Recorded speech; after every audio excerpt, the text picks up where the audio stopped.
meet you.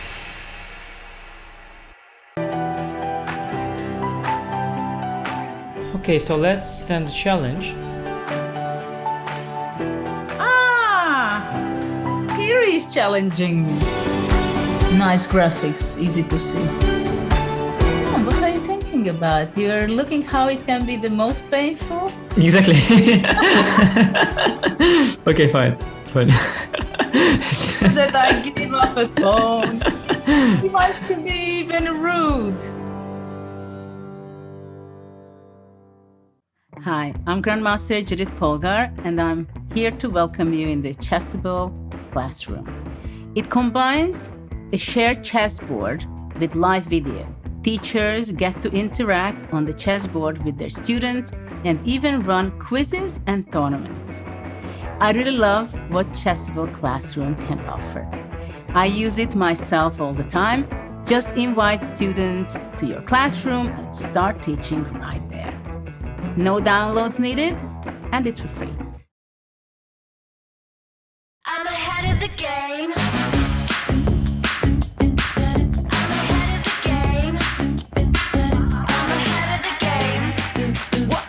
Well, the phone is always ringing. I'm caught up on the line. Got a string around my finger. Remember who am I? I'm a boss and I'm honestly off my rocker, but follow me. I'm ahead of the game. I'm ahead of the game. Well, I'm only ever slinging. I'm working overtime. Got the song and I'm the singer. The melody, the vibe. I'm a prodigy. Logically, I'm impossibly wanted. Then they'll remember my name. They'll remember my name. Ooh, well,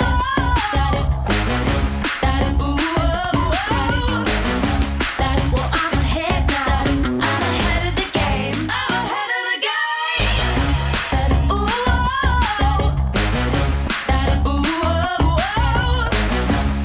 well, I'm ahead now. I'm ahead of the game. I'm ahead of the game.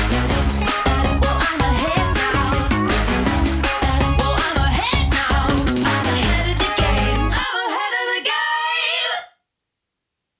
It's time to take control of your journey towards chess mastery. Magnus Carlsen introduces Chessable, the definitive solution for studying chess. Move Trainer uses the science of spaced repetition to identify your strengths and eliminate your weaknesses. There's no need to set up a board, remember which page you're on, or keep track of all the moves you miss. Move Trainer empowers you to go from the opening to the end game with confidence. It's a seamless, effective, and fun way to study chess. Choose from one of the largest online chess libraries in the world, with hundreds of titles ranging from classic books through to our exclusive Chessable courses, including over 100 free courses.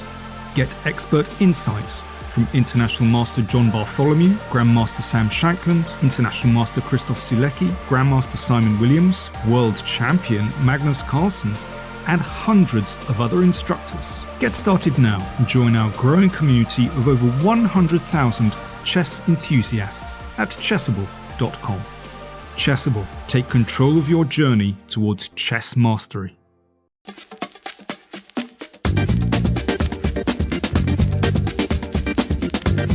E5, it's E5 Patzers. A complete repertoire against 1E4 based on 1E5, now available to study with Chessable's unique Move Trainer technology. The backbone is the Marshall Gambit against the Spanish, with 3 Knight F6 against the Italian. Jan Gustafsson has revisited all these lines he has played for 20 years and worked on as a second for Peter Lecco and Magnus Carlsen, amongst others, with the help of the most powerful engines out there, Leela 0 and Stockfish 10. This has led to many new discoveries and a repertoire ready to master on Chessable that can serve the student for a long chess career. Maybe E4 doesn't exist after all. E5, it's E5 Patzers.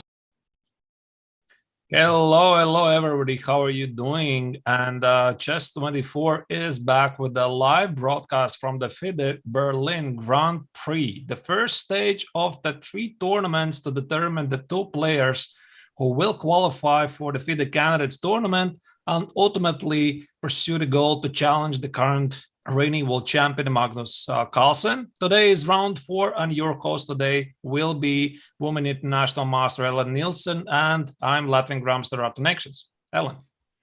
Hi, Arturs. It's great to be back. I Right. hope that you and Raluca saw some great games yesterday.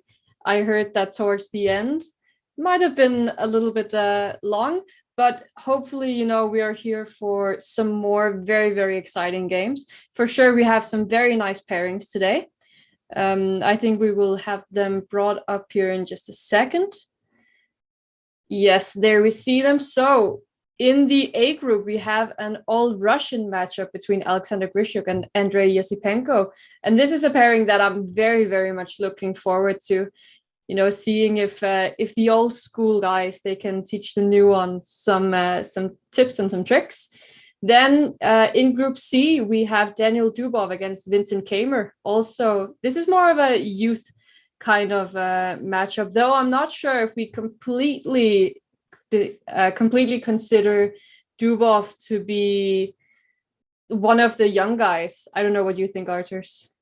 Yeah, now professionals are becoming really real early. And, I seem to remember always this particular quote of Wang Hao, one of the strongest Chinese grandmasters. And he said, oh, wait, maybe it was Wang Hao, maybe it was Nihua, who said that he is already a veteran. And he was something like 30 years, maybe 32 years old. He said he's a veteran.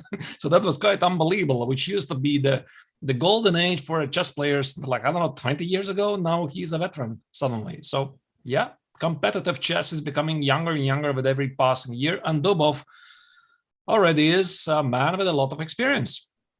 Yes, for sure. I seem to recall reading some kind of article that said that, your peak years are actually in your 30s. So just as we see all the professionals becoming younger and younger, that's kind of funny because you can only expect them or imagine that they have so bright futures ahead of them. We also have some very exciting standings in all of the groups. Some groups, it's more close in some groups than the others. For example, we do have Levon Aronian, the only player in all of the groups who is currently on +2 here at the halfway mark. And then in the other groups, we have some leaders on 2. For example, Group D, both Wesley So and Linier Dominguez, they are on 1 point, and they're actually facing each other on 2 points, +1. And they're actually facing each other today. So for sure, that will be very, very exciting. I believe that they drew in the first round against each other. In Group A and D, we have Hikaru Nakamura leading and Radoslav Wojtaszek. And something I really want to talk about is Wojtaszek, because it seems that in all of his games, he has had such great positions, but he just hasn't converted the last 2 games. Why do you think that is, Arturs? Do you have any maybe inside information or any idea of his thought process here? Why he's not able to convert the advantage? I don't know. I mean, I think he has not really. It was a surprise for him to play in the tournament. I think we have to start with this. He was a late replacement. Thus, being at least one of the ELO underdogs, if so to speak, of the tournament, there's no psychological stress for him. Thus, he's able to play his best chess. But something is perhaps slightly missing. I mean, I'm not sure how he feels himself, but some of the missed opportunities, like in the second and third round, might come back at some point later. Unfortunately, this is how in chess sometimes it works. So let's hope that Radoslav will be able to continue the best chess possible. And I think what we also have to mention, there's quite a lot of matchups between the leaders of the groups. So if I calculated, that's at least 3 matchups, except of maybe which group was it? Group A, I believe every single group B, C, and D, the leaders are playing against each other. Oh, that's so exciting. I hadn't even noticed. I only noticed that Dominguez and So they were playing against each other. Yes, and Rapport is playing against Wojtaszek, and Aronian is playing against Vidit. I think so, at least, right? If I didn't really mistaken it. Yeah, I think so, yeah. Yes. And of course, we also want to say hello to all of you dear viewers out there. It's great to see you all. Please do remember that we are reading in all the chats, the Chess24 Twitch, YouTube, and on the Chess24 site itself. So please, if you have any questions, anything you want to know, any other way of interacting with us, we will do our best to try to answer as many comments or as many comments and chats that we can. Unfortunately, we are kind of short on time here. We have to go through some chess as well. So just remember that we do our best, but we do read your comments and everything. So please just write, and we will read. And of course, welcome everybody who is watching. We are here to produce an amazing show. So the first game has started. Alexander Grishik against Yesipenko. I guess this is the game we are going to start with because it's the first one from the list. I believe that's the Group A, and it's a Nimzo. It is. These days, I feel that the top players, they are somehow trying to avoid the Nimzo altogether, either with a move like 3 knight f3 or 3 g3. So I'm very excited to see a Nimzo here, though we did have quite a lot of Nimzos in the Tata Steel, which was played very recently, where they came up with this they revised this 4a3 move. Very interesting. But here Grishik decides to go for 4e3 instead. Yeah, this is indeed really interesting because usually white tries to avoid this move a3, which is wasting a time because now black most likely will have to take on c3. The history pretty much of the Queen Zindan and Nimzo is that knight c3 is believed to be the slightly more aggressive approach. The positional approach is knight f3, the e5, there's the Catalan, there's the knight c3, there's bishop f4, there's so many ways you can play this. But a knight c3 is usually very strategic battle for the center. There's the sharp f3, there's the positional knight f3. E3 is very traditional, but this a3, Ellen, I think this is slightly maybe a modern thing, but it's not the main move because here the main moves are knight f3, bishop d3, sometimes knight g to e2, but after a3, white says, okay, listen, I'm ready to waste the tempo as long as you take on c3. Yeah, and it was exactly this kind of thing that we saw a lot in Tata Steel. And I'm always so curious about these positions because with the doubled c pawns, though white does have the bishop pair, I always find them so difficult to play from the white side. It just seems way more easy to develop your pieces with black, put them on good squares, and attack the weaknesses like the c4 pawn, for example. Moves like b6 and bishop a6 are often played very quickly. And every time I play white in this, I just, it just goes completely wrong for me. So I'm very excited to see how Grishik will play this, and hopefully we can learn a lot from this. Yeah, I guess it's just not your type of opening, right? Because it really depends on the player. If you are getting the position which you like, and I also have myself couple of positions, couple of openings which I don't understand. You just show me something like one of the most famous French defense positions with knight c3 takes and c3 b takes. I just don't understand them, right? They're just not for me. Thus, I think it really makes sense to choose something that we like. But I mean, continuing what Ellen said here about these pawns on c4 and c3. So black can play something like b6, bishop a6, as Ellen already said. Sometimes black plays here also c5, maybe c5, b6, the same b6, bishop a6, trying to get to these pawns. And here's the fun part. White sometimes ignores this pawn. So he is going to try to play, let's say, f3, let's say c5, f3, knight c6, bishop d3, and let's say black tries to go after this pawn on e4. So white even sometimes sacrifices it just to get the center. Maybe knight e2, e4, bishop g5, give up the pawn on c4, and engine says, yeah, hey, it's okay, you can play this. Yeah. I remember looking at some of these positions from the white side, and the computer always found it so nice, but for me it just went wrong. So I really hope that Grishik can teach me and hopefully a lot of the chat a lot today. you said something about a French structure, and I'm also seeing something French because we do have Hikaru Nakamura against Etienne Bacrot, and Bacrot deciding to go for the same line as he did against Yesipenko yesterday, if I'm not entirely misremembering here. That is correct. I think so. So very quickly. Yeah, this is the line I was telling you about, right? This super modern, not knight of 6, bishop b4, e5, c5, a3 takes, queen a5, bishop d2, queen a4, or knight e7, h4, rook h. Oh my goodness! I mean, this is so tough theory, very crazy. This is actually a line that I play myself with the black pieces. Oh. Yeah, and no, I find the line also very difficult to play, actually. But I think it's a fun line nevertheless, and when you haven't played it too much, it can still be a good surprise for your opponent. Right. But I want to ask you, this strategy of choosing the same opening line as he did the day before when he lost to Yesipenko.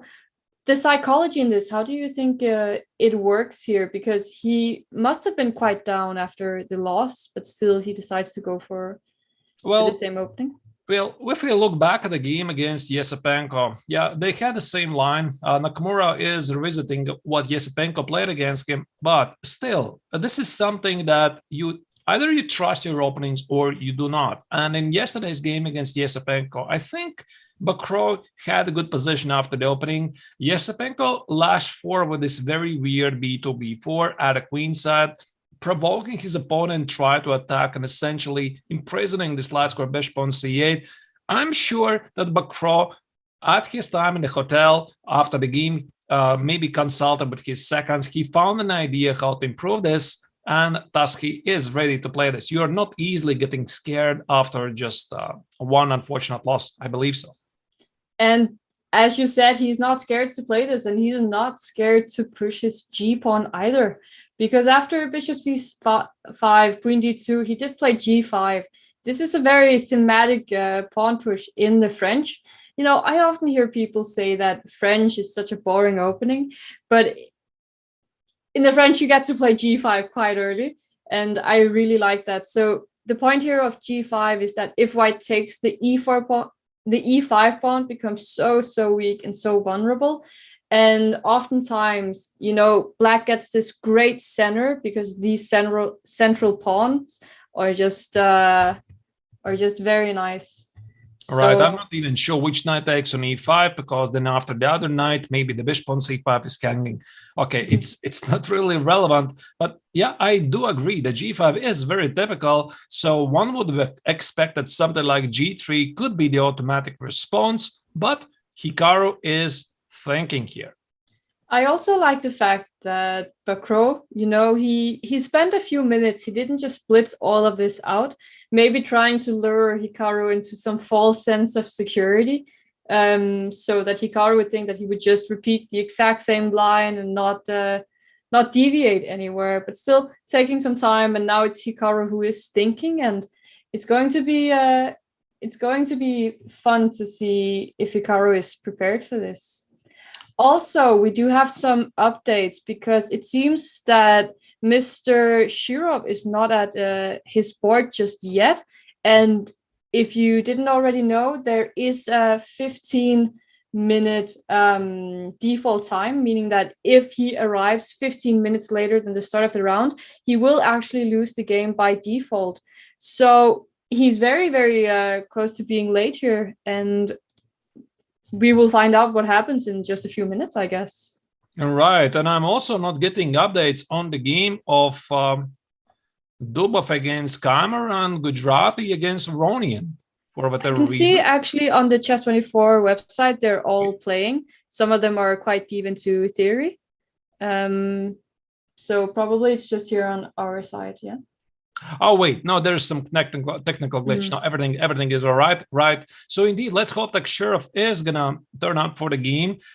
Yesterday in a post-game interview, Alexander Grishuk did say that everything is still ahead, and including 3 PCR tests. Right? Oh, wow. I hope that in this regard everything indeed is fine and nothing will happen. But you never really know. Let's just pray that everything is good. Yeah, for sure. All right. Let's move on. And I'm not sure what Hikaru has to do here. This is, I believe, still a theoretical part. There could be G3. F takes on G5 seems to be quite a critical try and probably castle long. But let's just go to the game of Oparin against Fedoseev. And in the first round, Fedoseev was able to score quite an impressive victory with a very aggressive pawn march by Oparin, H5, H4, H3, which backfired. So this time in this all-Russian meeting, Oparin probably is looking for his first win because he had quite a rough start, 2 first games, 2 blacks, and finally he has a chance to do something good. Yeah, but it seems like he might be getting a little bit out-prepared, though it is still early to say. The opening here must have been some kind of Sicilian. And just a quick update, we do see that Shirov made his first move, so he is not getting any default loss, arriving just in time. You know, sometimes we say that being early is actually, no, being late. Being on time is being late, early. Wait, yeah, being on time is being early. He's just fashionable late. He wants that little bit extra attention, and he sure got it. So do you support, but well, and we're talking about this being late for the game, and let's assume there is no default time for how much you can show up. And this was quite popular in Soviet times. Some of the greatest players sometimes would either not show up early or would be thinking for something like half an hour for the first move. What do you think about that? Oh, I've actually tried before where there was an hour default. I've tried this twice, and where my opponent, I think it was half an hour or 1 hour, but where my opponents, they show up just before the default time, and it always makes me feel a little bit uncomfortable. It kind of stresses me out, actually. But I know players who also feel good about it because it's just extra time for them. I think it's very much up to the person themselves. But I just feel that it's a bit of extra pressure that I don't really like. So if you're ever playing me, you know, just be late because you will stress me out. Oh, wow. Yeah, that's a strategy, of course. Yeah. All right, so let's check what Oparin did do in the game. So knight c3.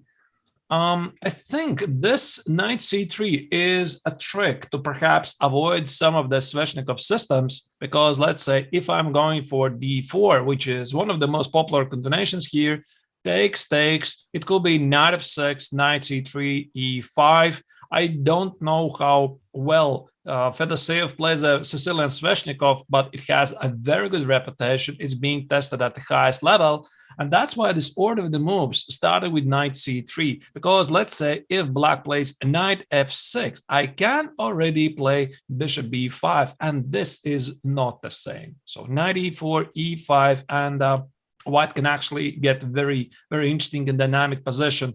So e5 is a way to respond to this, and now white gets access to the d5 square and the position. Well, it's quite positional. Yeah. So I really like knight d7 as a strategic move here, because we do see that the d6, c5, and e5 pawns, they're all placed on dark squares, meaning that the bishop on e7 is really just locked in. So trading those dark squared bishops would be very, very nice for black in this position. And oftentimes you would even see that if white hadn't placed the bishop on e3, black tries to go with a move like bishop g5 anyway to trade those dark squared bishops, because those pawns on d6, c5, and e5, they are just they are real nuisance for the bishop on e7. All right. Yep. And since this bishop on e7 is not doing anything, the knight will be rerouted later at some point to either d4 and f4 squares. So yeah, could be really, really interesting. I think if I'm playing from the white's perspective, I'm not really interested to trade this bishop. So something like a bishop e3 makes sense. Maybe, I don't know, black could play knight b6, maybe f5, and How about h6, just to go for this bishop g5 plan? You mean Yeah. after bishop e3? Yeah. h6. So you want to go back with a knight at f6 or knight Well, f8? or play bishop g5 just to trade it. Oh, bishop g5. Okay, that looks really interesting. Bishop g5, offer the trade, and after something like h takes, if white is going to oblige, open the h file and the black rook starts to play. Yep, that's quite interesting. Yeah, at least an idea. But I do like your bishop e3 move, just to say that white doesn't want to trade bishops, and then try to argue that the knight on d7 could be potentially a little bit misplaced, making sure that the white knight on c3 can more easily come into the d5 square. And it takes some time to reroute the knight from d7 to a proper square. So, and every time it goes to e6, maybe white can try to play a move like c3 or g3 at some point. So, or even just take the knight. All right. Yeah. So there's going to be a lot of maneuvering. One of white's typical ideas, I'm not really sure if white really badly needs to retreat with the bishop, but one of the typical white's idea is to push f4 at some point. So let's say, is it either including or not including the bishop trade? But it does make it some sense to keep it. Let's say bishop e3, we could try to play your h6, and white can try to stop it. Let's say queen d2, knight f8, short castle, knight e6, and somehow try to push this pawn. How do you do that? That's a different question. All right, I think again we have to move on, and this is still the opening phase. There's many possibilities how black could continue to play here. The same applies for white. Let's just move to the game of Richard Rappert against Radoslav Wojtaszek. Yeah, and as we move on to that game, I actually was going to ask you a question that I wasn't sure about. Do you know anything about the draw rules in the tournament? Are they allowed to offer draws? I don't know about. That's a tricky question. You are not allowed to make a draw up to move 30. There's the Sofia rule, but I'm not sure if you're not allowed to offer a draw. Okay. I mean, okay, I see. Yeah. Technically offer a draw, but my opponent is not allowed to accept it. But I mean, yeah, I'm just joking. You're of course not allowed to accept a draw. First 30 moves, or there's sometimes an exception. There's a threefold repetition. The position repeats. There's some theoretical drawing lines, and then there's an exception. Yeah, because I was just looking at this position, and although there are many strategic ideas in these kind of positions, I could also imagine, unless the report has some kind of idea here, they can oftentimes end in a draw, with the dark squared bishops being traded. And maybe it I'll seems show like how it happened, right? Yeah, let's do that. Oh, that's quite rare. Yeah, 3 bishop f4 seems to be the report move. He's just quickly trading those bishops and going for knight c3. And comparing to the normal variations in the Queen's Gambit declined, I mean, I'm quite happy here when I'm black, to be honest, because I have solved quite a few of the problems. The bishop on g5, it's usually on g5, is very active and very annoying, pinning the f6 knight, leaving the bishop on e7 a bit more passive. But here, black doesn't have that problem. The queen is out already. The bishop on c8 doesn't seem to have too many development issues in this position. And the usual plans of a minority attack for white here, it seems to be quite slow, as the development for black is, well, quite easy, I'd say. Right. I'm looking at this position. It doesn't really seem much, but white has a slightly better bishop here. So maybe I'll try to describe what could be potential Wojtaszek's approach. So if he tries to play something very active as c5, right, and trying to fight for the center, this could easily backfire, because I think Rappert is quite happy either with knight f3 or knight e2, create an isolated pawn on e5, at least have some illusion that he can try to press on it, including some rook c1, knight e2 maybe, and try to block the central d5 square on the pawn on d4. So that would be really, really great. But if Rapper doesn't, I'm sorry, Wojtaszek, if he doesn't do this and he plays something like b6, there could be some problems with the hanging pawns, right? Again, the eternal question, are they strength, are they weakness? It really depends how you play this. So I'm thinking that perhaps Radoslav is thinking, how do I typically trade this bishop on d3? And you know, Ellen, the first idea which came to my mind is knight c6, knight e7, and bishop f5. Sometimes back with g6. I don't know if this is good.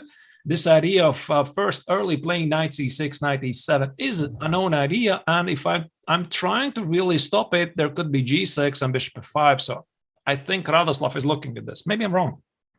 Yeah, I think for sure we see that report having spent no time whatsoever, and Radoslav taking a bit of time here, probably trying to compare this position to the usual kinds of Queen's Gambit declines to see what kind of, what's better for him compared to the normal variations, but what could also be worse here.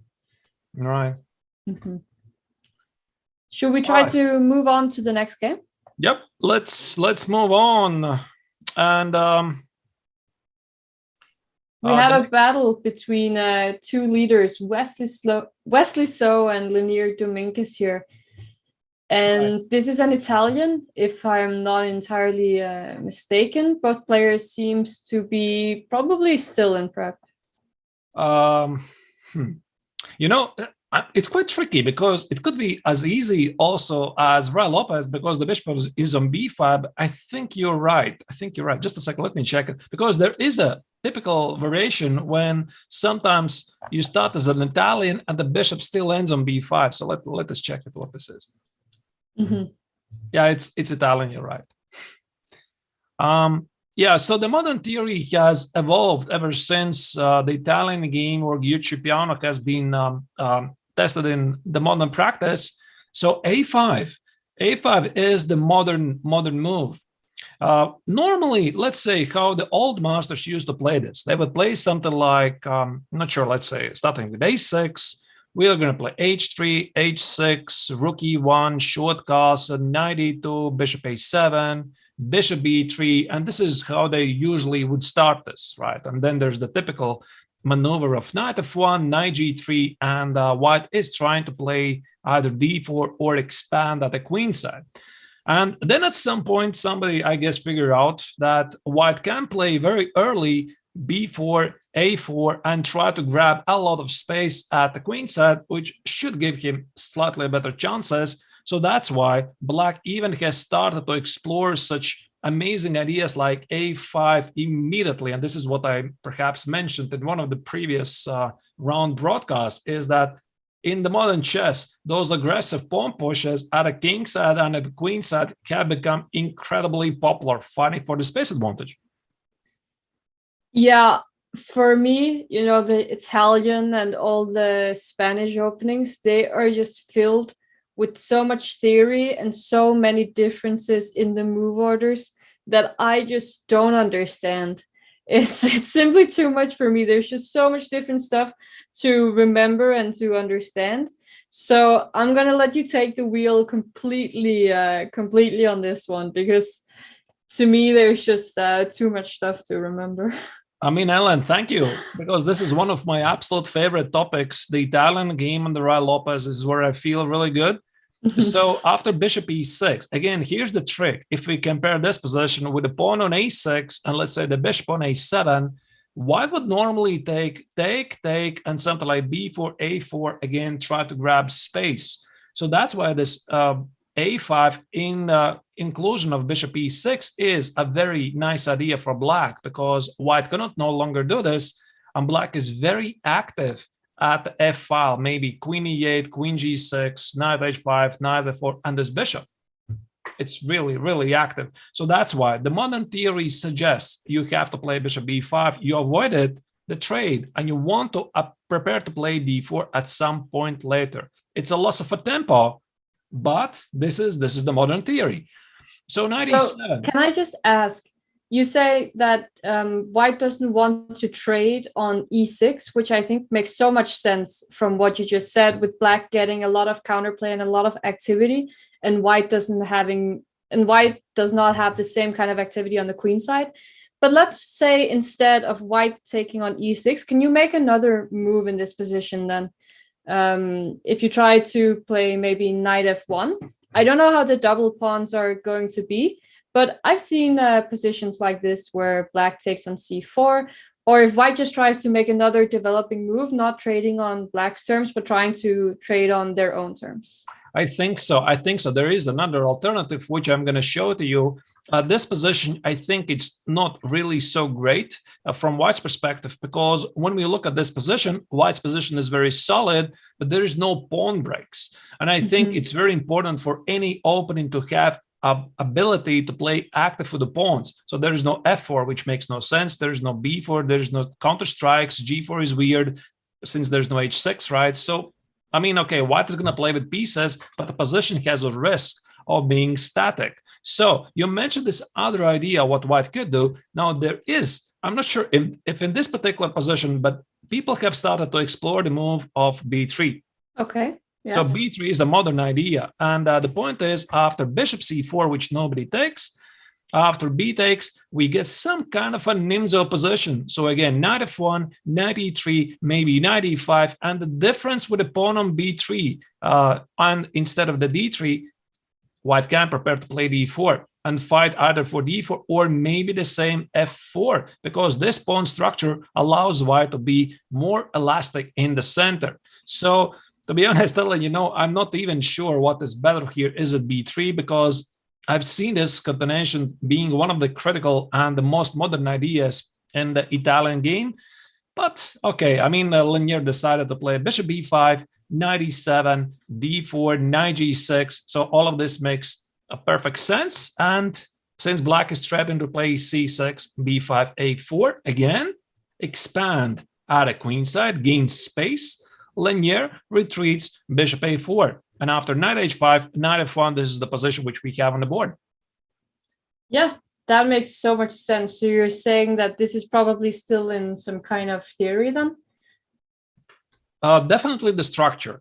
I'm not 100% familiar with this particular position, but these ideas of bishop b5, wanting to play d4, then retreat of bishop a4 also makes perfect sense. Now, I'm not sure why Wesley here is not playing c6, because the c6, b5, and a4 idea, grabbing more space at the queen side, it's very typical, but this knight h5, knight f4 also makes quite a lot of sense to me. So what happens if I, as white, decide to give up the bishop pair here? I have a little plan in mind. Of course, if you take with the, bishop takes, and if you take with the knight here, I want to take on e5. You know, this pawn grabber is anonymous. We do love it here. So all right, let's test it. What this is. Yes, so I was thinking about the exact same thing.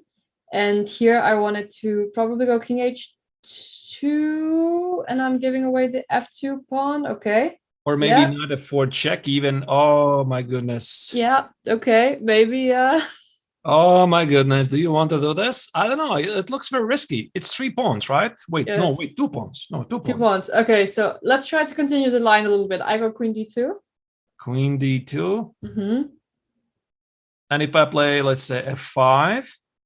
Okay. I'm getting really, really scared here. Yeah, me too. Okay, I'll try knight e3. Check. I go away. E6. Yeah. No. Okay. No, I was thinking knight e3, just to attack the knight on f2. Yeah, but now I get the 3rd pawn. Oh. And the attack is going. Yes. Okay. I don't know. Okay, you could take it on f5. I could take it with the rook. You could take it. I could be very creative here with some sacrifices, or even just c takes on d6. This is, you know, maybe all of this is working. And if you switch on the engine and the engine says, it's great, it's +1 for white. But when you're playing this from the white's perspective and you see this knight f4, Clearly, Wesley, I don't think he is blundering the pawn on e5. Do you want to? No, probably this is exactly the kind of thing that he would have prepared from home. Seeing that if white takes the pawn, there could be some kind of very strange line or attacking line where white has to play all the precise moves, and maybe it will just end up in a draw. Who knows? But of course, Lanier, he's well prepared, it seems, and also just, taking it a bit more chill here, not trying to grab any pawns, plays knight g3. And then we see something happening in the center with knight takes d4 and bishop takes, giving away the bishop pair here. This is really interesting. So I assume that must be some kind of a preparation. And knight takes on d4 was played rather quickly by Lanier, and it asks the question, really, why can't you take with the c pawn? That's the first obvious choice. Why can't you take with the c pawn? And I think one of the typical ideas in the Italian game why black usually release voluntarily the tension from the center is e takes, c takes, and d5. So the threat is to take on e4, and let's say I'm making a null move, take on e4, knight e4, and establish an isolated pawn on d4 with excellent chances to block it on d5. So you really can't do that, I guess. Play e5. Now f6 could be very interesting. So again, I want to take on e5. The rook stands exactly where it belongs, and this bishop on a7 feels like a sniper, still ready to participate in the game at the right moment. And all of black's pieces, they are sort of looking at the white king. So I think that's a really, really, really interesting idea. And I think this is what explains why Lanier, without much of a thought, took with the knight. And after bishop takes on d4, I think it's a good guess he's going to take with the queen. Yeah, I think you're completely right. And you're saying also taking with the queen in this position, as c takes d4, could fall into some of the same problems with d5? I can only guess. I think so. Although here something has changed because there's no longer the bishop on a7, yeah? Yeah, there's no longer the bishop, and there's the extra resource of queen of 3. So it's really concrete. It depends what white can do after this move. Maybe attack the knight, but queen of 3, I just take it, right? And the knight goes back to d5. You no longer are able to threaten the knight on f4. I mean, this is a very important intermezzo for black. And after e5, f6, this is clearly the critical position. And a lot of depends, how do you properly evaluate? So, of course, Lanier sees this. He's evaluating, can I do this? Because he has 2 bishops. He has the pawn majority at a king side. This could be it. This could be the way he can try to get the game. On the contrary, maybe a positional queen takes on d4 is safer because f5 or d5 don't look so scary anymore, and he can simply continue to play a positional game with 2 bishops. Yeah, and it might be the first time that Lanier is out of prep, I could imagine, because he is taking his time here, figuring out how he should capture on d4. And how do you say we try to move to the next game? Because in that one between Alexei Shirov and Pentala Harikrishna, we do have a man who is struggling a little bit. Shirov here, he's had a few rough days, it seems, and he's playing against Harikrishna, who at this time has played 3 draws. So I bet that Shirov, though having the black pieces, is still hoping to bounce back here. Very interesting idea, I think, has been played here. This looks extremely familiar to me. Just a second, let me just check it, because I have a very nice story to tell you.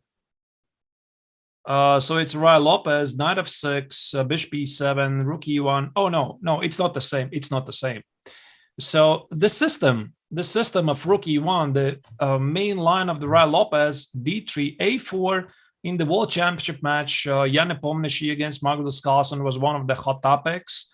b4, I believe Magnus was responding all the time with rook b8 and holding slightly worse positions, at least according to the engines, but never really in the trouble. But b4 is the so-called, the way I treat it, the old continuation. So after let's say d3. Black usually tries to play something like knight a5, d6, knight e2, knight a5. Black stops knight c4 from happening, so knight a5 is typical. And you know where's the funny story? I had exactly the same position myself against Alexei Shirov, I think very similar in the Grand Swiss. Because, oh, really? Yeah, because we met in the round 4. And everybody already remembers that Alexei had an excellent tournament. But do you know who did he beat on his way in that tournament? And that was me, unfortunately. So did you have the white or the black pieces? I was black and he was with white. So one of the typical ideas, what he tried to do with the white perspective, he played c3, b takes, b takes. I tried to somehow rearrange the pieces and push d5. I don't really remember that he had the knight on a5. I mean, not yet. But this is a very typical position. So what I wanted to say is Alexei knows ins and outs of these positions. He has played with white, he has played with black. So you're maybe seeing that he has spent a lot of time on the clock. I think it's a lot of comparison. I mean, he's just comparing, how does it feel? How does it feel with that variation or another variation? Maybe trying to remember some older analysis. What plan should he choose? Because if I want to play rook e8, there's going to be knight g5. Bishop e6 usually seems to be a slight concession because white is quite happy to take. So I guess we're going to see. Yeah, I'm actually a little bit curious. You say there's a lot of comparison going on here, but do you think there could also be some psychological element here? Shirov hasn't been doing too well. It probably seems that his chances of going on to the next leg they're quite small, if not existing at all. I think he would have to win the last 4 to even have a chance. So how do you think psychology plays a role here? Could there be some psychological element? Could he be sad and that is the reason why he's spending so much time? Well, putting in other words, I guess he's not happy. There's no reason for him to be happy. I don't know how strong he is in terms of the psychology. Maybe it could turn two ways, right? He could completely collapse. Let's hope it's not going to happen. Or he could just feel no stress. But I'm not even sure if there was even a stress at all in the beginning, right? Because I don't think that he was really expecting himself that at his age, he still will be able to compete and fight for the first place and for the place in the candidates tournament. Maybe if all the stars align, but I think he mainly just wants to play some chess. And he qualified for the Grand Prix tournament because of his excellent result in the Grand Swiss tournament. So it's really difficult to tell. But of course, these losses, they are in your mind and you just cannot easily get rid of them. Some people deal with this easier and some people don't. I also just remembered that we shouldn't forget he was also these 13 minutes late to the game. So he probably also spent some time, just settling down, getting some water and everything. So it's not like he spent so much time just yet. It just looks like a bit more than it is. And also we can tell you a little other thing here, is that when you're late, you actually get fined €500. Oh. So yeah. So not only, luckily he didn't default, but he was actually still or is going to be fined for being late for the game, which is, that's a lot of money for being late to a chess game. So he must really hope. Yeah, he must really hope that it goes well for him today then. Never be late. I'm not really sure if he is going to be automatically fined or maybe in the regulations it said that he can be fined. So I guess we are going to find it out. But yeah, this is really interesting. Not very cheerful news for Shirov, but maybe there was some reason. Maybe there was the PCR test done before the game. We maybe never know. Ram was late or something. You never know, right? But okay, he's here, he's playing. That's a good thing. Yeah, I guess if it wasn't his own fault, but it has something to do with the organizers, like the PCR tests, maybe he won't be fined. But I see so many moves having been played in the next game between Vincent Kamer and Daniil Dubov. This is probably a long theoretical line, I can imagine. The Carol. Yes, the Caro. Keimer is a big fan of this opening, as far as I know. Right. Let's check how did this happen. Yeah, this seems to be very hot topic. One of the first round games between Alexei Shirov against with white against Pintala Krishna, they played it exactly the same way. Knight c6, short castle, queen b1, queen b2, queen e1. We are not gonna cite you the entire theoretical part of this. I'll tell you honestly, I even don't know this. Right? I just know this is highly topical stuff. White sacrifices the pawn on b2, also the pawn on c2, and somehow tries to capitalize on the huge lead in development. But the modern theory says that black is doing okay. So let's just trust him. Takes, bishop b4, knight d to b5. Yeah, this is huge here, as far as I know. Yeah, I also seem to recall, I'm just trying to look it up, because I seem to remember this position having been played in the recent Tata Steel, but I can't quite find it, so I might be wrong there. Yeah, but Danil Dubov is really a household name when it comes to original ideas. So I guess at some point he did play something new. Rook b1 makes sense. Rook c1, queen b2, invitation to a draw. No, wait, that's not the draw. Rook b1 is impossible. Knight a4 here, takes on b2. So this is temporarily a loss of 2 pawns. Knight e6, this I recall. Knight b7. All of this has been played before. I've seen this position. Bishop d8, takes, and rook f to d1. And I'm not sure about this position, but still I believe both players still should be within the preparation. But I assume that since Vincent is taking a little time, something is new. Mm-hmm. Yeah, it seems that this exact position have been played before between two very strong players, Alexei Sarana and Ivan Rossum. But that's all the way back to 2018. So either Vincent doesn't know, or he's just trying to recall exactly what happened, trying to figure out how he should do in this position. You know, if he's just trying to figure out where his opponent is taking him, because he has this reputation of course, like I said, the creative guy who always comes up with amazing ideas, but sometimes he's bluffing. You know, he just plays so quickly, and you never know where his preparation stops or where he's testing you. So could be a lot of thoughts that are happening in Winston's head here. So, but on the logical side, it makes sense to finish the developments of like knight e7 or king d7. Those would be the prime moves, at least for me. Yeah, I was thinking a little bit about the engine evaluation in a position like this. And of course, we can see the eval bar.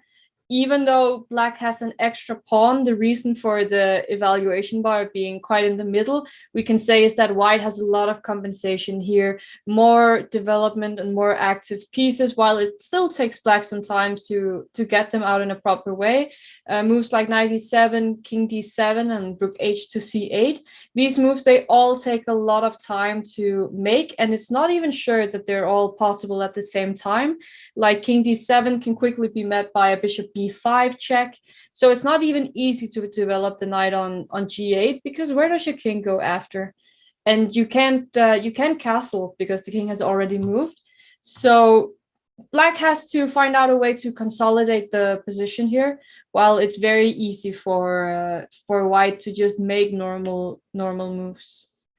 Right. Yep. So indeed, that's why there's the long think from Vincent. He could be playing either knight h6 or knight e7. I guess we're going to figure it out at some point later what he's going to choose, but let's continue. Yeah, knight h6 was played by Rosum. We're being told in the Chess24 Twitch chat. Remember, we are reading all the chats.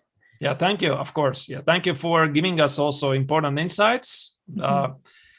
Helping us. So knight h6 was played in that game, but Vincent is still thinking. There is, of course, no guarantee that he remembers that, because what was it in the latest database of ChessSpace 2022? 9 million games.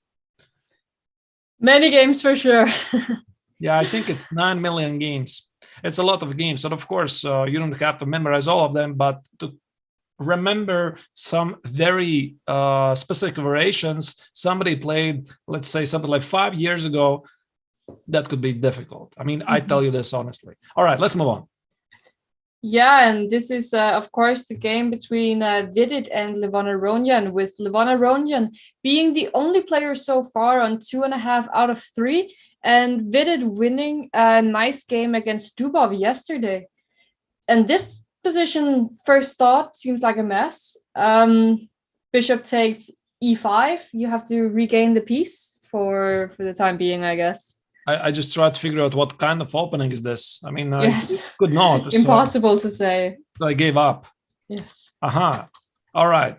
This is interesting about the system of c4, knight f6, g3. This is I don't know, how do you properly call it? I call it myself neo-Catalan. Why neo-Catalan? Because you are avoiding to play d4, which is one of the typical ideas for white. So you're postponing this decision to play d4 for later.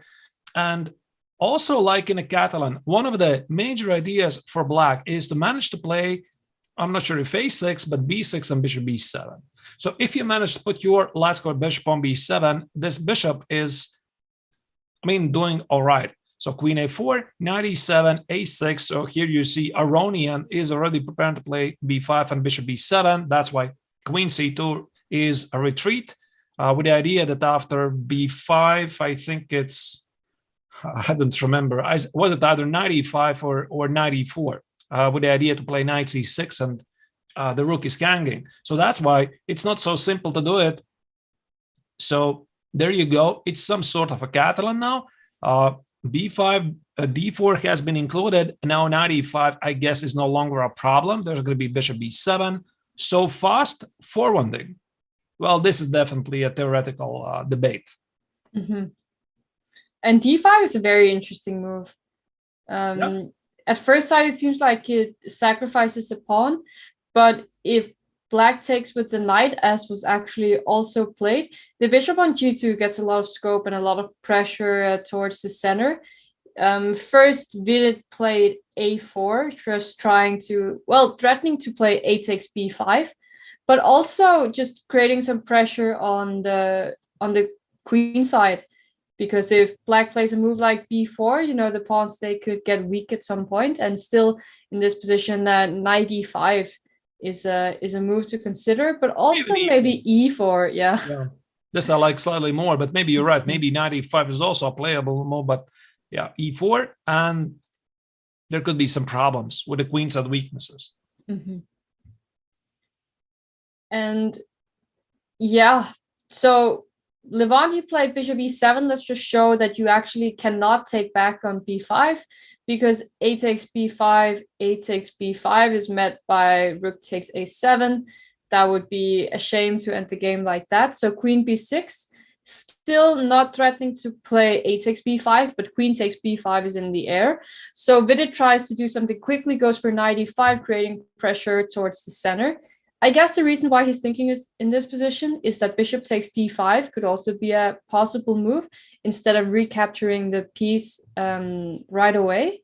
But Levon, still with 1 hour and 30 minutes on the clock, incredibly well prepared, it seems. And this is really intimidating because, one of the perks of playing very quickly, even if your preparation ends, it just puts immense pressure on your opponent, because essentially you're not playing against Aronian here, you're playing against the super engine. Mm-hmm. So that's why it's so uncomfortable. And that's also the reason why sometimes Daniil Dubov, I mentioned it before, that he likes sometimes to bluff right after the preparation, still fast make a couple of moves, give the impression to the opponent that there still might be a very deep preparation and you are playing against a very deep prepared idea. So it will take a lot of courage to pick up some of the critical moves, because essentially maybe you're already choosing a lost continuation. So you really have to calculate very precisely. So this bishop takes on d5.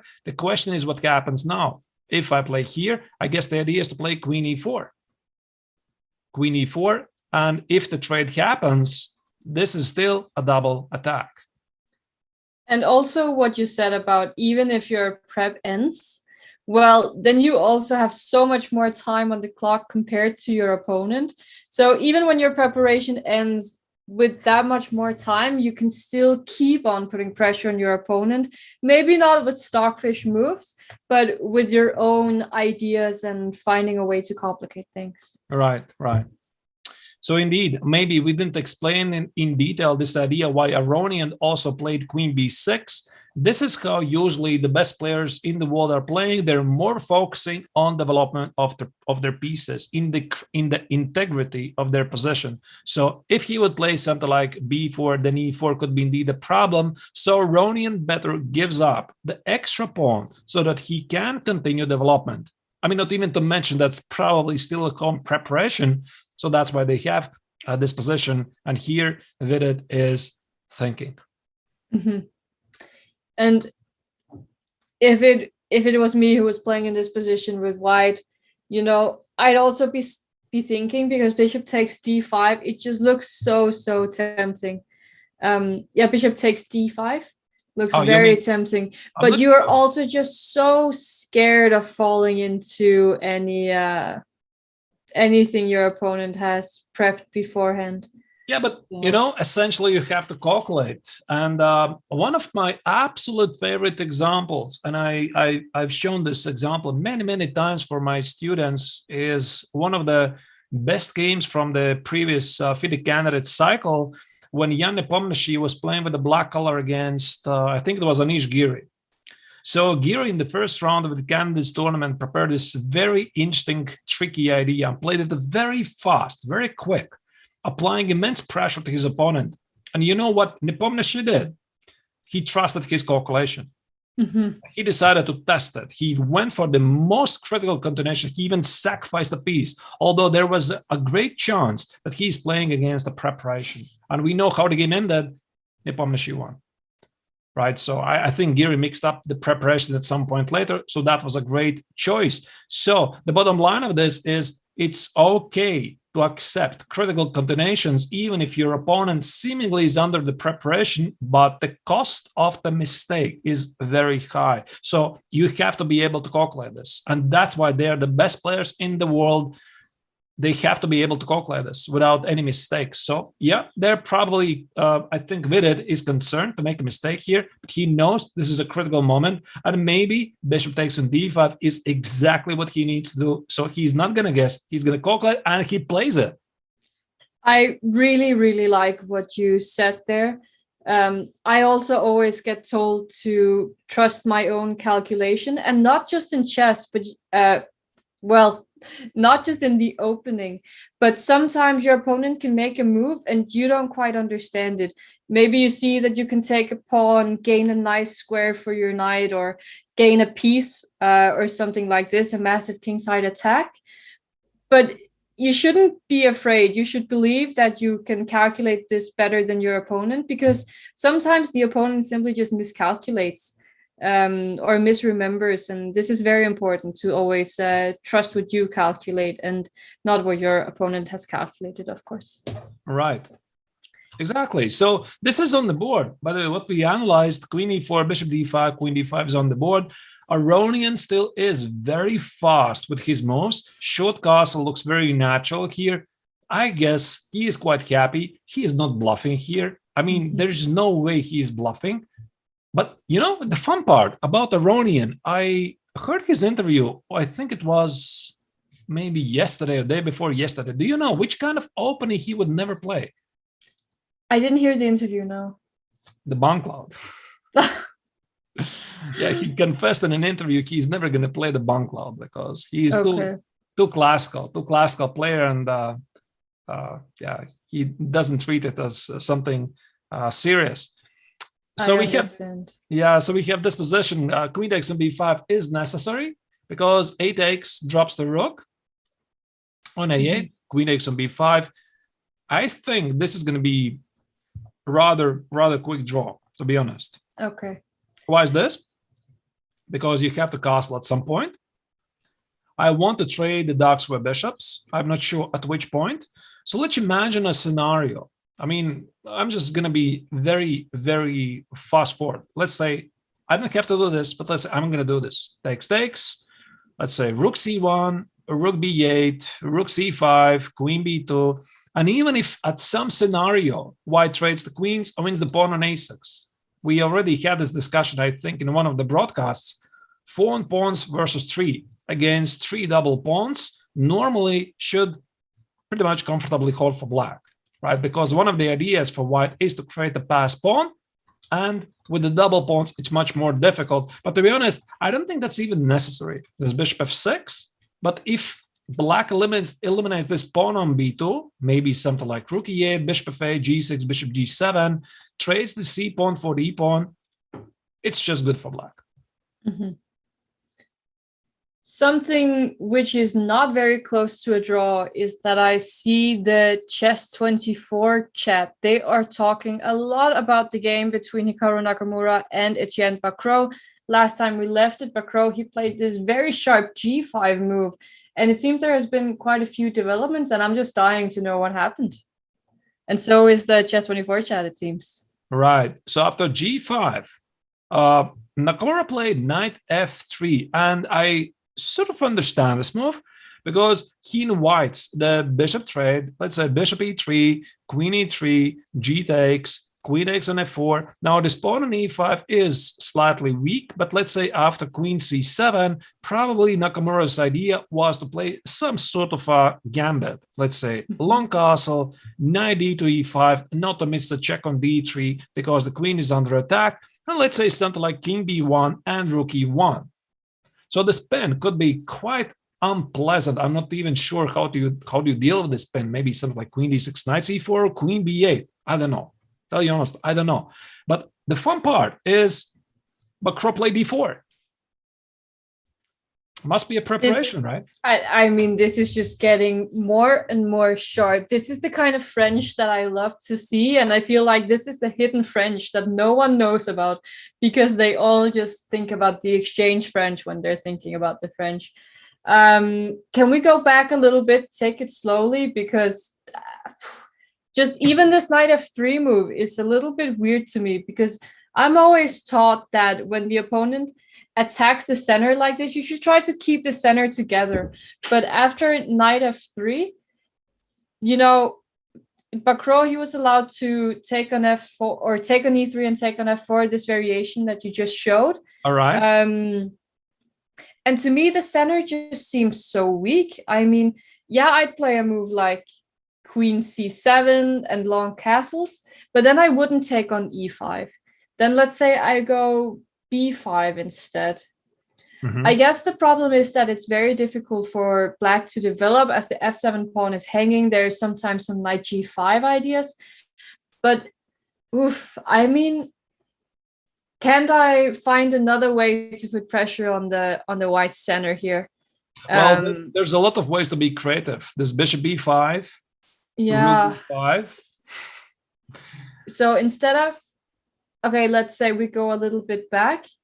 And I don't take on e3 with the bishop. What other options do I have? Let's say I take on f4 because the bishop on c5 is protected. So I'm going to take on c5, I guess. Mm-hmm. Yes. And now I want to argue that my development is a little bit easier because the knight isn't in the way on d7. So I move like bishop d7 here. All right, long castle. Yeah, queen e7. And again, there could be some rook takes on d5. I don't know. Wow. I don't know. I mean, is this even an idea? I don't know. because takes, knight takes on d5. I'm attacking your queen. I'm attacking a fork. I'm attacking check. It would be definitely in white's radar here. Yeah. Is this necessary?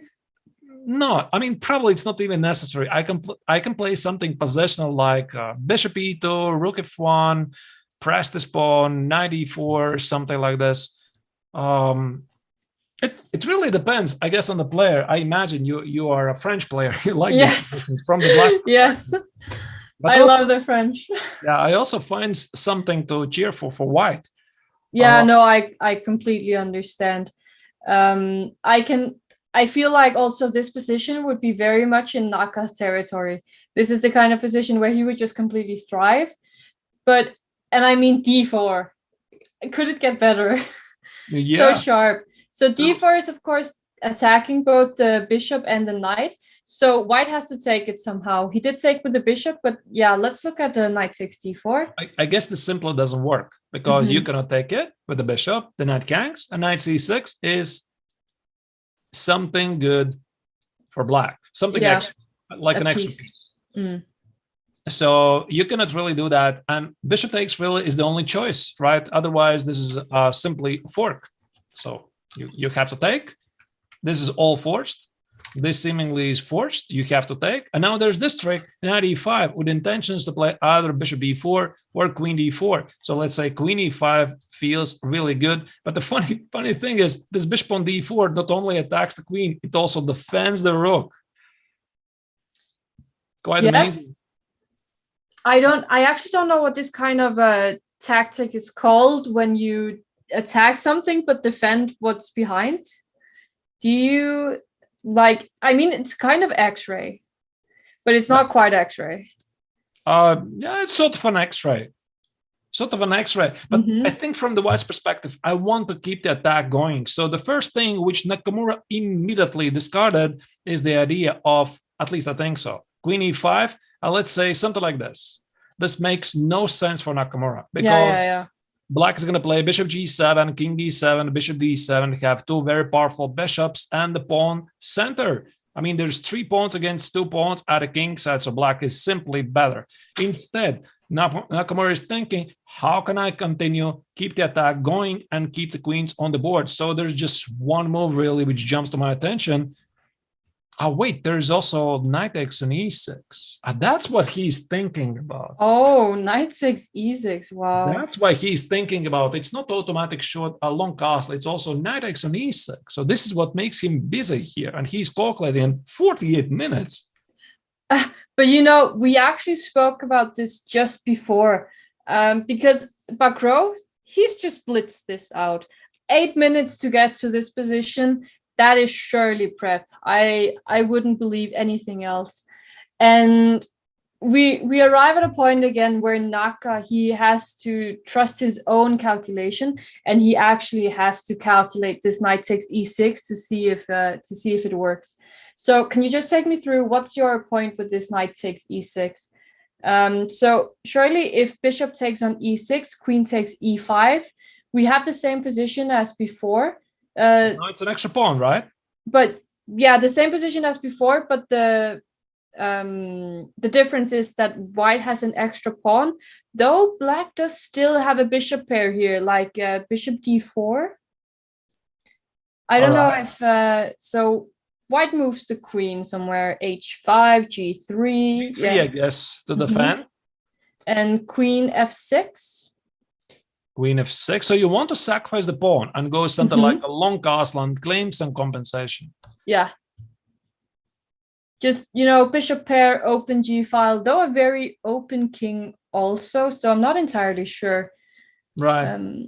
He did play knight b3 though.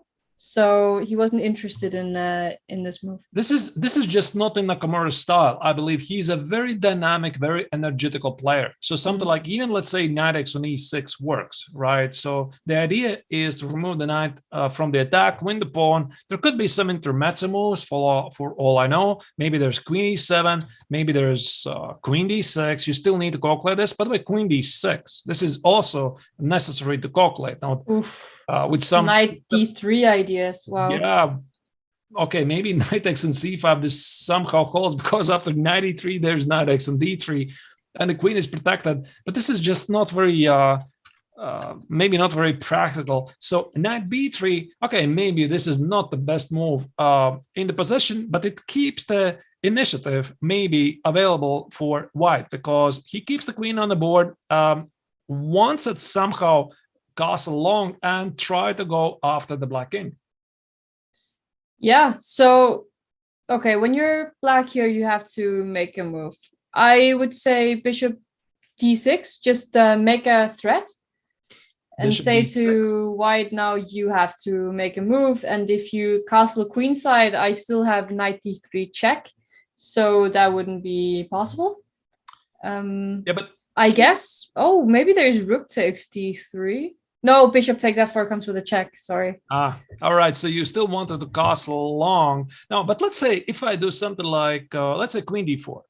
It's a centralizing move, and I want to castle long. So I think if I'm here playing with black and I'm at Macro, so I want to somehow keep all of my pieces intact and don't allow white to castle long and keep the dark square bishop alive. How do I do that? I mean, is that even possible? Maybe I can try to do something like knight g6. Now this looks very logical because I keep the bishop, attack the queen, and I keep the option to retreat with the bishop, something like bishop b6, bishop a7, and keep this guy here because he's not going to castle short. And for the long side, you're going to have to play something like bishop d3, which is not necessarily a bad thing, really. So after knight g6, this would be my primary choice. Let's say I really, really like that move. It's a very nice intermezzo. Because the first thing I thought was the bishop was attacked, let's move it. But knight g6 allows for much more coordinated pieces. The knight on e5 wouldn't be protected by any pieces, very vulnerable. But on g6, you know, it's even protecting the rook on h8, it's attacking the queen on f4, and it leaves some flexibility for the bishop on c5 to decide where it has to go without worrying about if you're actually protecting the knight on e5. Right. Yeah, so I guess we are going to see knight g6 looks very natural, just in case it also protects the rook on h8. This bishop here, maybe it's going to go here. Maybe an idea is also to position it on g7 and still castle short. You know, I like black, and knight g6 is on the board. I'm a big surprise. We are, well, in the YouTube chat, there's being suggested queen a4 check. I guess the point is that after this move, black, oh yes, he just played queen f3, but the suggestion of queen a4, we still have another intermezzo with bishop d7 attacking the queen, and the queen is very close to running out of spaces to go. And since the rook on a8 is now also protected, there is no kind of tricks with any bishop b5 or knight b5 or anything. It simply doesn't work. So the queen would have to move to g4, and this way, white has black has to gain a tempo compared to the other line. Yeah, that's why it doesn't really make any sense. Otherwise, of course, b5, you would take bishop takes on b5 and win something. So that's a good point, of course. Yeah, why not queen a4? So queen f3 was played by Nakamura, keeping the light square bishop here on c8. And you know, there's something in I think it was in yesterday's interview. I don't remember the exact phrase, but I think Hikaru said everybody knows the guy you have to attack in this group. Did he mean Etienne? Oh, I didn't hear this. Aha, that's very interesting. I think so, because he mentioned something like this. I mean, there was something like along the lines this that everybody's going to go after the same guy. I don't know who he was meaning, but I mean, on a serious note, but I mean, yeah, as you say, Bacro is by far the lowest rated, I think, in the entire tournament. So I think that could be maybe a little bit of psychological play before the tournament or before the game. But he could also be completely serious. You never know. You never know. That was maybe highly provocative choice. Who he was meaning, I have no idea. But in this tournament strategy, sometimes I'm not even sure if at this level this is possible. Sometimes when you're playing in the round robin tournament, you are picking opponents that you think which you can probably try to beat. I mean, at this level, everybody's so strong. I'm not even sure that's even possible. But let's say I'm playing in a standard round robin tournament. Sometimes you do have the strategy that before the tournament, you're seeing, okay, this guy with white, I'm going to probably try to beat. These are the most dangerous opponents with black. Probably draw is fine. I'm going to try my best, but if draw happens, it's fine. But with white, against those players, I have to win. Yeah, for sure. So what's happening here?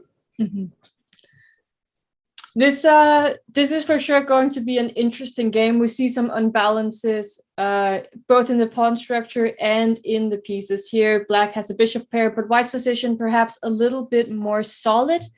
There are some interesting developments in the game between Dubov and Keimer. I know that not many moves has been played, but I still think it's very interesting if you want to go there. Yep, let's give me a moment. G5. Yes, because we were told that Rossmann on move 20 in this 20 rook f to d1. Here, there had been a previous game where Black had gone with knight h6, but instead Keimer decided to go for rook b8. So here, rook b8 was played by Winston. Yeah, attacking the knight, and now the knight goes to c4. Of course, it's not possible to take the knight on c4 as the pawn is pinned. And g5, another one of these very thematic pushes, which we see. It's kind of a French structure, though the bishop is outside the pawn chain, but it doesn't make it less thematic. Trying to gain a little bit more space on the king side. Though what I don't really like about this move is that Black still needs to get some development. And I don't know how much of a problem it is in this position. But it still feels to me like White's pieces are so active, they're so well coordinated. And if Black doesn't develop the knight on g8 or the rook on h8, Black is pretty much just playing with less pieces than White here. So I don't know if g5 was completely necessary or if there was something else that Keimer could have played. I think g5 is like a very deep move, which is directed against White's intentions to grab space with something like f4 and g4. That would be my best guess. Let's say if I'm going to play with Black, the natural knight e7, I'm not even sure do you need this rook b8 for that. But let's say I could play at some point maybe g4, bishop g6, f4. And then there could be some issues with f5. So let's say Black tries to undermine White's control of the f5 square. f5 still could happen. E takes an f5. And let's say something along the lines of, I don't know, is it bishop f3 or knight e3? Let's say bishop f3 here and here. Is this even playable or not? Because there could be some scenarios where the Black king is getting under attack. So this move g5 could be like, a preparation move for this to stop this potential maneuver of f4, g4, f5, because now obviously f4 is not going to happen. It's not an attacking move. Keimer doesn't want to checkmate. It just stops f4 and maybe slightly weakens the pawn on e5, but at the cost of a tempo. Yeah. I really like what you say about preventing f4, g4, and f5, because that variation you showed surely looked uncomfortable. But I'm also very curious as to how he will develop his pieces, because for the moment, the pawn on e7 is attacked, and you don't want to allow knight takes f5, as the pawn on d5 would soon be hanging. So I guess Black has to play a move like bishop g6 here, which still leaves some, or knight h6. Yeah, knight e7 or knight h6 also, which still leaves some room for development for Black. It sort of feels either bishop g6 or knight h6, right? Yeah, knight e7, you're right. I mean, I just blundered this. The pawn on f7, yeah. Yeah, the pawn on f7, also the rook on h8, but bishop g6 or knight h6, that makes sense. But here's the thing. After knight h6, this knight might just as well never come out. So if I play, let's say, h3, and at some point the White can play g4, well, it's going to stay there for a long time. So you're going to have to find a different way to bring it in the game. So in this regard, probably a bishop g6 makes a little more sense. We're also getting some interesting comments in the various chats, both Chess24 and Twitch and YouTube. Everywhere people are saying g5 is also to get the king to g7. What do you think about this idea? I didn't think about that. No, that's very clever, I think, trying to connect the rooks to make to get some easier development. Of course, this plan probably takes quite a bit of time. It takes 3 whole tempos to get the king there, and in the meantime, White could try for some counterplay. But I think if Black had time for this, that would be incredible.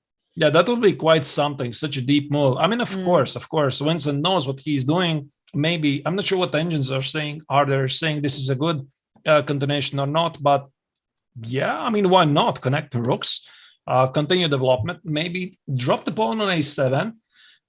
With all due respect to Pawn Grabbers Anonymous, I think sometimes you need to develop your pieces. But wait, Ellen, I have a question. Can I try to play something like h4 here? Because I have an idea not only to take on g5, but push h5. Oh, pushing h5. That is very sneaky. Yeah, probably what black has to take, or yeah. And this could renew the idea of either f4, f5, or maybe some rook d4, rook h4, rook a4 ideas. Oh my goodness. So many strategic ideas. Yeah, that's what Vincent is thinking here. That's why this bishop g6 is not such an obvious choice to him. He's thinking further. I mean, it's not just find the best move here. You have to imagine pretty much how the game is going to progress in the next 10 moves, and do you like what do you see? So yeah, I was also just thinking, can black try for some counter attack? And I quickly realized that if black tries for some rook d2, we always have to look out for rook c8 check and some bishop b5 coming in. So, it's the rook on b8 can't move just yet. And yeah, this idea of h4, white can quickly get the rooks into the game. I really like rook d4 as you showed. So it's definitely, I think it's a good time for Vincent to think, because he surely needs to find out how he is going to get out of this mess that is on this board. Right. And for sure that, he lost against Aronian yesterday. Doesn't want to lose yet another game, as all of his chances would be gone for winning, I'm pretty sure.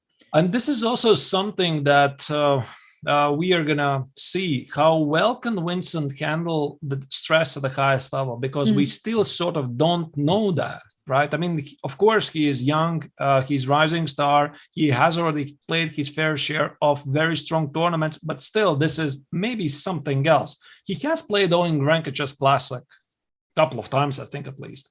Yeah, and getting second place in the European Championship, if I'm not entirely wrong. Right. And when you're playing against the best players in the world, and after a crush like yesterday against Aronian, and I think I even saw a video title. Who was it? I think it was Agadmator, right? Who said... Could very well be. Now, the title was, "This is what helpless feels."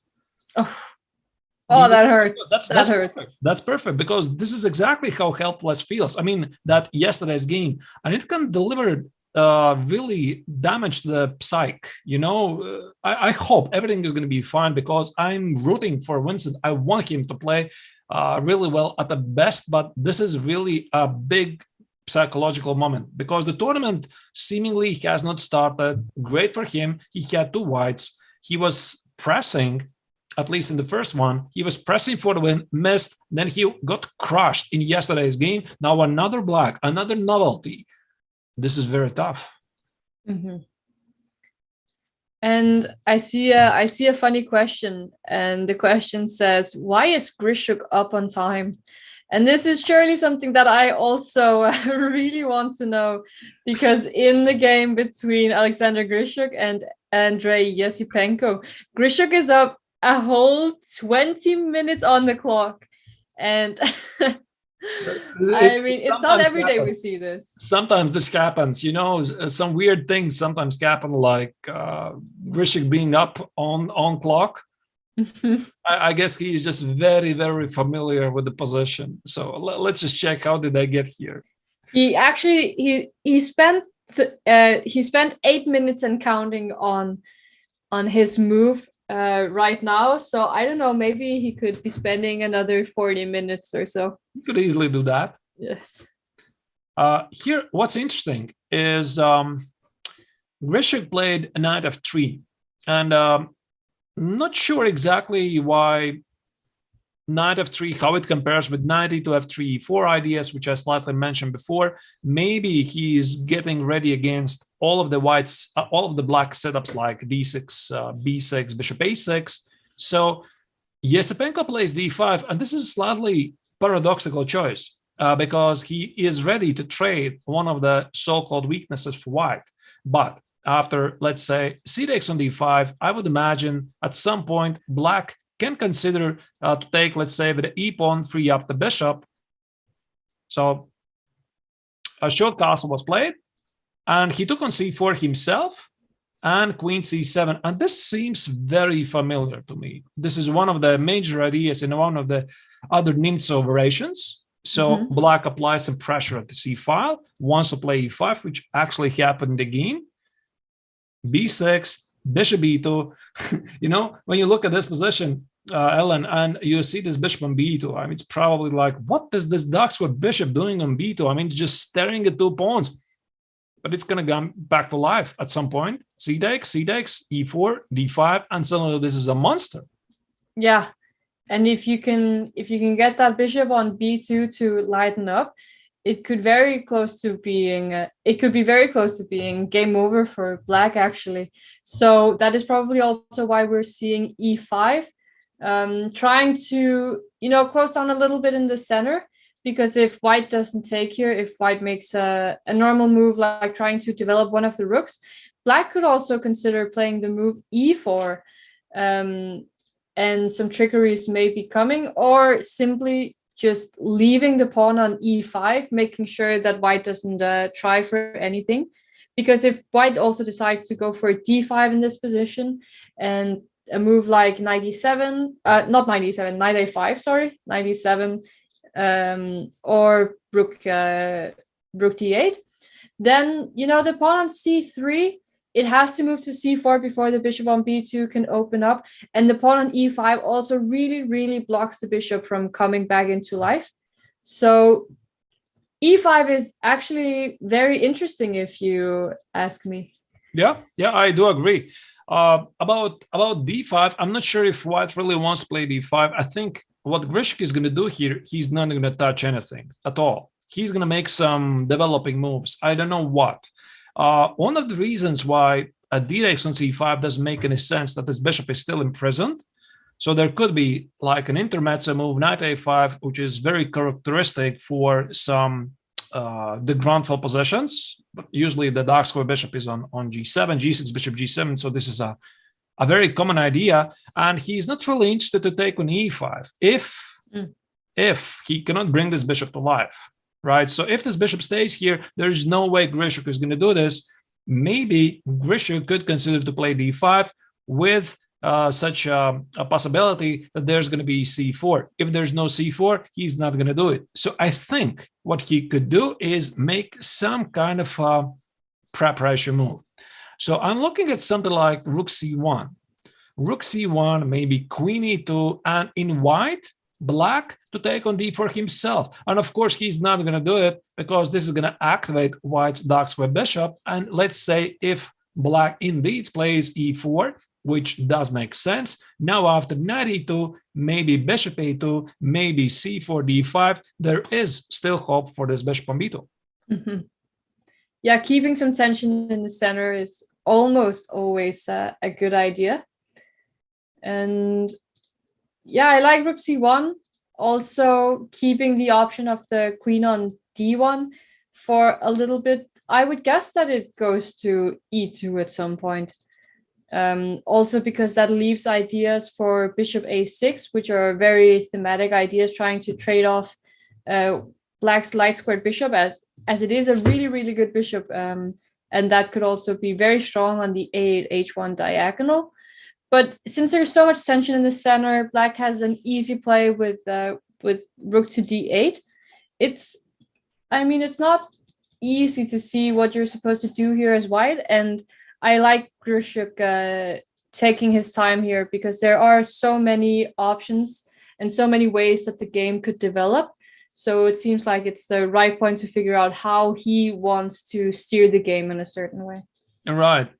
The chat also, somebody suggests the queen c2. Yeah, I also think queen c2 could be an option that white could consider here, not to take anywhere. Queen c2, maybe prepare against e4 with knight e2. There could be f3 ideas, right? Opening this long open file for the white rook. So anything can happen.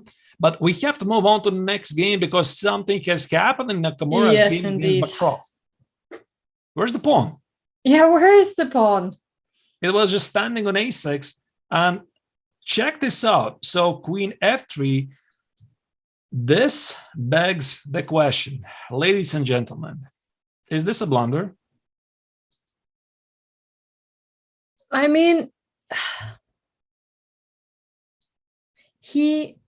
how much, okay, I'm going to check how much time he spent on his next move after this, because, so, Bacro spent 3 minutes on bishop a7 and 3 minutes on castles.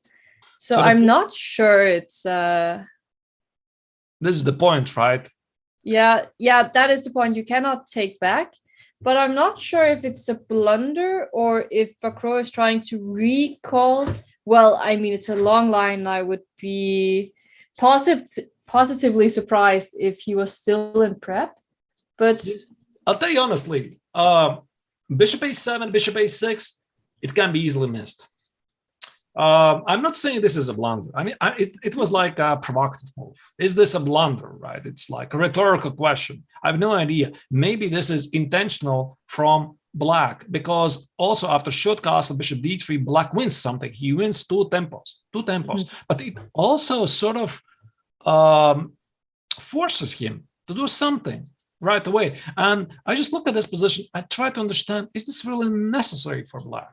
So you could simply play bishop b6 and get pretty much the same position. Okay, with the absence maybe of those two tempos, the bishop on b6 is still very active. White cannot easily make a long castle, but maybe this was intentional sacrifice. I mean, after bishop a7, bishop a6, playing short castle, and now somehow trying to capitalize on that pawn.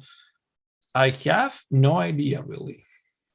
I once heard that it takes about 3 moves to capture a pawn. The first move is the move you use capturing the pawn. The second move is the move you use to either take the piece back to where it came from or protect it in any way. And then the third move is to further consolidate your position.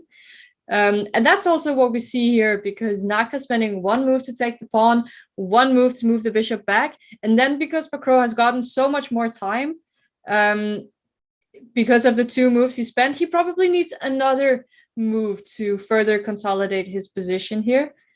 And I mean, a pawn is a pawn. Maybe Naka should apply for Pawn Grabbers Anonymous. But I mean, it does look like a nice, healthy pawn, though I do like that.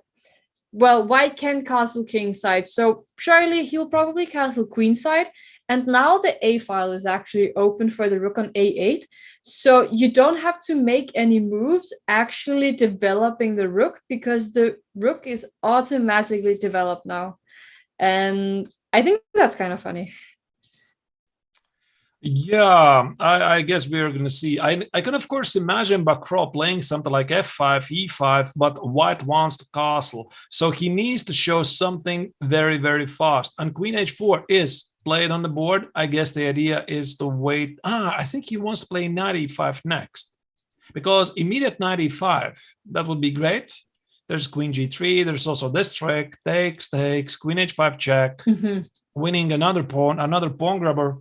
But I think the idea of queen h4 check is that after the g3, now black has access to knight e5. So after g takes on h4, knight takes on f3, black at least wins back the pawn.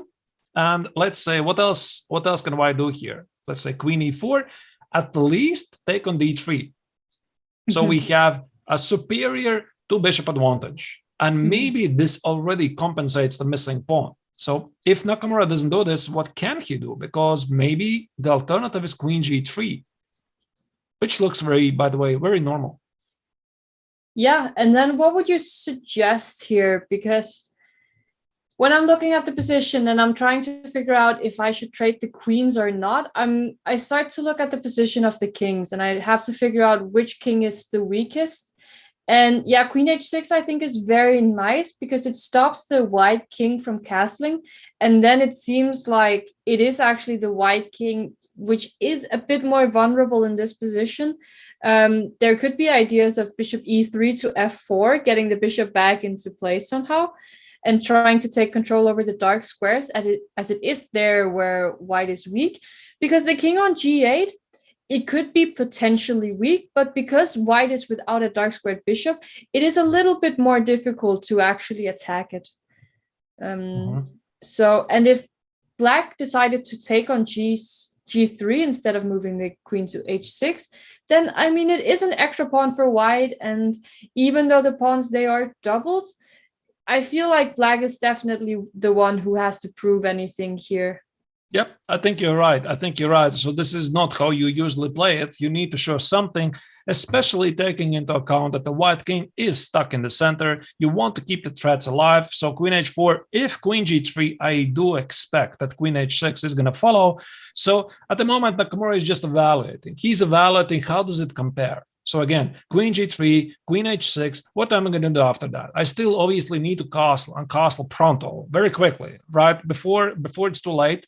Otherwise, black will start to march forward with his pawns, and it could be trouble. So let's say after queen h6, maybe there's going to be something like knight e2, a long castle, but still this pin could prove to be quite dangerous. So let me just try to cook up some kind of continuation. Let's say bishop e3, a long castle. Maybe there's something like f5. What? You've f5? Yeah, f5.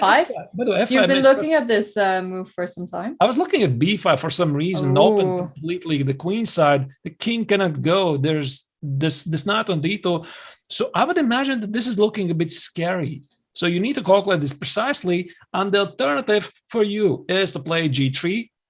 Ah, wait, after g3, there's still queen h6. Wait, maybe he doesn't even have to play knight e5. Huh. Ah, I see. Yeah, queen h6. Maybe there's no I guess white still has to go for a knight d2 because getting the king castled is so important. Right, knight e2. Now the question is, how does it really make a difference with the queen on g3 or the pawn on g3? Knight e2.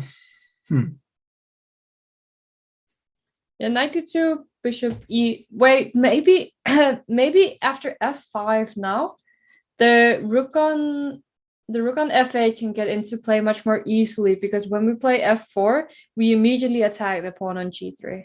Right.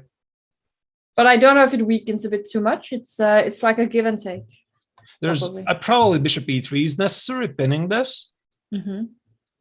Queen. He also, he did actually go queen g3. So I like that he didn't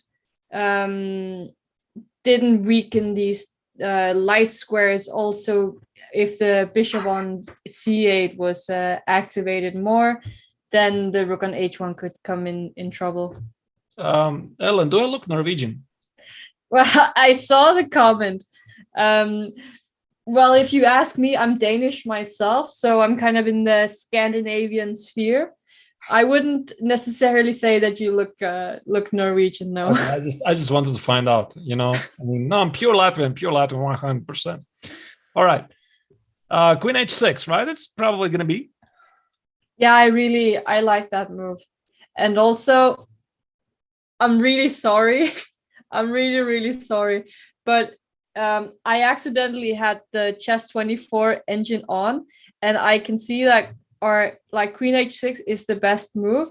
And after knight d2, there's another move which is actually surprising. But when you see it, it makes complete sense in this position. Bishop b8?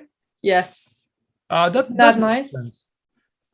This is quite a typical idea in some of the Sicilian compositions, which actually accidentally, you know, how do I know this?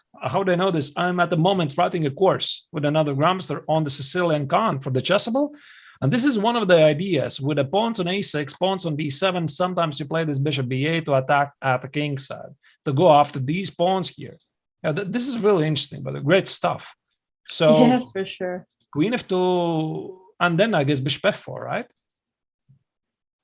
Well, I turned the engine off, so because I didn't want to look at it. It was by complete accident, because we are not using engine lines. We can only see how the bar looks here on the stream. So I don't know after castles or anything. I just know that it wanted to play bishop b8. But Naka actually went for something which was pretty interesting, going for h4 instead. Very aggressive. I just know that if any of my students, they played this move h4, I'd probably slap them over their hands, because I'd be like, you have to castle. This is move 20 and you have not castled yet. Just get it over with. Right. So his idea, I guess, is to play either h5 or queen g5. I'm not sure even which is the real threat. Let's say now this bishop b8, queen g5. Let's trade. And now here's the thing. After bishop f4, this pawn actually can be protected. Knight e4, getting some very nice access to knight f6. So even if black is super careless, there is even the room for some very silly mates, of course, which is not going to happen. But I like this move. It looks very practical. Yeah, I really like queen g5. We talked about white probably wanting to trade queens, as the king on e1 wouldn't be that weak. So definitely makes sense, though it also weakens some of the dark squares even further.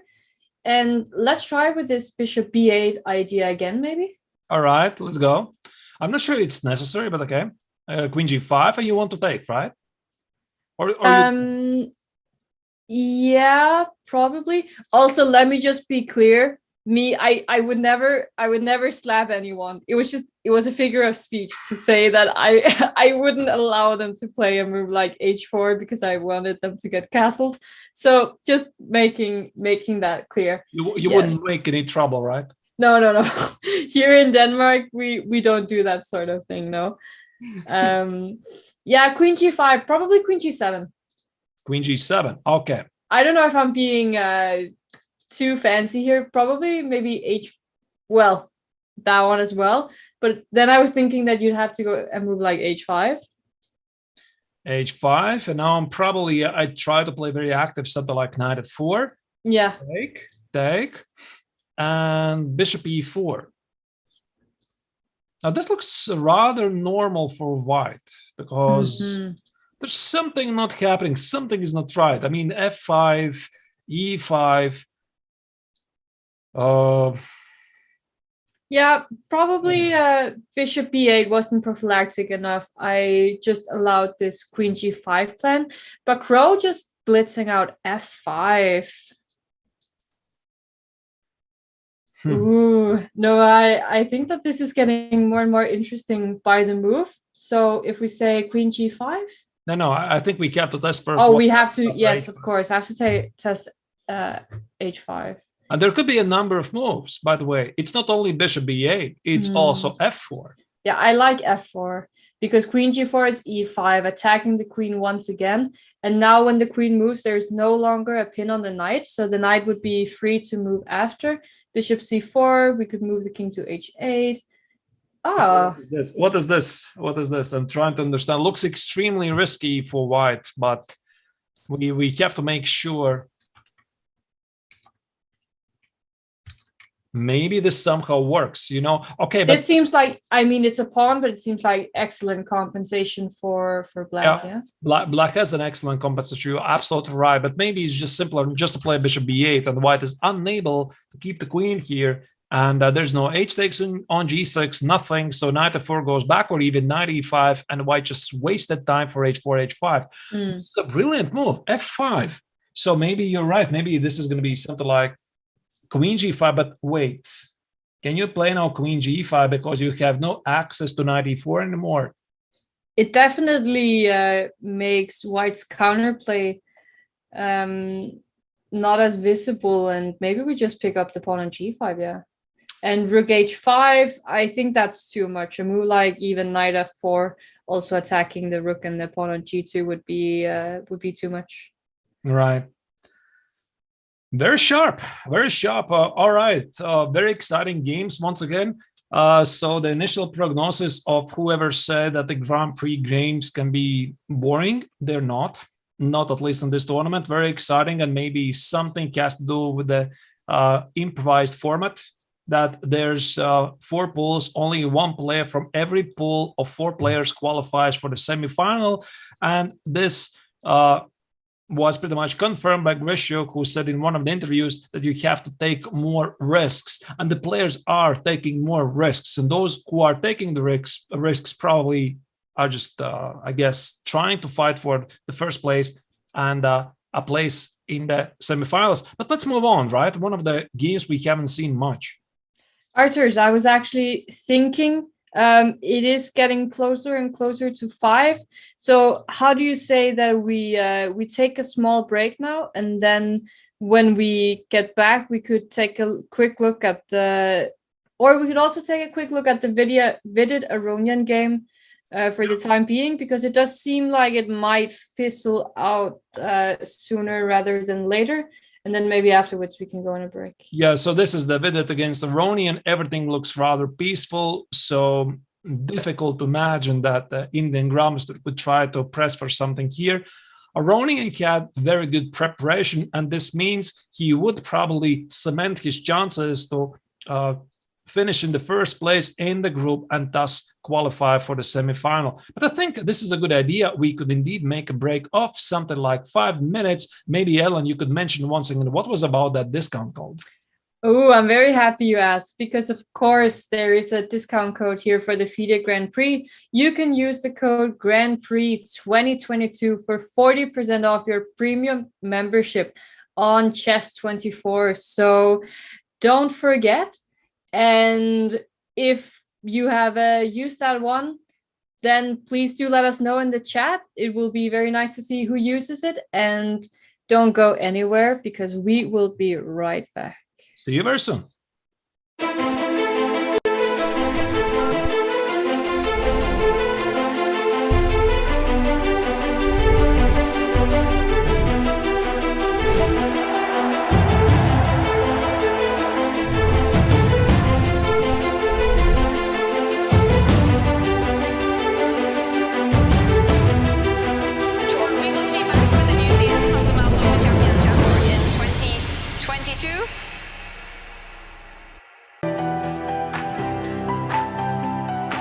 Okay, so let's send a challenge.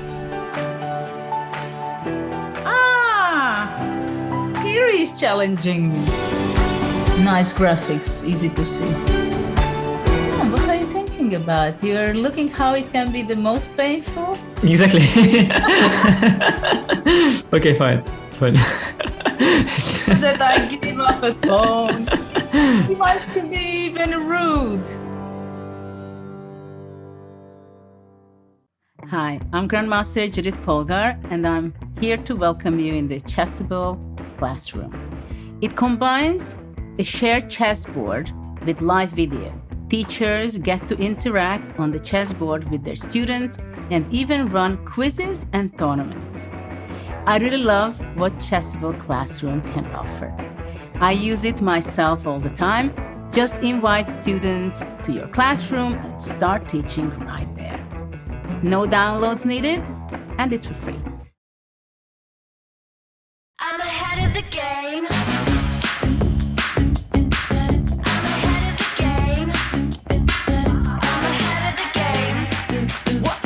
Well, the phone is always ringing. I'm caught up on the line. Got a string around my finger. Remember who am I? I'm a boss and I'm honestly up my rocker, but follow me. I'm ahead of the game. I'm ahead of the game. I'm only ever slinging. I'm working overtime. Got a song and I'm the singer, the melody, the vibe. I'm a prodigy. Logically, I'm impossibly wanted. Then they'll remember my name. They'll remember my name. Ooh,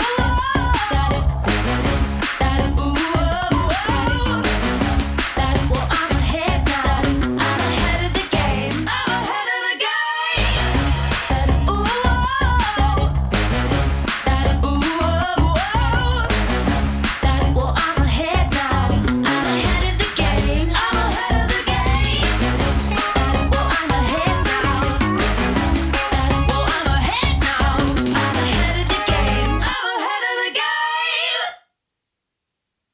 time to take control of your journey towards chess mastery. Magnus Carlsen introduces Chessable, the definitive solution for studying chess. Move Trainer uses the science of spaced repetition to identify your strengths and eliminate your weaknesses. There's no need to set up a board, remember which page you're on, or keep track of all the moves you miss. Move Trainer empowers you to go from the opening to the end game with confidence. It's a seamless, effective, and fun way to study chess. Choose from one of the largest online chess libraries in the world, with hundreds of titles ranging from classic books through to our exclusive Chessable courses, including over 100 free courses.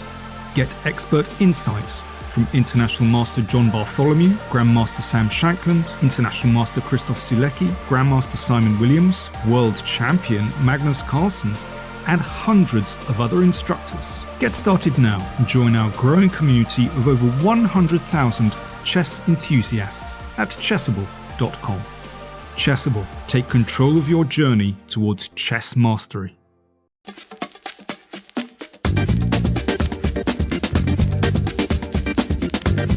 E5, it's E5 Patzers. A complete repertoire against 1e4 based on 1e5, now available to study with Chessable's unique Move Trainer technology.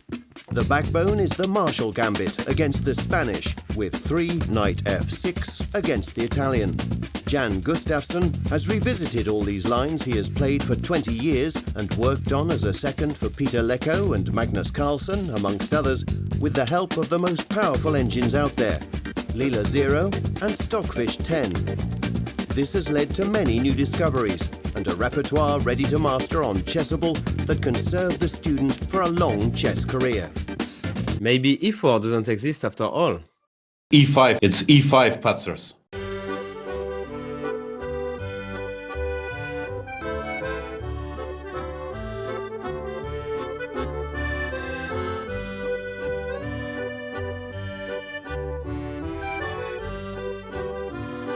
When I saw her for the first time, it was love at first sight. I love how rich and complex she is, how sharp and principled her first steps,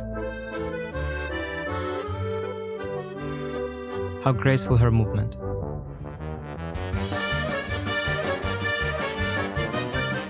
Paris is the city of love.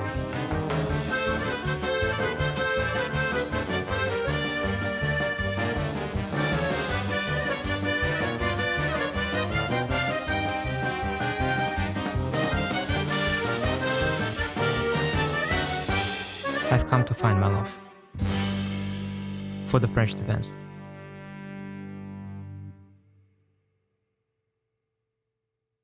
Welcome everybody! My name is Jan Nepomniachtchi, former world chess champion. Are starting a new course here for Chessable. A very special Chessable course. Master your chess with Judith Polgar. You know what? I learned a lot.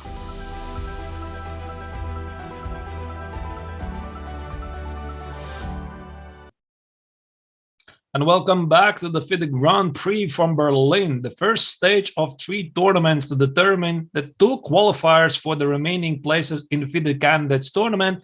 Today is round 4. The games have been well underway for a couple of hours at least. And here with you in the studio today is Women International Master Ellen Nilssen and me, Grandmaster Arturs Neiksans. Well, Ellen, I don't know. We probably should switch the new game before the break. We discussed we need to check what's happening in other games. Maybe a Paran against for the save. What do you think? Yeah, let me just first start by saying thank you so much for calling me a WIM. Those are days that I look forward to will happen, though they have not happened yet. But you know, I like that. It's kind of encouraging that you say that because it sounds very good to me. So, you know, I take that as what is it called? I can't remember. I can't remember the word. The compliment? Also that, but it's very encouraging. A good omen, people are saying in the chat. Yeah, I don't know. But yes, okay, let's just keep on going. Not worry about my bad English. Inspirational, thank you. Thank you in the YouTube chat. Yes, it's very inspirational. There we go. King D1. What is that move by Oparin? I love it. Wow. King C2 coming next. Wow. Let's check this. I mean, there's a couple of moves we missed it last when we left it. So it was a knight e5, knight b6. This idea I recognize, seen from other variations. Knight b6, a takes on b6, c3, king h8. Black is a bit faster with his ideas to play f5 and b4. White pretty much says, I don't care what you're doing there. I'm just grabbing space at the king side, at the queen side. Queen e8, b5. I'm not sure I really understand this move, but h4. But h4. Can you try to explain what about b5 it is that you don't quite understand? Why do you need this, really? Because, I mean, I try to understand why do you need to include b4, b5. Mm-hmm. What does it exactly gain? So the move b4, I understand, right? It's fighting for the space advantage, something like, I don't know, c takes, maybe position the queen on b3, and the pawns in front of the queen, they are sort of protecting the queens on b3 well-being. But now, b5, maybe white is happy to waste 2 tempos to push away the knight from c6, and this has to be. Right. Otherwise, after knight a5, this knight here, it feels nice, but it's really half a knight. It's just not doing anything. So I'm going to play something like bishop d5, maybe even play c4, and this knight could as well stay there for the entire game. So yeah.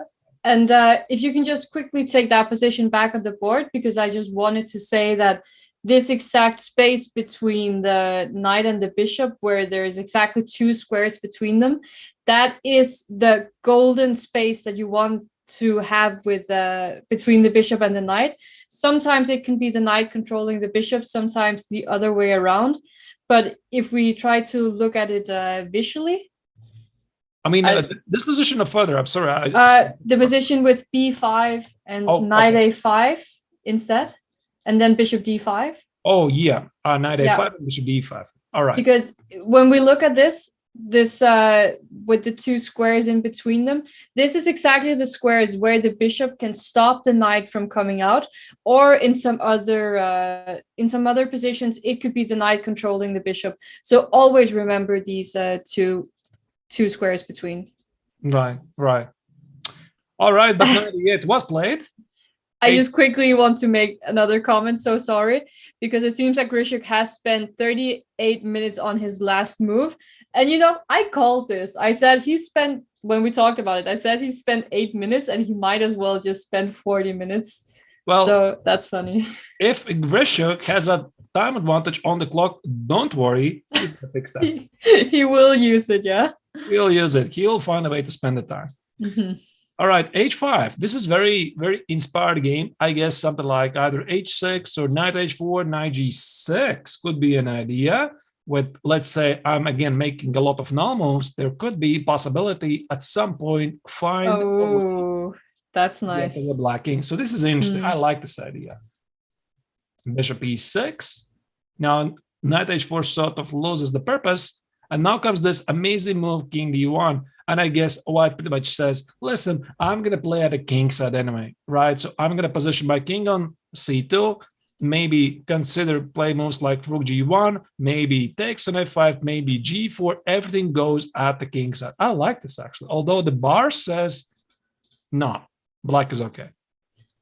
Well, the bar might say that black is okay, but I think the move king d1 is a very inspired move, because you don't quite want to castle queenside, because that could leave the a4 pawn vulnerable in some positions. So, and it takes almost takes the same amount of moves to play king d1, king c2, rook hg1, as it does castles and rook hg1. It's almost the same, but it leaves the king with a bit more flexibility of where to go. It leaves the a4 pawn protected for some moves more. And since black is not really opening up entirely just yet, the king is still very, very safe.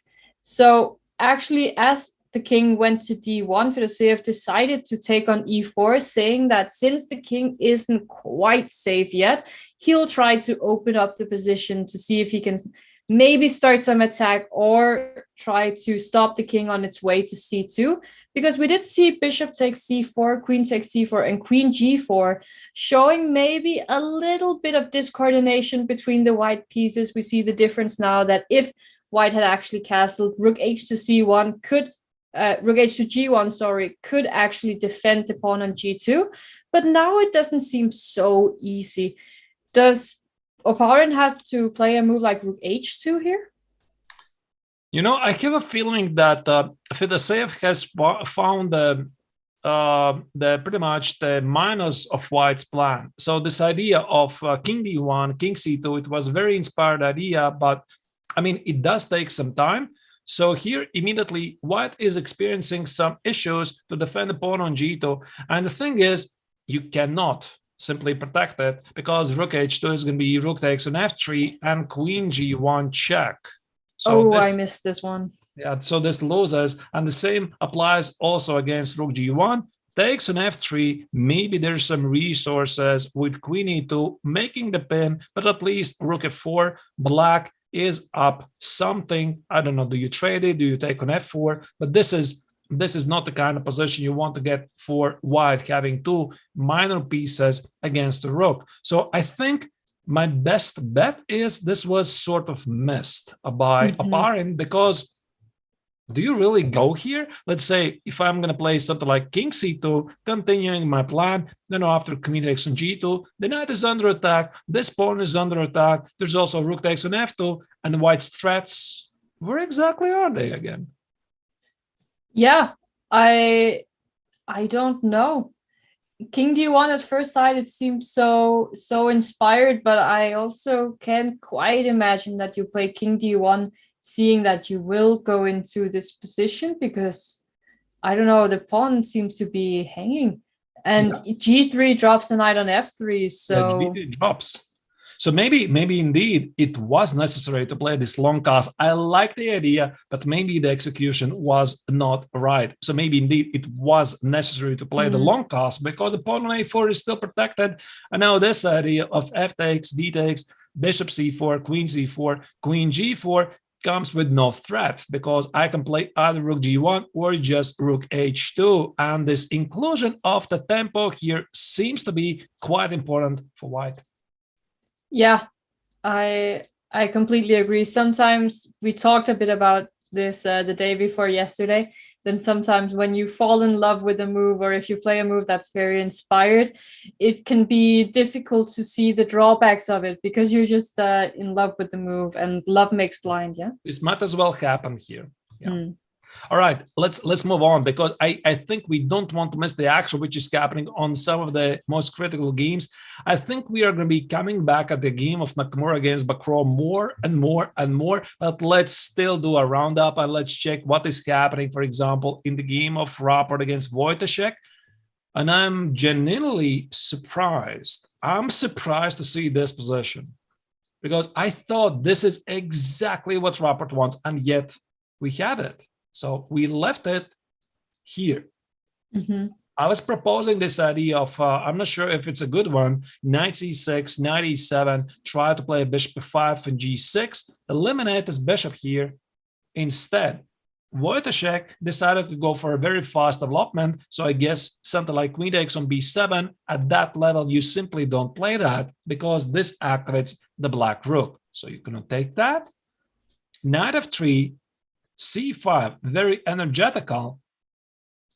Queen here, pinning the queen. All of this was played in the game. And after d takes, knight, and knight e2. You know, this is a bit surprised, because I have a feeling that if somebody is better here, Ellen, it's got to be only white, because this is the classical position. We have entire books which have been devoted for studying this kind of position. Again, the isolated queen's pawn position with the knight on d4, making this last square bishop really bad. And what black is missing is the typical kingside attack, because it's simply not here. So whatever happened in Wojtaszek, I don't think this was the most precise way to play this. No, I mean, when I look at the position, of course, now I can see the engine bar like almost how much it evaluates the position at. But if I didn't have the engine bar, I'd be close to saying that this was almost strategically lost for for black, sorry. And simply because this D pawn is so weak, and if black if black is going to keep the position together, he really has to find some very precise or accurate way of solving the problems in the position, like the weak pawn on d5 and the lack of counterplay because of the very bad bishop on d7 just being completely, it's just shooting into to thin air here. So Right. I would almost think that black was lost if I couldn't. Well, I don't know if it's really lost. I would just say it's just worse. It's just worse for black, solidly worse. And the first game which jumps to my mind is quite a famous game of Karpov against Kasparov in one of the World Championship matches. But of course, there's many games in this line where white is showing a textbook technique how to get to the pawn on d5. Bishop b1, bishop a2, or position the bishop on f3, knight e2, knight c3, double the rooks. Oh my goodness, there's so many ways you can cause black to be uncomfortable. So it really begs the question, was this really necessary for Radoslav? I like the idea, playing active with c5, but queen f8, I guess somewhere along the way he changed his mind. That's my best guess, because if you allow to take on c5, definitely white is better. But let's say after b6, there could be problems after bishop a6, knight b5, and suddenly white has a very good piece activity. Maybe just don't touch the c pawn at all. Maybe just play something like c6, would have been a different game. But anyway, this is what we have. I actually thought that you were going to mention the game between Floor and Capablanca. Well, I don't remember it. No, that was a game with not well. What I'm thinking about in the game was the end game between knight and light squared bishop against each other. So with the isolated pawn on d5, and eventually it was a draw, but it was a very difficult draw for black to hold. Yeah, there's many interesting thematical games about how to play against the isolated pawn. Wojciech is slightly struggling. Position is not very pleasant. And this is exactly the kind of position that Rapport was looking for. So he is looking really good here. So we are going to move on. It's going to be a long and strategic game. Yeah, and it does seem like the game between Vidit and Aronian, I believe it will be a draw very soon. You actually spoke about this exact pawn structure earlier, where this pawn structure with the double pawns, it's actually not a weakness because they are stopping the white pawns from making a passed pawn. So they actually work in black's favor here. And even though he will be behind with a pawn after king takes c4, though rook a2 is a move, maybe winning one of the pawns back, it's probably going to end in a draw. Yeah, doesn't really look like. Yeah, king takes on c4. This is on the board, so there's a. Well, king b2, no? Oh, what? King b2, rook b3 was played. Oh wait, sorry. Why did I get? Oh, okay. I guess I mixed it up. I thought he played king takes on c2. Yeah, indeed. After king takes on c4, rook a2 would be immediate draw. So with it is going to try to push this. Rook b3, king c2. This is the idea. Position the rook maybe here. Try to win the pawn. But I think there could be indeed a great chance we are going to get this endgame. And when was this, Ellen? Was this the first round or the second round? Maybe the first round when I mentioned the first possibility of this endgame. 3 pawns against 4 pawns and double pawns. Maybe we are going to get this. That would be quite something. Yes, for sure. Let's move on, right? Let's check. Yeah, a lot of people are talking about the Naka game between Bakro. We've been there quite a lot. It just seemed like they might be heading into a repetition of moves, and it's probably Bakro who has to decide if he wants to draw. But if we take another game, you said you love those Italian games. So should we head back to maybe Hare Krishna against Shirov? or Dominguez against so you can get that kind of Italian feel again. Italian feel. I like how you say that. Right. So we left this position right after the opening, when after knight e4 takes, d5 was played, and not e5. Queen f3 was played. Queen f6. Whoa. Bishop d1. You know, actually, I find it a bit surprising that Wesley did not take the pawn on e4.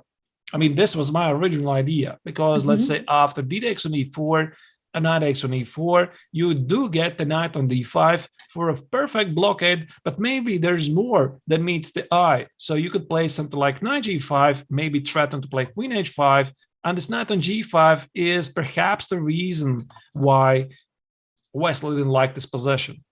I mean, not at least try to take away, establish this very nice outpost and an isolated queen's pawn structure from White's perspective. So this is what they played: c6 and rook c1.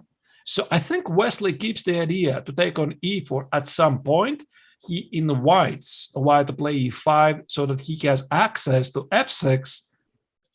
Very interesting, by the way. I'm not even sure if I like White's position, because Black's position seems to be very simple. Let's say I want to take on e4, I want to play bishop d5. After e5, there's going to be f6.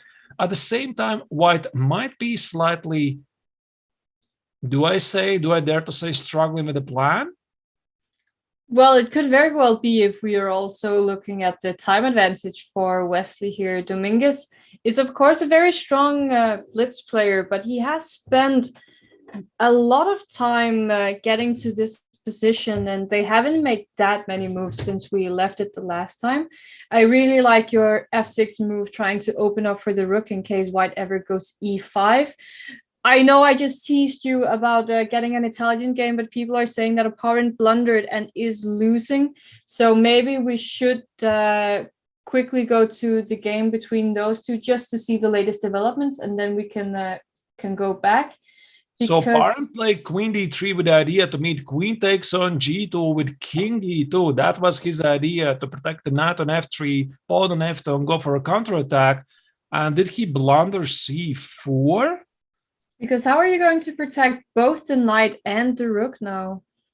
I mean, you have to play queen e2 or queen e3. Well, these moves are totally out of the question, right? Because you're losing the knight on f3, the rook on h1 is under attack. The same applies for queen e2.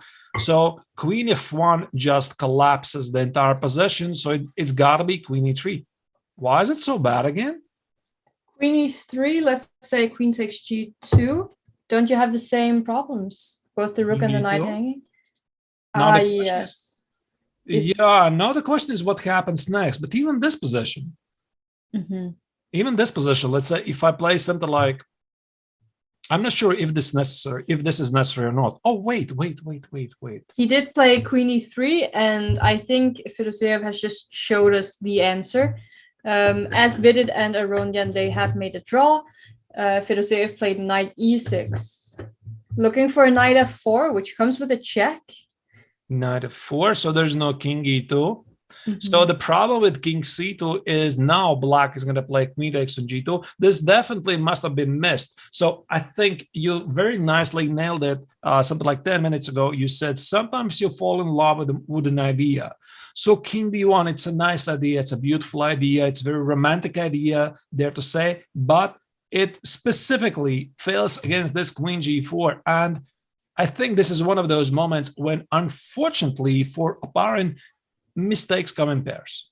This is a known stuff, right? So very often it's a phenomena in chess. When you make the first mistake and you're just maybe psychologically barely holding on your feet, at that moment, there is a very big likelihood that you make the second mistake.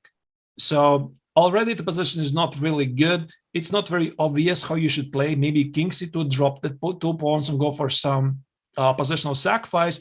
Queen d3 was the second mistake on the spot. And now things become really, really bad. So I think this is just a classical example. Yeah, it might have started to go wrong with king d1, and then this queen g4.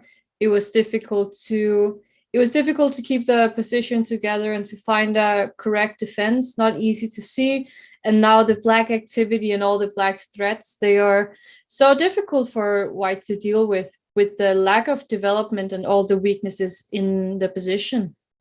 Pawn is collapsing. That's a bit unexpected, but still, I believe it's one of his most serious tournaments ever. I mean, he was the surprise finisher in the FIDE Grand Swiss in Riga. Finished in the 3rd place, which allowed him to qualify for the FIDE Grand Prix cycle. But still, I mean, he doesn't have so much experience as perhaps some other players, notably like Vladimir Fedoseev. And it just reminds at the wrong moment possible. Mm-hmm. Yeah, Rook G1 played, but it doesn't seem to make much of a difference. Should we go back to the So Dominguez game? I know that you were very excited for it. Let's do that. I mean, we slightly left it here. I said that I really like Black's chances more because his game seems to be simpler. He's the one calling the shots because that's my feeling, at least here. Because White doesn't really want to play E5 and White doesn't really want to take on D5. So it's Black who can choose the moment. So he can play maybe Rook E8. He can maybe take on E4. Maybe he could even play A4. Maybe he can make some kind of a preparation move. I slightly already like Black's position more, but let's move on. We already had a look at this game, and there's one more Italian Rai Lopez game. Hare Krishna against Sheriff.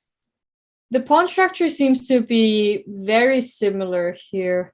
The only difference is the pawn on A4 and the pawn on A6 seems to be quite equal to me, but I know that these Italian games, you might often think that it's quite equal, and still there are some nuances that you don't quite see. So let's take it. We left it here. Yeah, we left it about here. Rook E8 was played by Sheriff. This is where we left it. C3, knight C4. White slowly untangles his pieces, finishes development. C6. Well, this is actually what I did against Sheriff. Mm-hmm. In that game, I mentioned to you earlier in the Grand Swiss, I was playing with the black color. The only difference was maybe, I don't remember where the pawn standing. Maybe it was about the same. I also played something like H6, Bishop F8 and D5 and got a fine game. Mm-hmm. D5, Bishop A2, here. So Black has a very solid control of the center. Bishop G5, here, H6, and now the position simplified. So I sort of like White. There's a reason. Yeah. Yes, I was about to ask why it is that you like White in this position. Yeah, this bishop here on C7. So even let's say if I'm forced to do something, let's say I'm going something like this, takes, and at some point I'm going to play Bishop F6, Queen F6, and something like knight E2, knight C4. Mm-hmm. So I have a feeling in these types of positions, the bishop is not really doing anything. So that's my impression. So White is slightly pressing here. Of course, you don't have to take on F6 right away. You don't have to take on E6 right away. You can play moves like Rook D1 first and only then take it, seek better circumstances, but also the clock. Yes. Is 50 minutes against 16, and Sheriff might regret. This was what I was talking about a little bit earlier. He was late, but I still feel that it can really happen. We have a little bit of a downfall, and sometimes, when we have to calculate, we're just more unsure in the decisions we make because they seem to go wrong whenever we make any decisions. So we always double check, triple check, and then when it goes wrong, it's just a bad spiral of it going more and more wrong. And even though he's not, obviously, we can see from the position that he's not lost yet. I don't like that he doesn't have any or a lot of time left, at least. Yeah, this could prove really difficult for him because, again, let us remind you, Sheriff has lost 2 games in a row Yesterday, he lost a rather painful game against Wesley. So playing a really fine pawn sacrifice. And although the interview was quite awkward a bit, both of them were claiming that they were trying to fight for a draw. So I couldn't really understand. I mean, when you were both of them, you were playing for the draw. I mean, normally it should lead to the draw. And no, I mean, somehow the game kept going. So it was quite interesting. But yeah, I'm sorry. We just have a question in the Chess24 chat of why not bishop c5 instead of bishop c7. And I'm actually curious about this too, because knight takes e5 seems to fall into bishop takes a2. So the pawn is not hanging and the bishop seems to be more active on c5. There's got to be something with knight takes on e5. I'm not really sure immediately. Knight e5, bishop takes, let's say knight takes on c6. So this is a fork. That's my first guess. I don't really know. Let's say queen b6 makes sense. Knight b8, bishop b3. And what is this really? Yeah. Maybe there's... It was also a suggestion of after knight c6, there was bishop b3 immediately, I think. Oh, knight e5 here, knight c6 and bishop b3. That's a good question. That's a good question. I don't know. Bishop c5 does feel more active, and if the pawn on e5 is not under attack, it's of course a very valid question. Why didn't you play bishop c5? Yeah. This is a question to Alex Asherf. Maybe he just didn't trust his calculation enough to go for it, and he saw that his opponent had so much more time. I don't know if these top GMs, they think like this. Right. Usually he's very good at calculations. There must have been a reason why he played bishop c7. I don't know. Maybe indeed it's a bit passive, but I keep hearing there's big news in the game. The Kamer game, yeah. Dubov against Kamer. But we did. It did feel like, I wouldn't say that we called this, but the position just felt so much more easy for white to play, despite black having that extra pawn. It was like we could almost only find good moves for white. Yeah. And this g4 is a great move. It stops knight f5 from happening either after knight h6 or knight e7. White makes sure this knight here is gonna remain. And now rook b6 was played by Kamer, and it really asks the question, why can't you play something like knight c8? If there's something wrong with this, because I want to trade it and play king d7. Okay, is there any problems here? Not that I see immediately, because so if we take and go rook b1. Yeah, but this is an achievement for black, right? We can try to use your idea, which you mentioned before. This I was just thinking that I get rook b7 very quickly. Right, takes here, rook b1, king e7, rook b7, king f8, rook a7, king g7. No, I think black is just fine here. Yeah, probably. Doesn't feel much for white, despite the fact that he has the outside pass pawn. But there's got to be something, because this knight on d6, according to Kasparov, I think he was the one who once said it, the knight on d6 is like a rook. And this is a rook on d6. It's there. You want to get rid of it, so you need to get rid of it somehow with something like knight c8. And the question is, what I'm missing here? Oh my goodness. No, wait, then don't say it. Don't say it. I want to figure it out as well. I found it. What's wrong? No. No, I can't spend too much time calculating it now. I don't know. Wait. I want to know. Bishop a6? No. No. I don't know. Wait, what is it? Tell me. I need to know. Rook b4. Oh my goodness. I think so. And this is also one of the ideas why Dubov played rook d4, to eliminate this idea of knight c8. First, he takes care of knight f5. So rook d4 not only attacks the pawn on a7, but make sure there's no knight c8. Knight c8, rook b4, you cannot take it. So, and if you go rook a8, that just Wow. that does not look nice. That's really, really nice. So rook b6 was played by Keimer, which was announced by our dear viewers as a blunder, and bishop b5. I'm not sure why rook b6 really should be a blunder, but Ellen, I'm looking at this position, and one thing immediately jumps to my mind. Deja vu. Deja vu? Aha, how come? No. Deja vu from yesterday. Aha.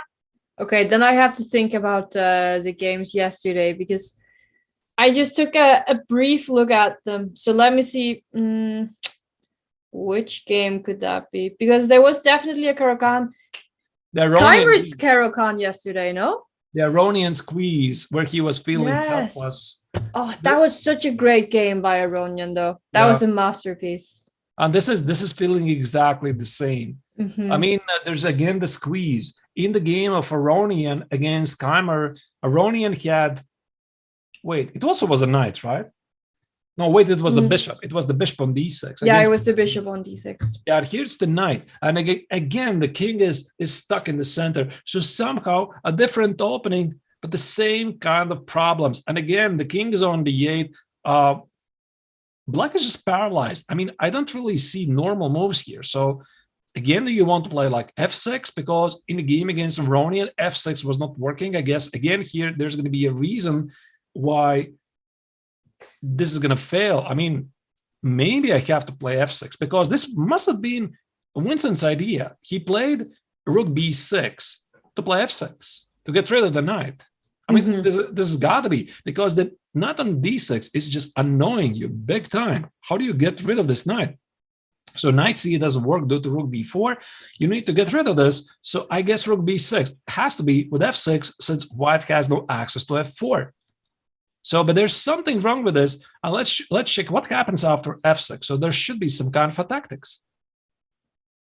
Okay, so the point of bishop b5 has to be to take away some more squares from the king.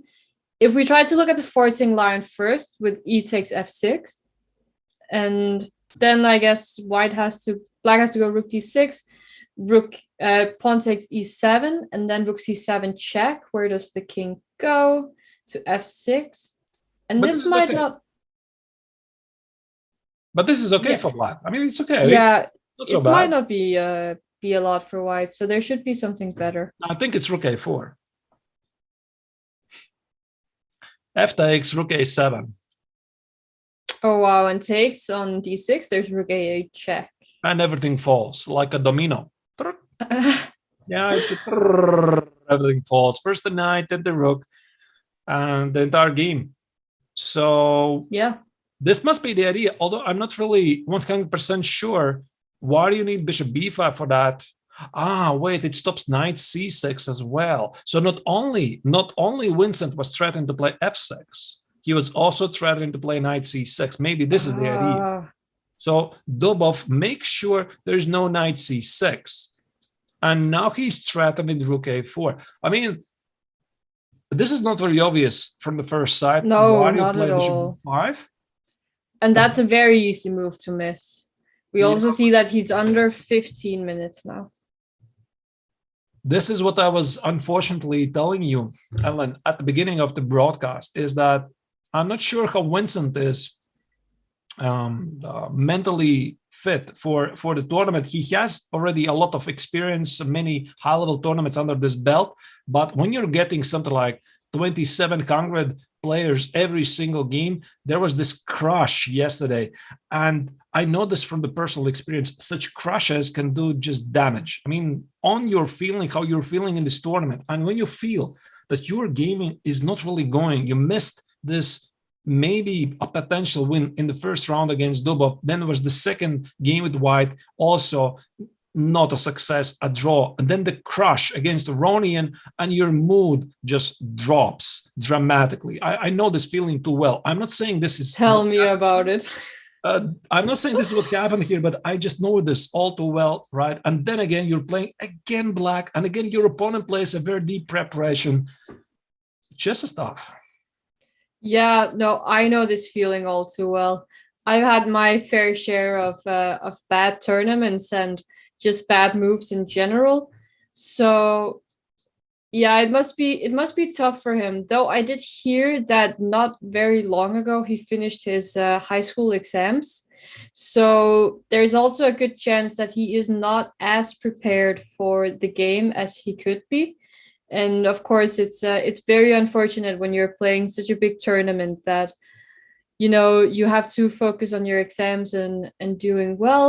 And I'm sure that he would have liked to do better, as we see Rook B8 on the board. But this is the white flag essentially, because already in a quite a difficult position, Black just wasted 2 tempos.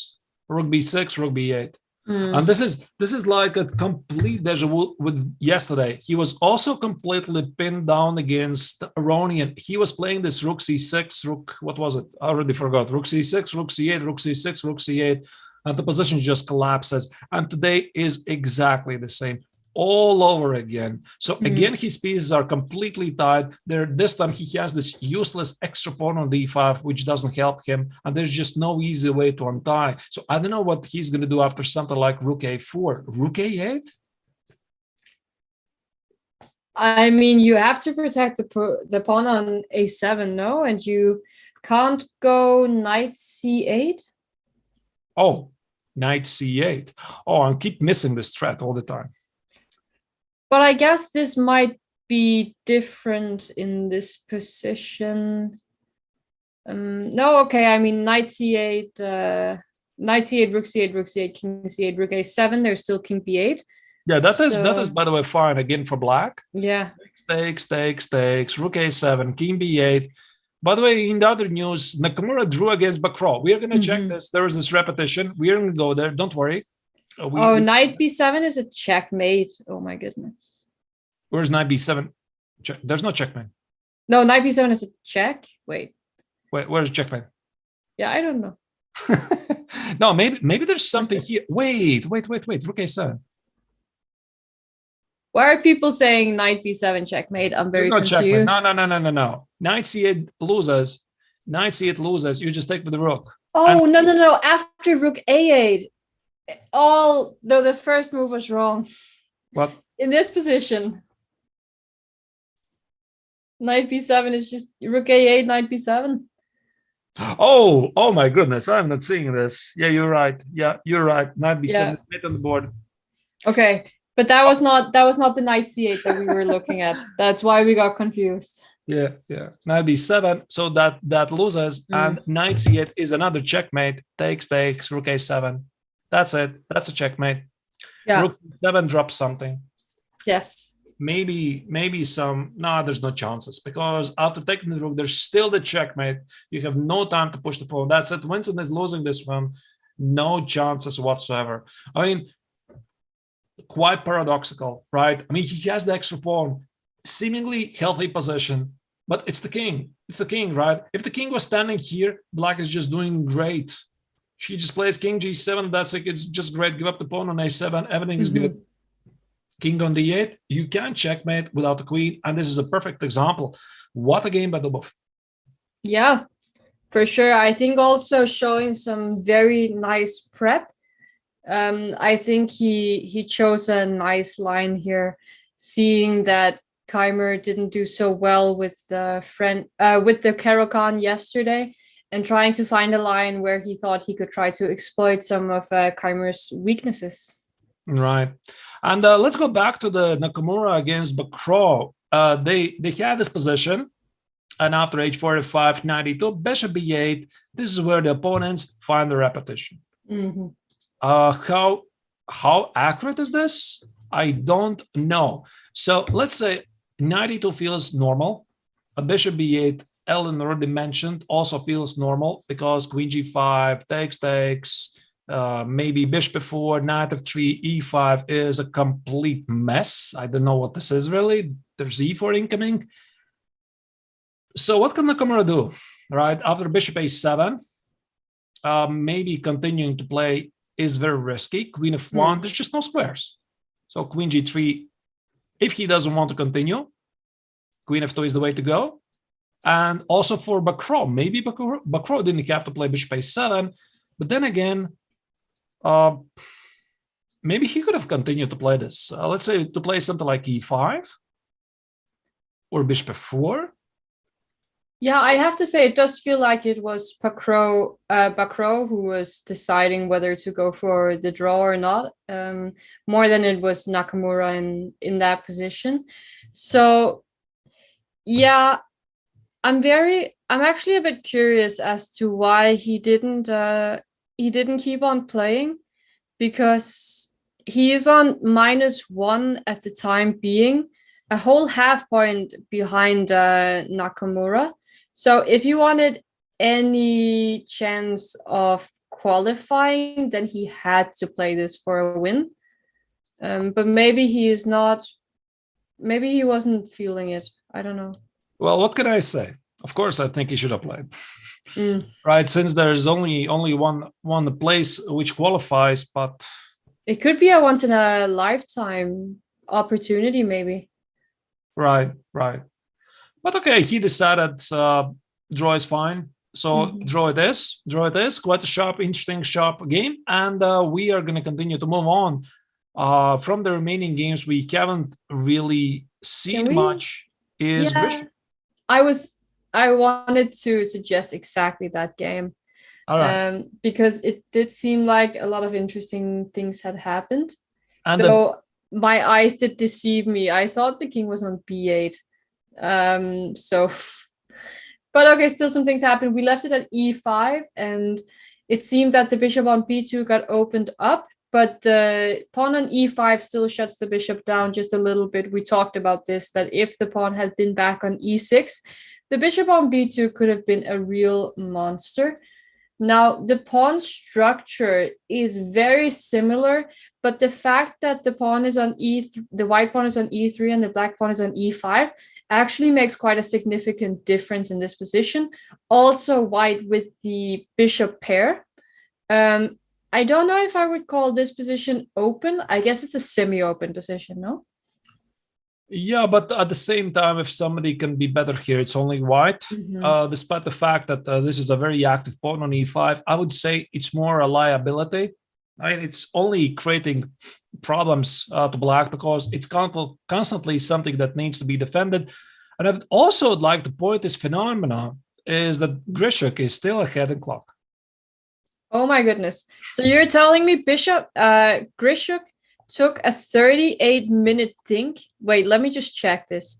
Okay, so Grishuk took a 38-minute think, then played the rest of his moves rather quickly while Yasipenko kept on thinking for quite a long time. Well, it makes sense. It makes sense what he did, because I think we stopped about here and I said either rook c1 or queen c2. So queen c2 was played here because white doesn't want to take on d4 himself, and rook d1 makes sense, and opening the square bishop, of course, it makes sense. So that's why d takes, b takes, c4. This is natural, and this is, of course, very natural. So I guess it makes sense for Grishuk. Don't spend any more time than you have to. So I'm gonna mention, dear chat, Dubov is winning. We already showed you that game. I see you're requesting that game, but Winston is about to resign. Right, so he's completely lost. Yeah, I'm sorry, Alan. Which game do you want to see next, or continue this one? I was going to suggest rook d8, but probably just losing a pawn after rook takes d8, and then e5 seems to be hanging in the end. Takes. So 5. Yep. So black should try to find another active way to continue. You have to improve some of the pieces. Like, I'd really want for the e5 pawn to not hang in some of the variations. So instead of rook d8, can I try a move like knight d7, or is that too passive? I think so. That could be a bit passive. So I could have ideas like knight g5, going for inspired attack. Let's say knight f6, maybe even f4. Oh, wow. Opening this bishop here. Okay, I see. We've talked a lot about that bishop. That is not very nice. Yeah. I think I'd like to avoid that. Right. Yeah, so, there's definitely room for some attack. So yeah, not knight d7. I am convinced already. Queen e7 maybe. How's that? Queen e7. Okay, so he went for rook e8, which is also protecting the pawn. Now clearly Yesipenko is on the defensive because he knows he's slightly worse. It's slightly unpleasant, and this is the type of position which I think it's very easy to play for white, and also that explains why Grishuk has more time on the clock. So we look at the position. The bishop on b2 stands perfectly. Rook stands perfectly. Which does not. It's the knight, right? And yeah, resignation from Vincent Keimer, who has had a bit of a tough tournament, but Dubo seems to be able to maybe get a few points in his group, though Aronian is doing quite well, and Aronian is the one to be stopped. Yeah, we already showed this line. So rook c8, rook c8, rook a7. There's a checkmate on d7. So black loses a piece to avoid the checkmate. Just down a piece, resignation. There's a fork. Yeah, unfortunately for Winston, there was nothing to do really. I mean, he just was again, unfortunately, on the wrong side of a brilliant squeeze. But let's go back to the Grishuk against Yesipenko. Yeah. So rook e8 was played, protecting the pawn on e5 to try to free up some of the other pieces. And yeah, how about the So game? Because quite a few developments has happened in that game, as Dominguez has been down on time for a little while. Oh, sorry, wrong game. Wrong game. Again, wrong game. Just a second. Whoa. I think I lost. I saw it with the corner of an eye. When we left it, I saw that Wesley played f5. When I said that here, it feels really like if somebody is charging, is black, because he's choosing the d takes on e4, or maybe waiting for white to play e5 so that there's f6. Even more, Wesley just played f5, going for a very aggressive pawn push in the center. So let's say if something like e5 would happen. Yeah, because when we were looking at it, I was actually considering f5, but I thought, no, that can't be the move, because then e5 and we won't have the chance to open up with e6. There could be some tactics. I cannot immediately tell. But I think it could be something along the lines of knight g2. Let's goodness. say I just don't know. I just guessing. So knight g2, king g2, f4, and let's say, where do you put it? Well, it would be fun to go to h1, but probably not the best square. Not fun for Lanier, right? No, I do like a knight on h1. So yeah, let's say knight f2, f1. Sorry. Knight then f1. We have the option of protecting the h2 square or putting the knight on h2 ourselves. There could be something. Well, I'm not sure there is really something, but rook f5. Rook f5, or maybe even at some point something like take an f3. But specifically here, you have bishop f3. You know, I don't know. It just feels that there might be some shot here, like taking or taking, but this didn't happen. And Lanier took on f5, took on f5, queen g3, already feeling on the defensive. Takes, knight h3. Yeah, and yes, let's just go a little bit slower through this variation, because what So found here was actually a very, very forcing way to get a nice endgame. So rook takes bishop takes f5 here, of course, because the f5 square is protected. And now if white decides to not take the bishop, there could be all sorts of takes on h3 or takes on g2, as the rook on f8 is pointing directly towards that queen on f3. So knight takes f5, pretty much forced in this position. And after rook takes f5, white played queen g3 because the white king is under pressure. So you want to trade queens when you're white, but then So found this forcing way after queen takes g3 and f takes g3, because knight d3 is a fork to the two rooks on c1 and e1. As white, you're forced to play bishop c2 here. But check out this move, Ellen. I mean, quite unbelievable, because I imagine Lanier's idea was knight x and c1, bishop takes on f5, sacrifice the pawn on a2, and then somehow rely on the power of your bishops, which is the next move. I have no idea really. Maybe h4, h5, maybe take on g6, rook e7. Either of them could work, but check out the next move. Wesley plays rook f2. That is such a nice move. Very nice. Really, really nice. Keeping under attack the rooks, but also attacking the bishop on d2. Small tactics. So let's say something like bishop e3 fails, the rook takes on c2, takes, and knight takes on e1. And How black, about, yeah, and if rook e2, there's knight takes g2. rook what? Rook e2 in the end of that variation. Here, takes, here. Rook e2 is knight e3. Or rook knight d3, sorry, yeah. Yeah.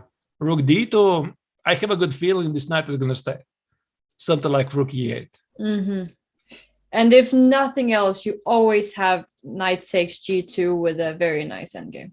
Yeah, at least in that position. But here you are threatening to take either the rook on c1 or the rook on e1, and that's why, again, a forced line. Take, attacking the bishop, attacking the pawn. So you have to take. Again, this is under attack, and Lanier is trying to escape with activity of the rooks. And again, another powerful move. I'm sorry, this didn't happen. Wait, did it? Yeah, rook takes b2, rook c to e1, and Wesley just trying to get that other rook into f2. This is a pawn, but it looks like so much more than a pawn. To me, it looks like almost 3 pawns when you just look at it visually, no? It just looks crushing, to be honest. I mean, a powerful game by Wesley, because once he trades the pair of rooks, these 3 pawns essentially are blocked by these 2 pawns, and black has just 2 extra pawns at the queen side, and the rook is still very active. Yeah, this is a. I like that variation so much from Wesley. Rook f2. And he also has played all of this fairly quickly, because last time we were here, I believe that he had something like 50 minutes and Lanier had 15. But now Lanier has 4 and Wesley has 43. I think Wesley's going to win this game. He looks definitely great. And again, let us remind you, dear viewers, this is a leader game. I think it was Pool D. The players, Lanier Dominguez and Wesley, so they are sharing the lead in the tournament with 2 points out of 3, as you're seeing this, and they're playing it right now. So this could be a huge game to decide who is going to qualify for the semifinal, because again, once again, reminding the regulations of the tournament, only 1 player from every single pool qualifies for the semifinal. Yeah, and not only would Wesley be leading the tournament or leading that pool by a whole point, but he also needs to play against Shirov in the next round, who's had a tough tournament. And then he has white against Pentala Harikrishna in the 6th and final round. So I'm not saying it will be easy. Nobody said it was easy, but I will say that it does seem like a win in this game would give him extremely good chances. Though Lanier is trying to go for some perpetual on the 7th rank here. But the bar is merciless. It's just dropping like a stone. And this idea of doubling the rooks on the 7th rank, I think it's the only practical choice. I can completely relate to that, because everything else just feels bad. And he wants to double the rooks. And again, maybe this trick is worth showing.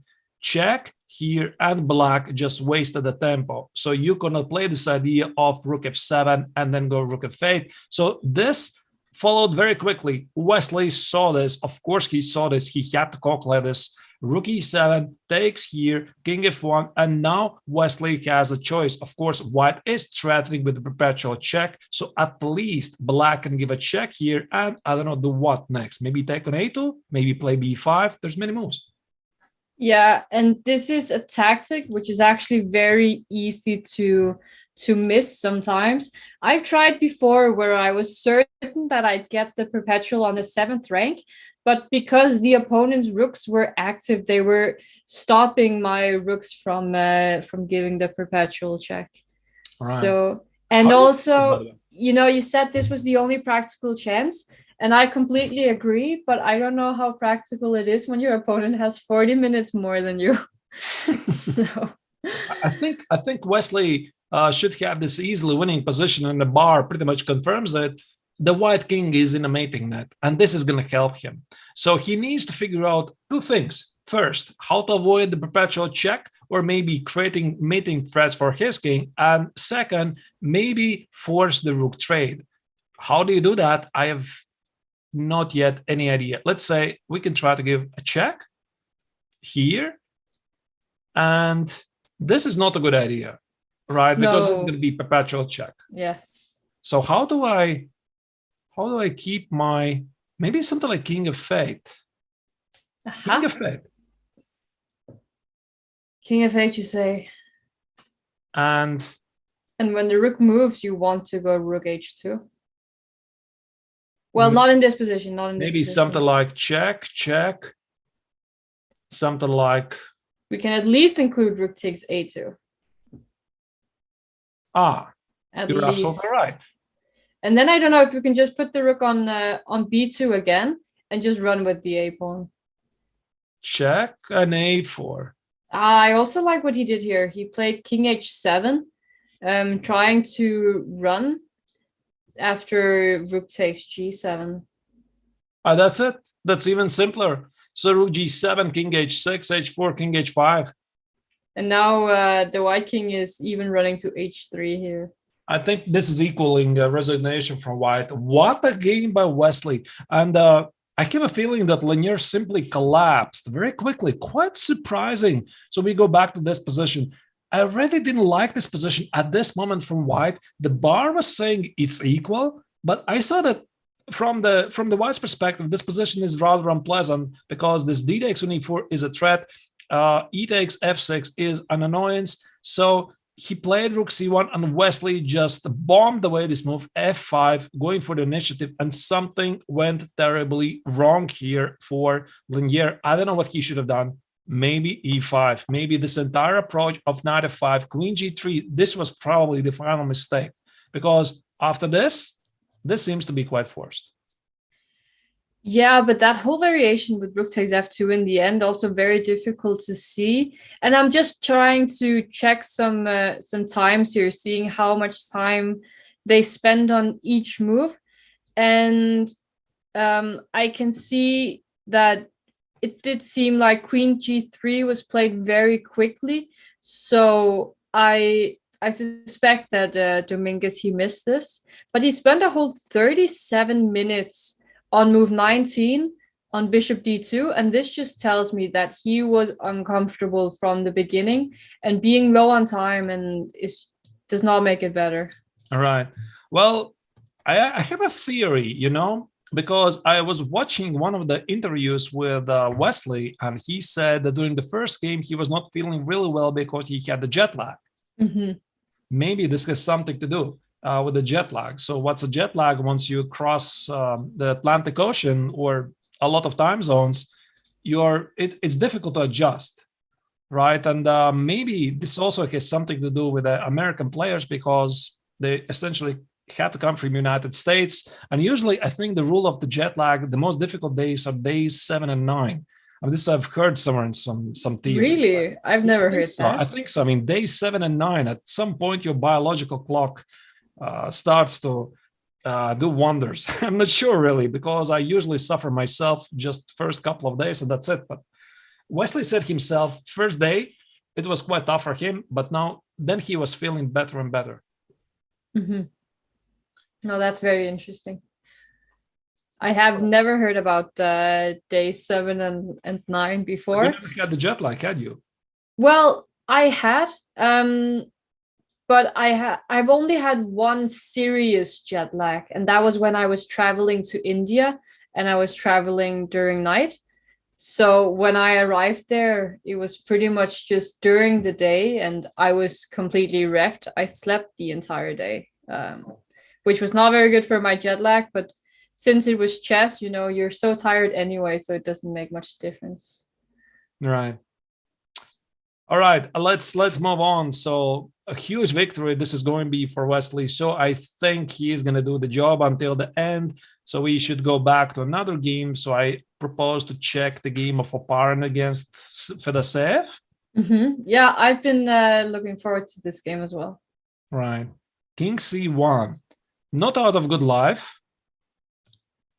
Queen H5. So Fedoseev simply collected a pawn. King C5, King C2, Queen G6.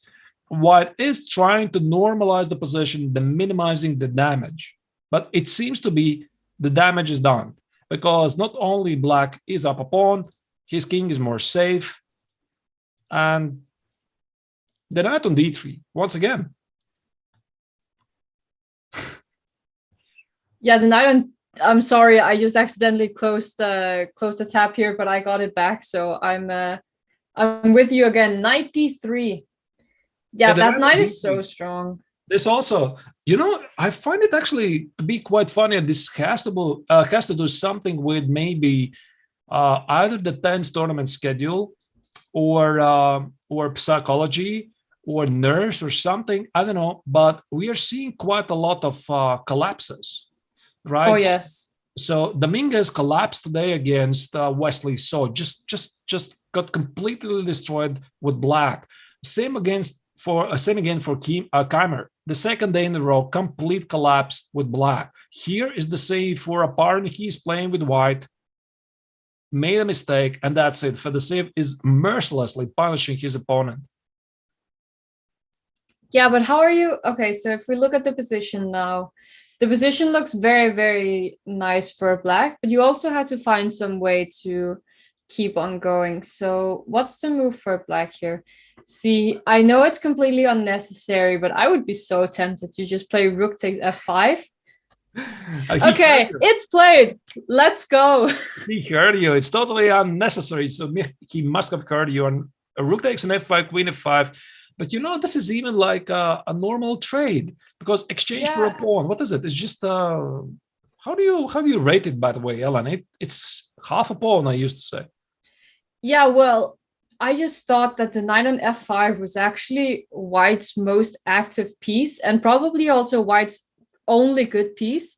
So why not just take it off? Because now White is left with no good pieces. And since that bishop on e7, like the square on g5 is protected, so soon, maybe very, very soon, the bishop will be able to join the attack.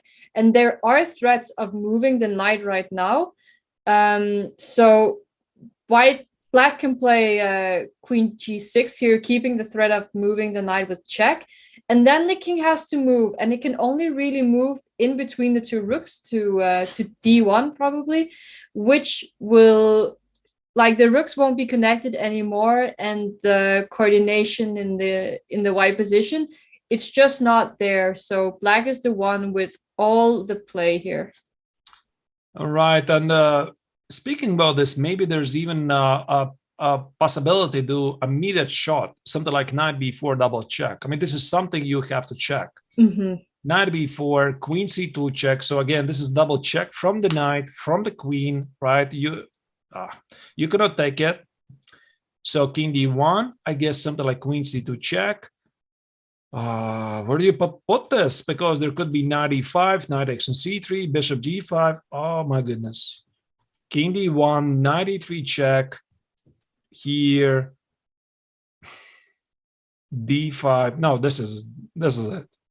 d5 with bishop c5 to come also looks very nice. This is completely collapsing. There's bishop c5, there's rook f8, maybe h6, bishop g5, and this king is bombarded from every side. Apparently just collapsing here. Unfortunately for players who are cheering for him, he was in such a fantastic shape in the FIDE Grand Swiss. Here, things are simply not going for him.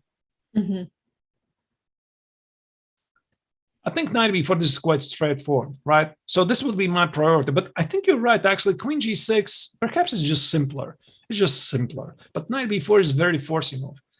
Let's move on to other games so that we are not missing any action, and we also have to... Yeah, sorry, I was just going to say it's a long time since we checked the Rapport Wojciech game. Yep. Yeah, some positional finesse, right? There's complete madness in some of the games, so we can appreciate some of the positional beauty in this game. Yeah. So, all right, queen b4, trade queens. Seemingly, this is a weakness for white, but there's no way that black can exploit this. On the contrary, this opens the file for white, gives access to the c5 square. Maybe this is necessary at some point. So a good trade for Rapport. G4, more space. I really like G4. So if we can just quickly, or maybe not quickly, try to explain this move, because we say that G4 opens up for the king, but in the end game or in a middle game where not many pieces are on the board, as is the case here, we see that the white king is not getting checkmated. And with G4, you gain some extra space on the king side, and you're taking so much control over the square on F5. And not only that, you make it difficult for black's pawns on the king side to move, because when they move, they will create weaknesses. But the weaknesses created by the G pawn moving, like the H4 square or potentially the F3 square or the H3 pawn, they're just not weak in this position because black has no way of attacking them or exploiting it. Right. Yeah, that's a really fine positional move. So Wojciech is looking for ways to activate his pieces, trying to somehow punish his opponent for the main move, G4. King G2 actually protects the pawn on G4 with a trick. Now, H takes, you couldn't take on G4 because that would be F3, and that's a pin, right? That's a fork. So black is losing some material. That's why Wojciech played knight e6, bishop e2. I guess the bishop is heading back to F3, knight c4, and this is currently the position. So I would expect something like b3. Yep, and b3, as I say, is played, and bishop f3 next. And in the meantime, we do see that Dominguez resigned against Wesley. So very, very fine game from Wesley there. So this is the final position for Dominguez against Wesley. So simply crushing. And the final position is 3 extra pawns. The king is under the mating net. I don't really recall Dominguez collapsing so quickly with white. Usually he's very solid. Something happened very wrongly here for him.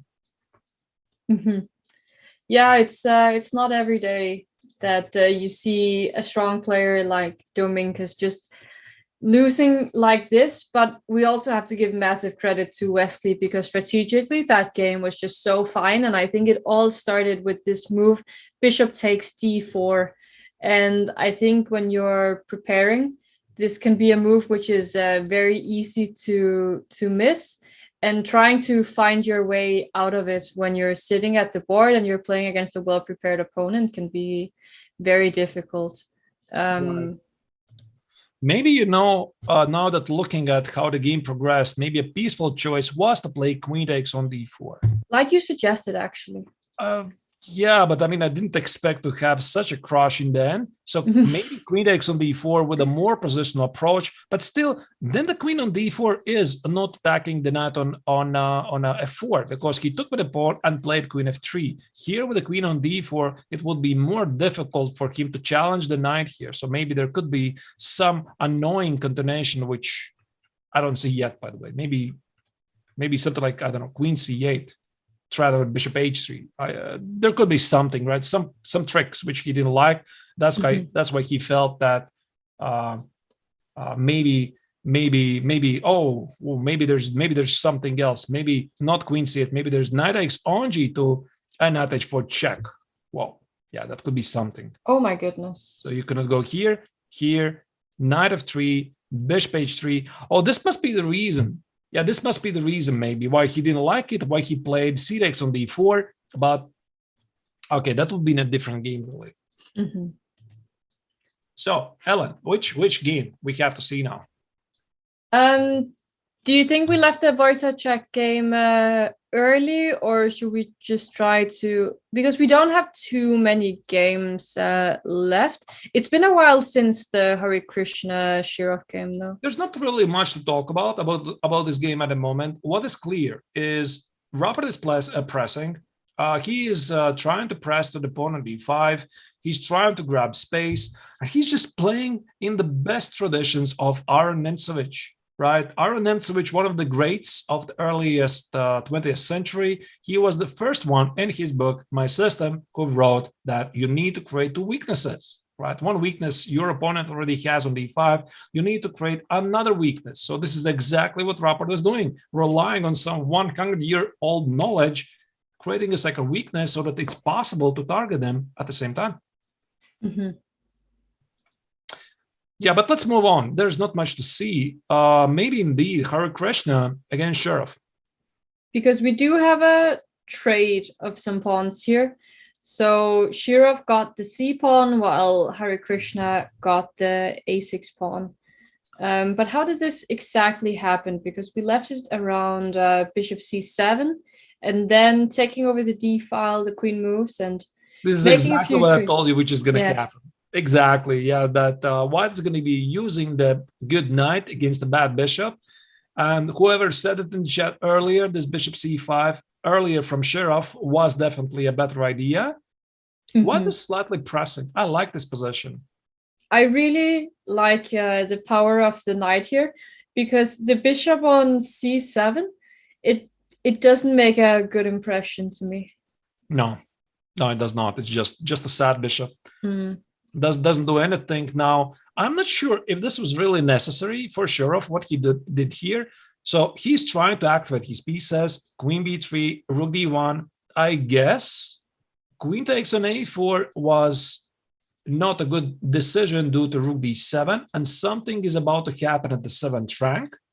But the e5 pawn also being potentially under pressure later.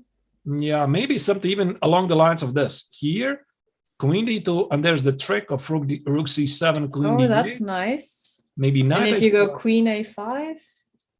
Well, okay, the black position is pretty much just tied together. Very tied. I think that's why usually you, on the intuition level, you just don't trust it. I mean, yeah, you check, you don't like it. So Sheriff is trying to simplify the position here. He's fighting for the draw, and this is how they got here.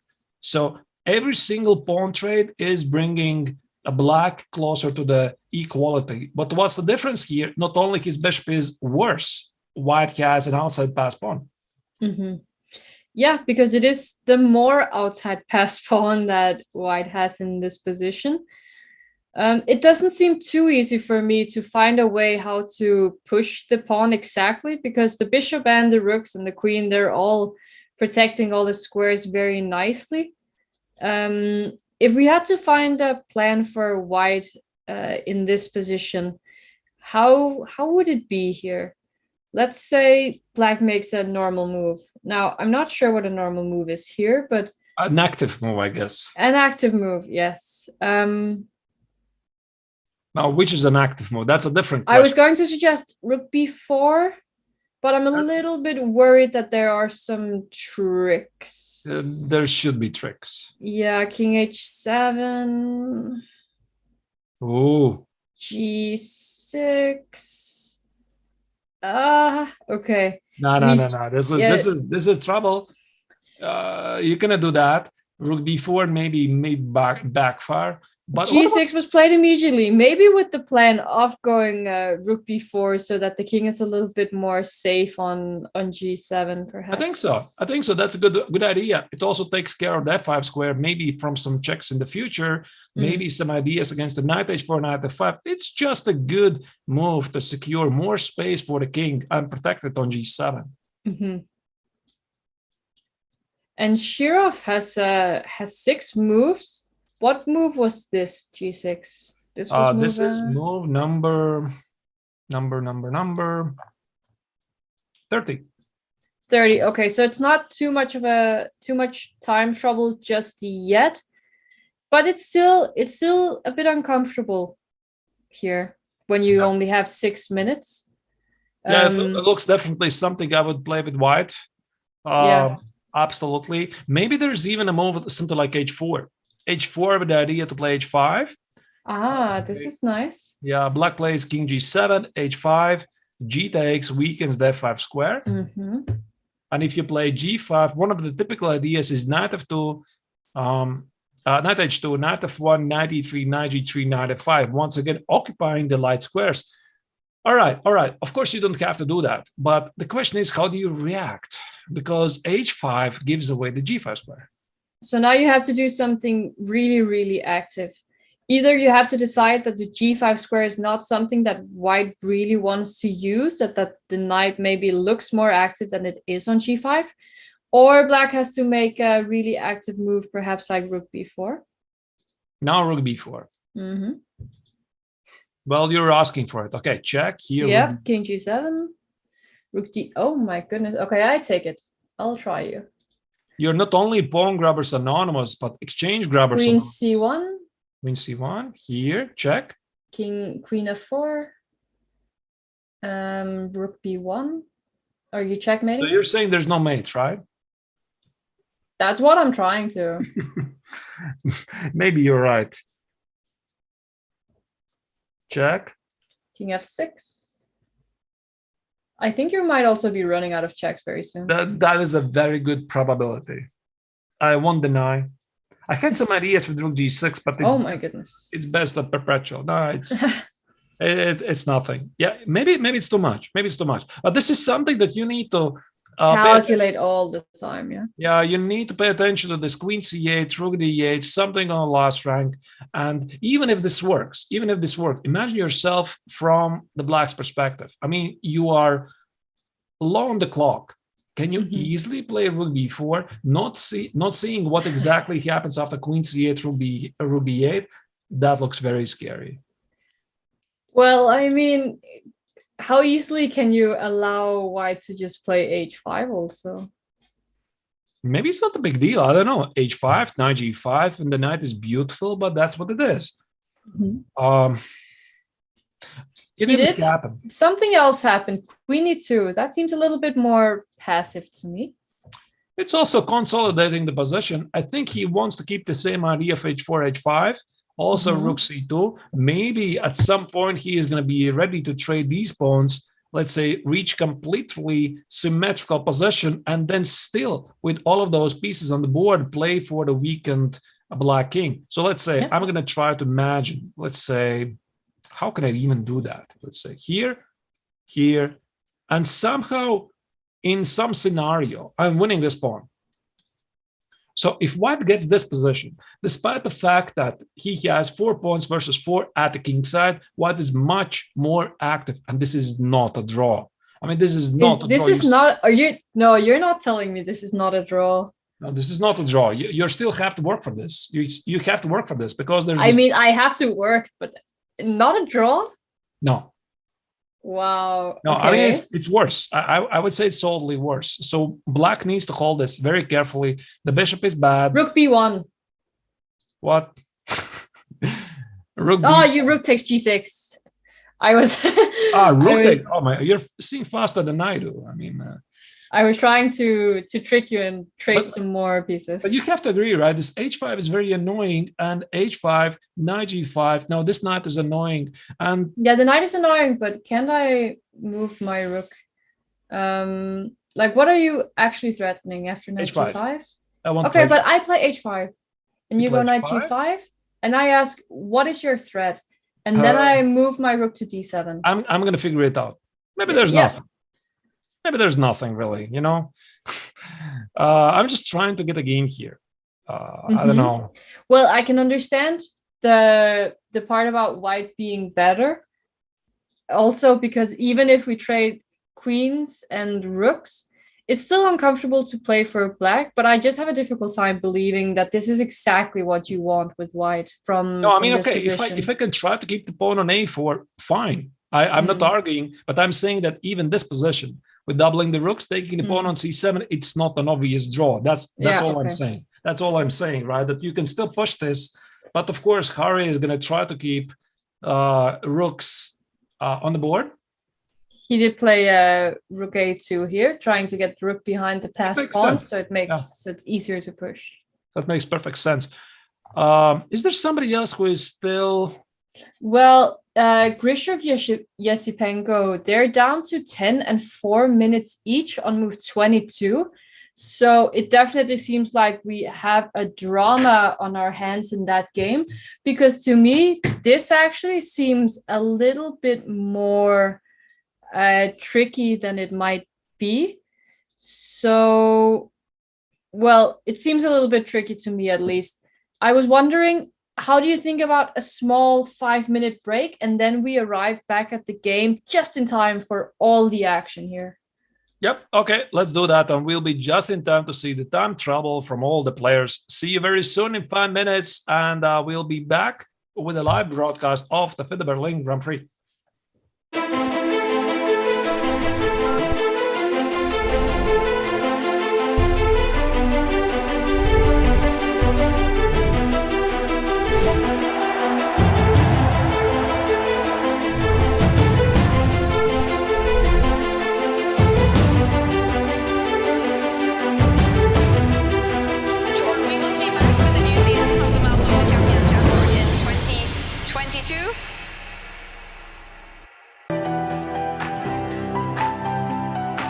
Okay, so let's send a challenge. Here is challenging me. Nice graphics, easy to see. Oh, what are you thinking about? You're looking how it can be the most painful? Exactly. Okay, fine. That I give him up a phone. He wants to be even rude. Hi, I'm Grandmaster Judith Polgar, and I'm here to welcome you in the Chessable classroom. It combines a shared chessboard with live video. Teachers get to interact on the chessboard with their students and even run quizzes and tournaments. I really love what Chessable Classroom can offer. I use it myself all the time. Just invite students to your classroom and start teaching right there. No downloads needed, and it's for free. I'm ahead of the game.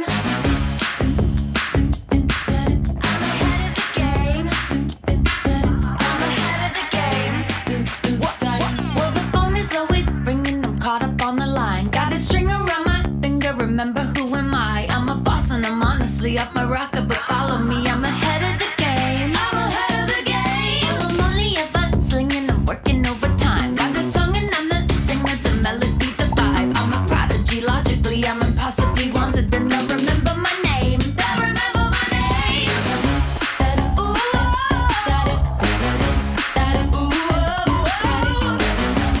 well, I'm ahead now. I'm ahead of the game. I'm ahead of the game. Ooh,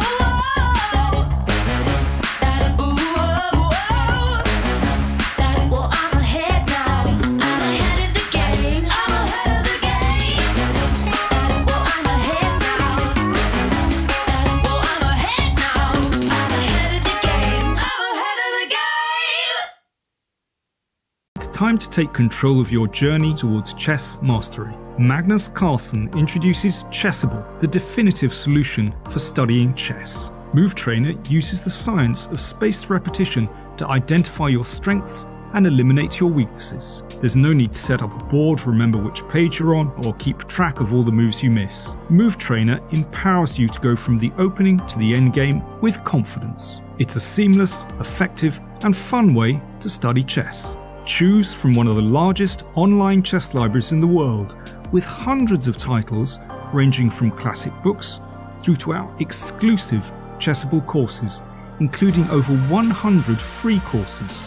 Get expert insights from International Master John Bartholomew, Grandmaster Sam Shankland, International Master Christoph Sulecki, Grandmaster Simon Williams, World Champion Magnus Carlsen, and hundreds of other instructors. Get started now and join our growing community of over 100,000 chess enthusiasts at chessable.com.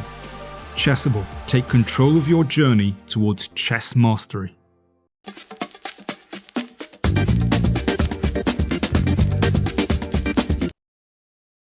And we are back live from the FIDE Berlin Grand Prix broadcast, still continuing to watch the game of Grishik against Yesupenko. Well, things are back to normal. Ellen, Grishik is back in time trouble. Yes, for sure. You know, that Grishuk had been up on time by almost 20 minutes. It just seemed too good to be true. But here we are. He's under 1 minute, still has 16 moves left to make. And the position, I mean, it does seem like he's enjoying a bit of a two bishops advantage here. But anything can happen when you're down on time. I like that Yesipenko, he has kept just 10 minutes here, giving him a little bit more time to think in critical positions if they arise. All right. Yeah, so he tries to play a bit more active, Queen A4, instead of a defensive move, trying perhaps use the fact that his opponent is in time trouble. But, you know, this is a very tricky moment when, I mean, probably Grishuk is one of the most experienced time trouble players in the world. But I mean, I'm just thinking when usually my opponent is in time trouble, I just want to play a bit faster, right? I just want to push. I just want to exploit the fact that the opponent is in time trouble, and that this is also the moment when you're making the mistakes. Yeah. And he just played Rook D2. I also like this move from a time trouble perspective, because this move just makes sure that all of your pieces are protected. And I think this is something that many chess players, they tend to underestimate. It's protected pieces, because you never know when an unprotected piece or just a little bit of a misplaced piece could come in trouble. And this move, Rook D2, make sure the rook is never hanging on D1. The bishop on B2 is protected. It's on a dark square, meaning that the light squared bishop on F1 potentially has some maneuvering from E2 to D1 to C2 in the future. I think it's a great move. Yeah, it's a consolidating move. Nothing is kanging. And also, of course, when you're in time trouble, one of the rules is do not blunder anything. So Rook D2 just keeps the position in check. So I guess Yesipenko is going to want to make some kind of protection move for the king, something like H6 or maybe even H5, because G6 looks to be too committal choice, because White does have this dark square bishop, and he didn't play it. He plays Rook E8. Yeah, this question of whether you should go H6 or G6 can very often be a difficult decision where you don't know just which move to choose. But here, I think, as you're saying, it's fairly obvious, as G6 simply would weaken the A1, H8 diagonal too much, also as Black doesn't have a dark squared bishop. Right. So what about something like Queen F5 here? I mean, I want also to play active myself, attack the pawn on E5, maybe play Rook D6 with some ideas to sacrifice, and even including F4. So Queen F5, there's some threats. What are you doing there if you're Black? Maybe Bishop F4? Yeah, I was going to ask how to protect it, and I guess that you can't really protect it. So you have to play a move like Bishop E4 instead. Grishuk goes another way. He plays Queen C2. He wants to simplify the position. Wants to simplify the position, but doesn't this make Black's task a little bit more easy, though? I don't know, because I think his idea, he's aiming for the simple game, and I think this is quite a practical choice, because, again, he is down on the clock, 14 minutes. So let's say we get something like this. It's not really, again, a very simple game for Black, because I'm going to play F3, King F2, Bishop E2, Bishop C3, slowly but carefully opening the position. And these pawns on C5 and E5, they might feel to be overstretched. I mean, they don't have enough backup. So if I'm Yesipenko, probably I want to keep the position as complex as possible and perhaps play something more dynamic. I don't know, Queen C6, Queen A5, something along these lines. Yeah. All right. Queen C2 is played. And Yesipenko, thinking here, having spent a bit more than 1 minute, I think this is a good time to think, because if you are trading the queens, you're getting a little bit of tension off of the board, and your moves, they might not matter as much as they would with the queens on the board, but you still have to figure out if it's actually a a good trade. Right. So yeah. So he is pondering on his choice, but I think Fedoseev is about to take down Oparin, and they're still playing. There's nothing is happening here. I mean, the game is still not finished. We left it Ellen here, right? Remember this knight b4 check? Yes, you said it. Queen b2. Wow, very nice idea. Here. So how do you stop this? Rook c1, but knight c2. Doesn't that win an exchange? Or knight d3? I just love this. I mean, oh, not even taking it. Right. The knight on d3. The knight on d3 is worth a rook. So black simply continues the attack, and it's threatened rook takes an f2. And e4. Some people, they say that the threat is stronger than the execution. I do see a question if I'm looking at the engine, and no, we are not using engine lines or engine variations. We can see the bar, which is on the screen, but this is all we can see. No engine variations or no nothing else like this. And a lot has happened in the game. Sorry, continue. Right. So f takes on e4. F takes on e4 is impossible because you give a check. Here takes the bishop on f2 hangs. You cannot do that. And I guess queen takes on e4 is losing for a million reasons. One of them being bishop g5, again creating more pins here. So how did the game finish? Pretty much rook h1 was played by Parin. Another move d5, increasing increasing pressure. So finally he allowed this to happen. Rook f2, king b1, queen b3, queen b1, and this is a forced line. We are not going to bother you about the specifics because black is just crashing through. Knight e3, again, discover check and just take the rook, and that's it. And please notice that queen f8 is not a checkmate, and that the bishop is protecting this, because sometimes, we calculate this long, beautiful variation just to miss a last move in the end.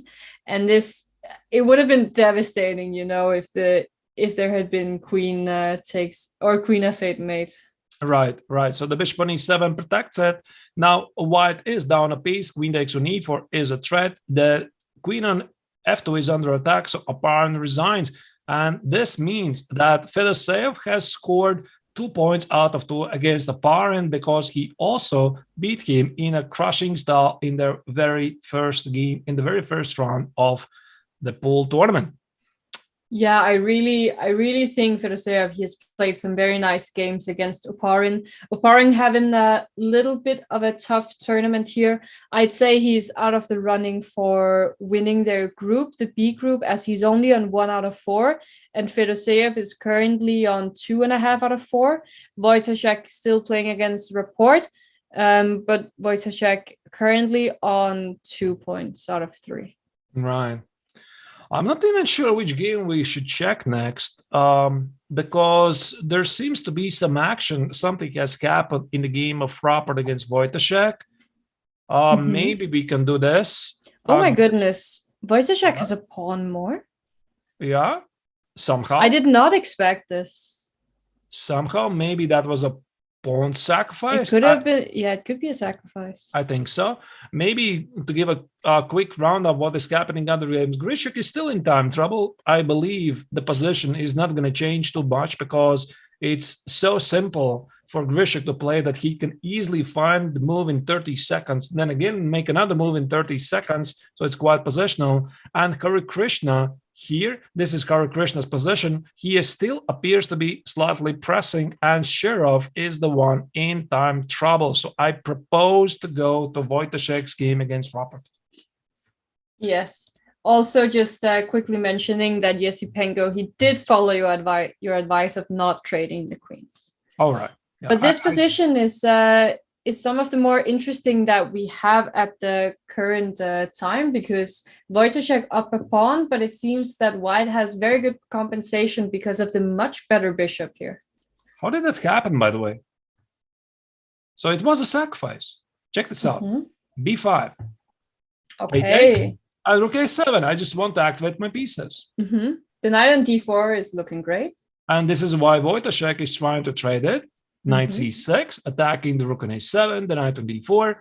You want to take. So temporarily, Wojciech wins a pawn, but now black is slightly suffering because this white rook on a7 is very active. There's threats like rook f4, like rook h4, rook h8. So g6, bishop f3, and despite the fact that Wojciech is up a pawn, he still needs to be very careful because the question is, what do you do against this rook here on a7? Can we just quickly go back to the g5 move? Because I really like this this move once again. Putting the pawn on a dark square, which means that the light squared bishop has some more activity, some more flexibility of where to go. As you're saying, it gives the potential of the rook on d4 to get activated via h4.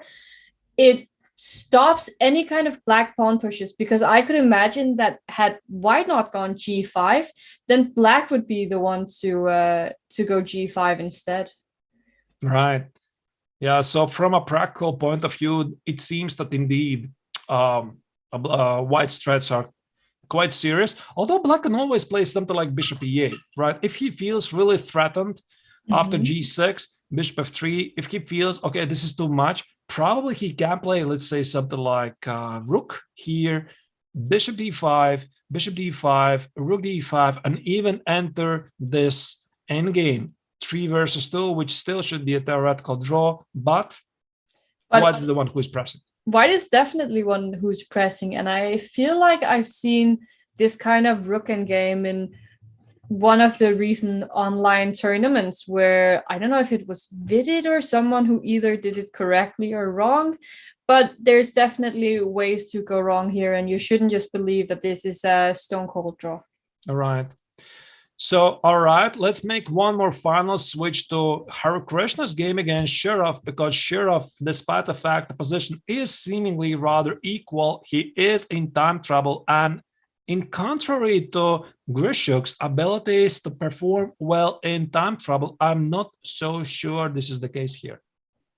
No. Also, his position, Shirov's position here, doesn't seem as easy to play as Grishuk's, as Grishuk is currently the one who might, or who is better, if anyone. So here, yeah, because the black pawn structure after taking here on e4 is worse than white's. The bishop on a5, though it being a bishop, you know, it's still mainly pawns on one side of the board, and the knight on f3 has a lot of flexibility here. I don't even know, like after rook c takes e4, can you keep the pawn on e4? Probably not. Something like bishop c3, I think I can even take it.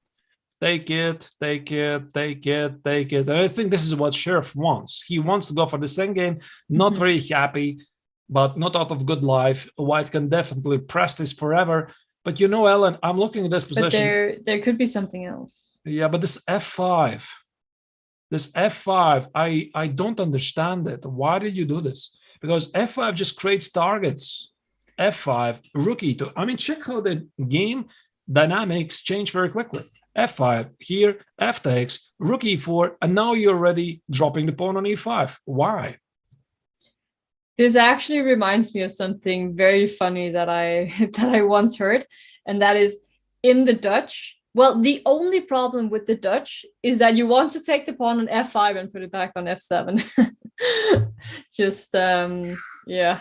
So I think this was the same here. Black goes f5, and you know, the only problem with the move is that you want to take the pawn back to f7. I haven't heard of this, but I am playing Dutch myself, by the way. No, I don't mind. I don't mind Dutch. It's quite fun. But now I do remember another quote about Dutch. If you're talking about if your opponent is playing Dutch, you don't stop him, right? You allow him to play the Dutch. Mm-hmm. Don't play Gambit. Something is going terribly wrong for Sheriff here. It must be the time trouble, must be the nerves. What he's doing here, this looks collapse, to be honest, because the position is not bad here. Why it should be bad? I don't know, play something like rook. Oh, wait, who is the move even here? Yeah, after g3, black to move. Yeah, g3. I guess white's idea is to play rook c5. So g3, the threat is to win the pawn on e5 at some point. f6. This makes a bit more sense because after rook c5, there's always bishop b4. Cannot be a big problem. But this f5 creates targets, takes, and now he plays c5, giving up the pawn on e5 for free. Yeah, not even trading it with knight for bishop, because I liked what you showed before, because at least in the rook endgame you could have some drawing chances, but keeping the position with knight against bishop here, I'm not the biggest fan. But maybe here's the trick. Maybe Hare Krishna would even take it. Maybe he would just play rook a2. And this pawn is running.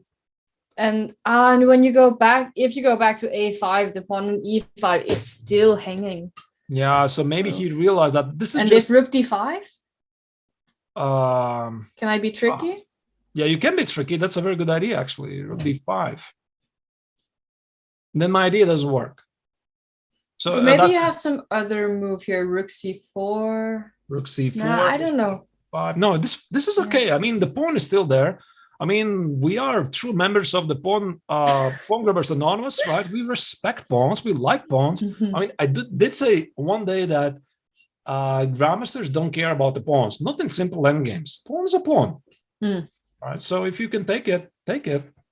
So Sheriff has been outplaying here himself. And Harry did take the pawn on e5. Yeah, take on e5, take on e5. Probably with the knight. Whoa, this is very simple, by the way, position. Knight c4, rook a2, let's say king, something like g7 maybe. I'm not sure if this is necessary, just an idea. Knight c4, bishop b2, rook a2. This pawn is running. Here, a5. This already is losing. Oh, wow, and you can't make it back in time. Yeah, this looks... things gone terribly wrong. Yeah, and actually, I'm very sorry for saying this.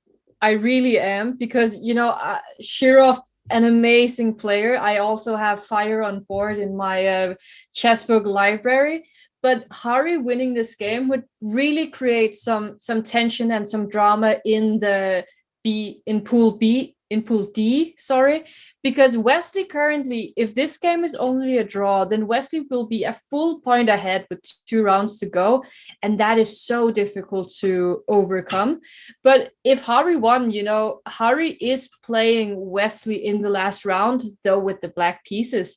But Wesley just showed today that you can actually win a chess game with the black pieces. So Ellen, somebody wrote in the chat earlier, Hare Krishna really wants those tie breaks. Yes. You said what you said. Of course, he's not going to make the life of Wesley easier in the group. And of course, also Pentala is fighting for the chance to qualify for the semifinals, because this is all it's all about, right? To qualify for the semifinals, there's only 2 tournaments out of 3. Every single player can participate. There might be, for some of them, perhaps the only chance left ever to play in the candidates tournament. I mean, this is such a prestigious tournament, and of course, you want to give your absolute best in this tournament and try to fight for the win.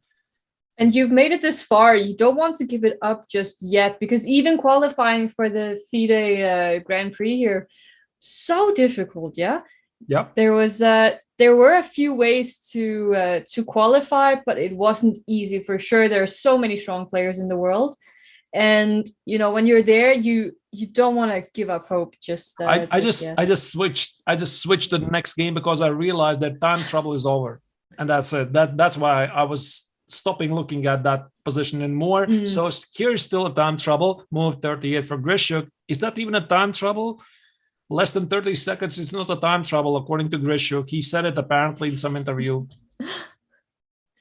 Yeah, Grishuk, he can play with any time on the clock here. I like what Yesipenko has managed to do here. I really like that he managed to trade rooks, because the white rook on D1 or D2 was just also here on D6. It's just so active.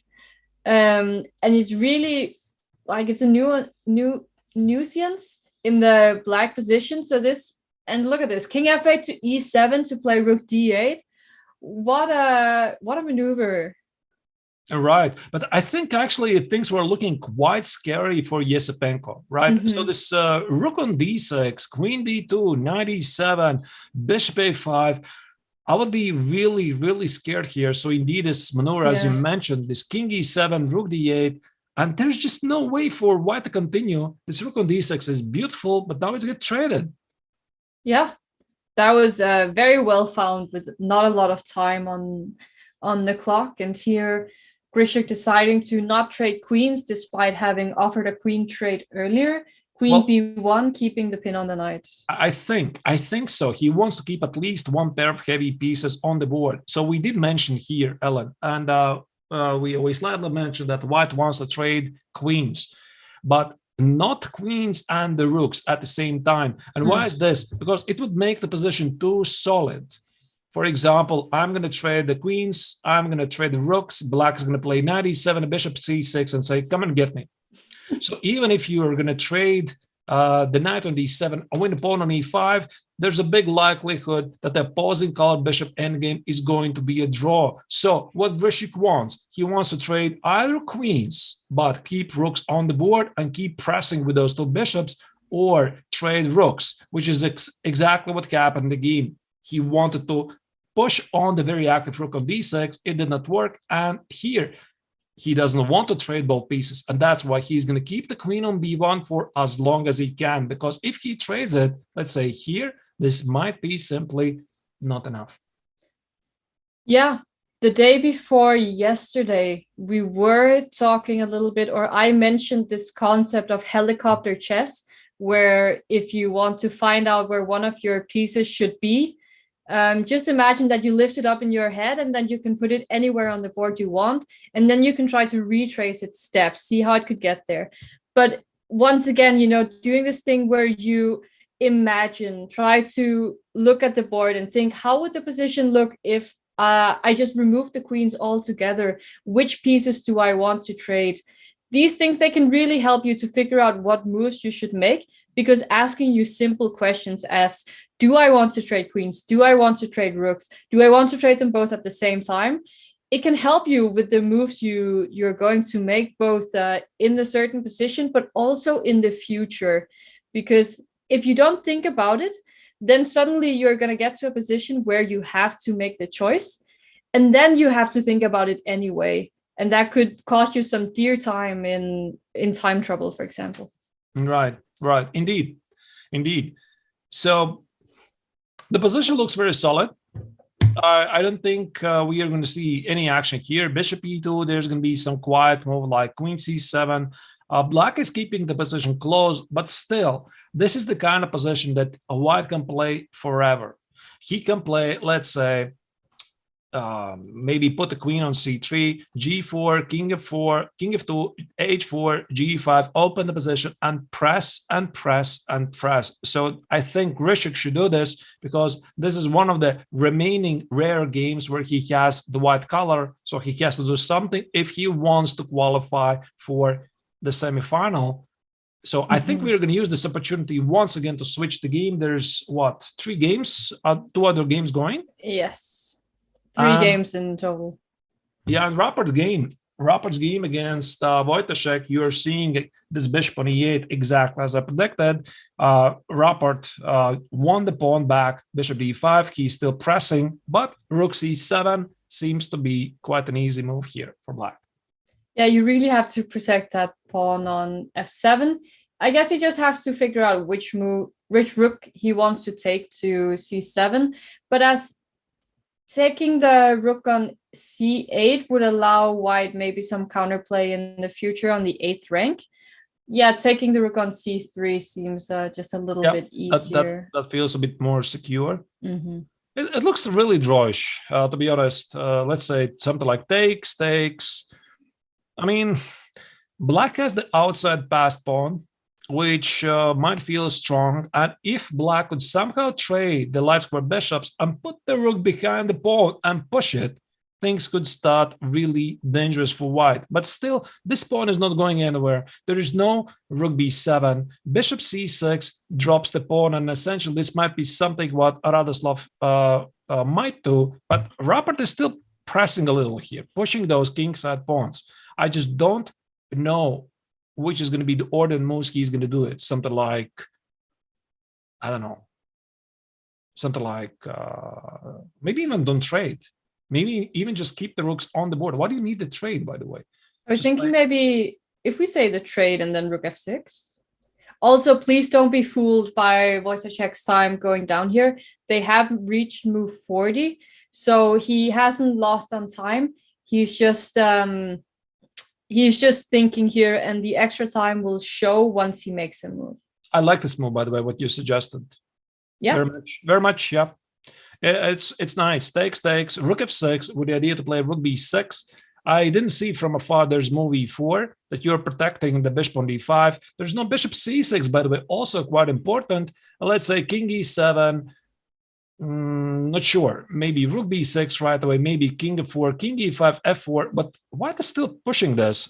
But normally it should be a draw.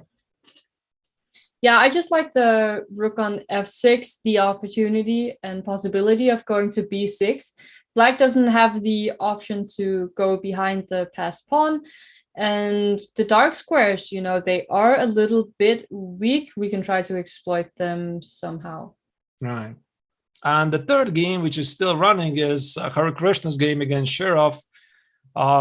The clock is seemingly down to zeros, but they have made 40 moves. So I think at this moment we have, I don't know, something like 10 minutes of free time while there's going to be significant development. Right, so I see again the chat is back with their jokes. Peter has grown some hair. Yeah, or Jan Yeah. and Peter look different today. Thank you. Yeah, we do look different today. So I hope you're appreciating the commentary so far. We are reading what you're saying there. Sometimes when there's this huge action going on, there's the time trouble. We don't really have time to answer all the questions. But thank you, of course, for the positive vibes that you're sending and for the nice comments. We really appreciate that. Also, let me try to read some out loud here, because someone said that my monster coffee cup appearance count +1 on the chessboard. This is actually not a coffee cup. This is a teacup. Well, I use it for both coffee and tea, but currently we have tea in it, and it's actually my little sister, who's 8-year-old, who made it to me. And here you can't see it because I wash it by hand, but still here she wrote big sister because I'm her big sister, and this was like my Christmas present once, and I really love it. I use it all the time. But we also had some very nice facts here, because it seems that Wesley hasn't lost a game in 62 games. The last one he lost was the 2019 World Cup against Vitiugov. And I think that's a very, very impressive streak Wesley has going. He surely has shown some great play in the online tournaments where he won a lot of games. And he's crushing it in this field. Yeah, and he also said, I think it was yesterday, he hasn't played any real chess for 3 months. So it's been quite a break for him. I think his last tournament, did he play in the US Championships? I'm trying to remember. Yeah, he did. He did, of course, because he was playing against Lenier Dominguez. This is how I remember. So the US Championships, it was what, in October? Yeah, so I think that was the last tournament for Wesley, because yesterday he said. And he won it. Yeah.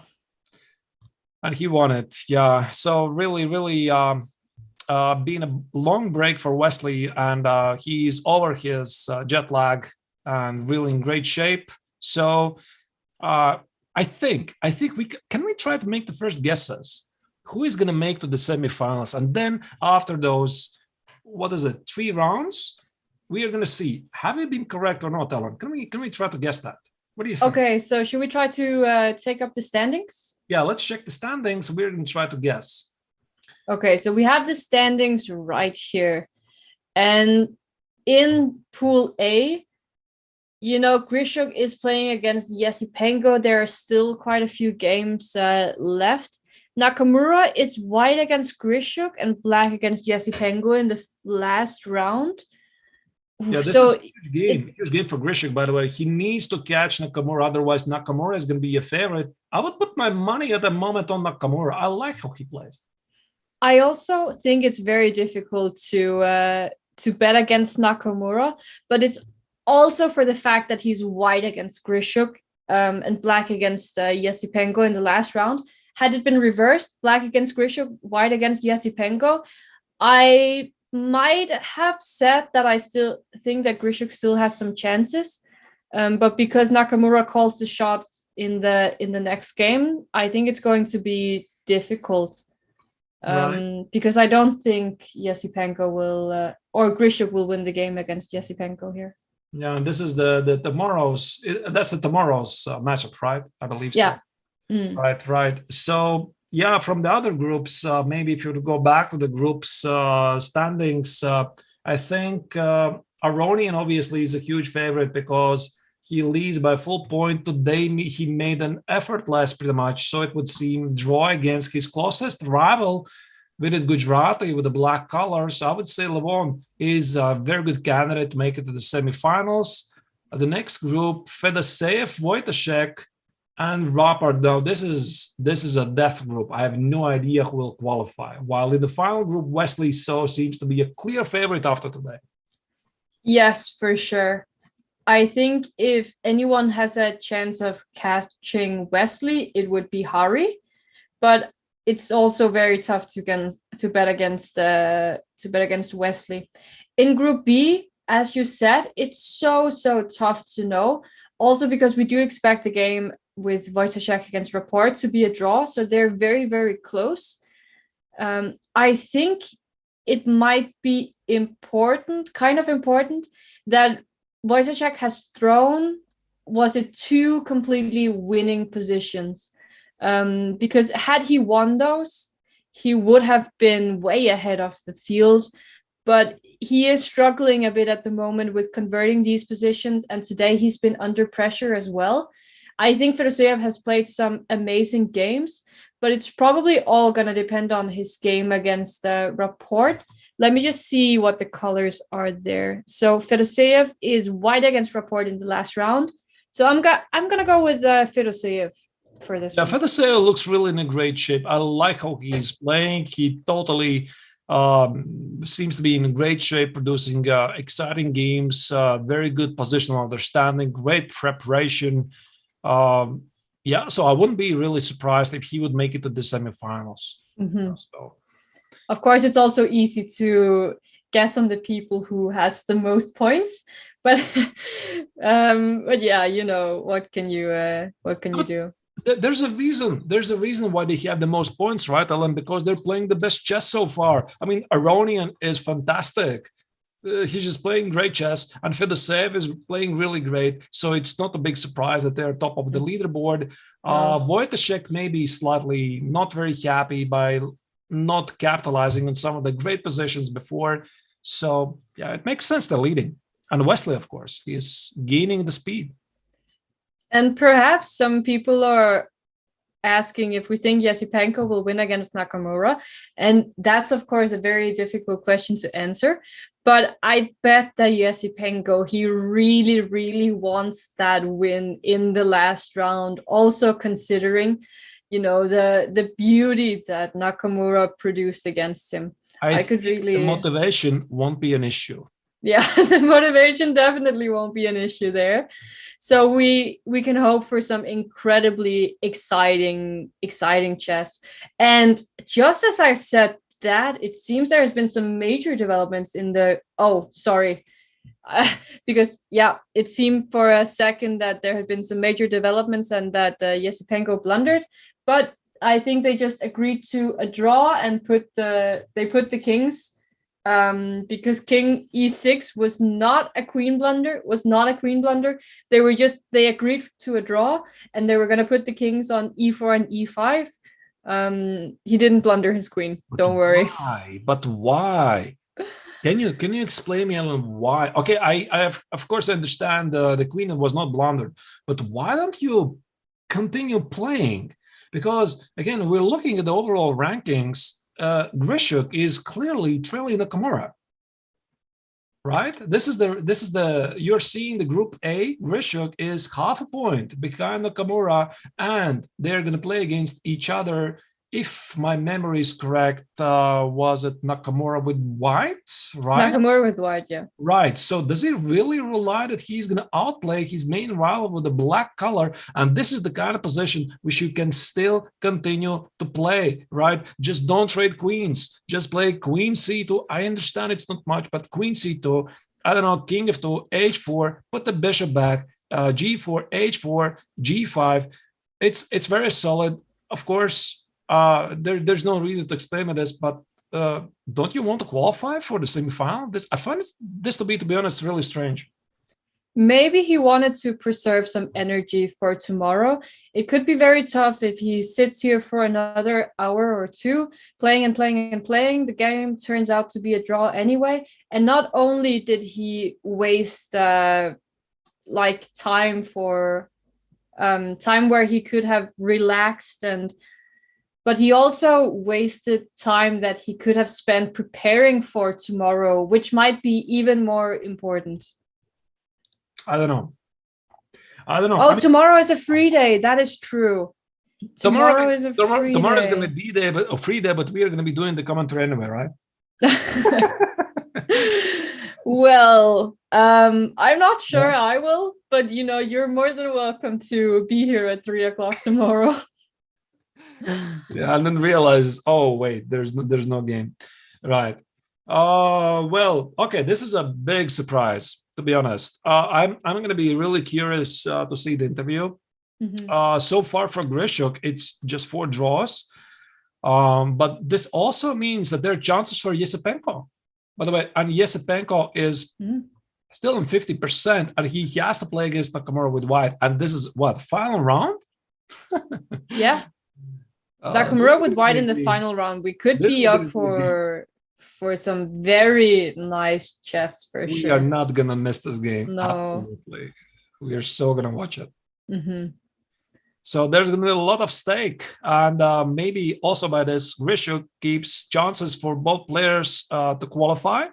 So Grishuk still has chances to qualify. Yes, Penko still has chances to qualify. And both of them are meeting Grishuk.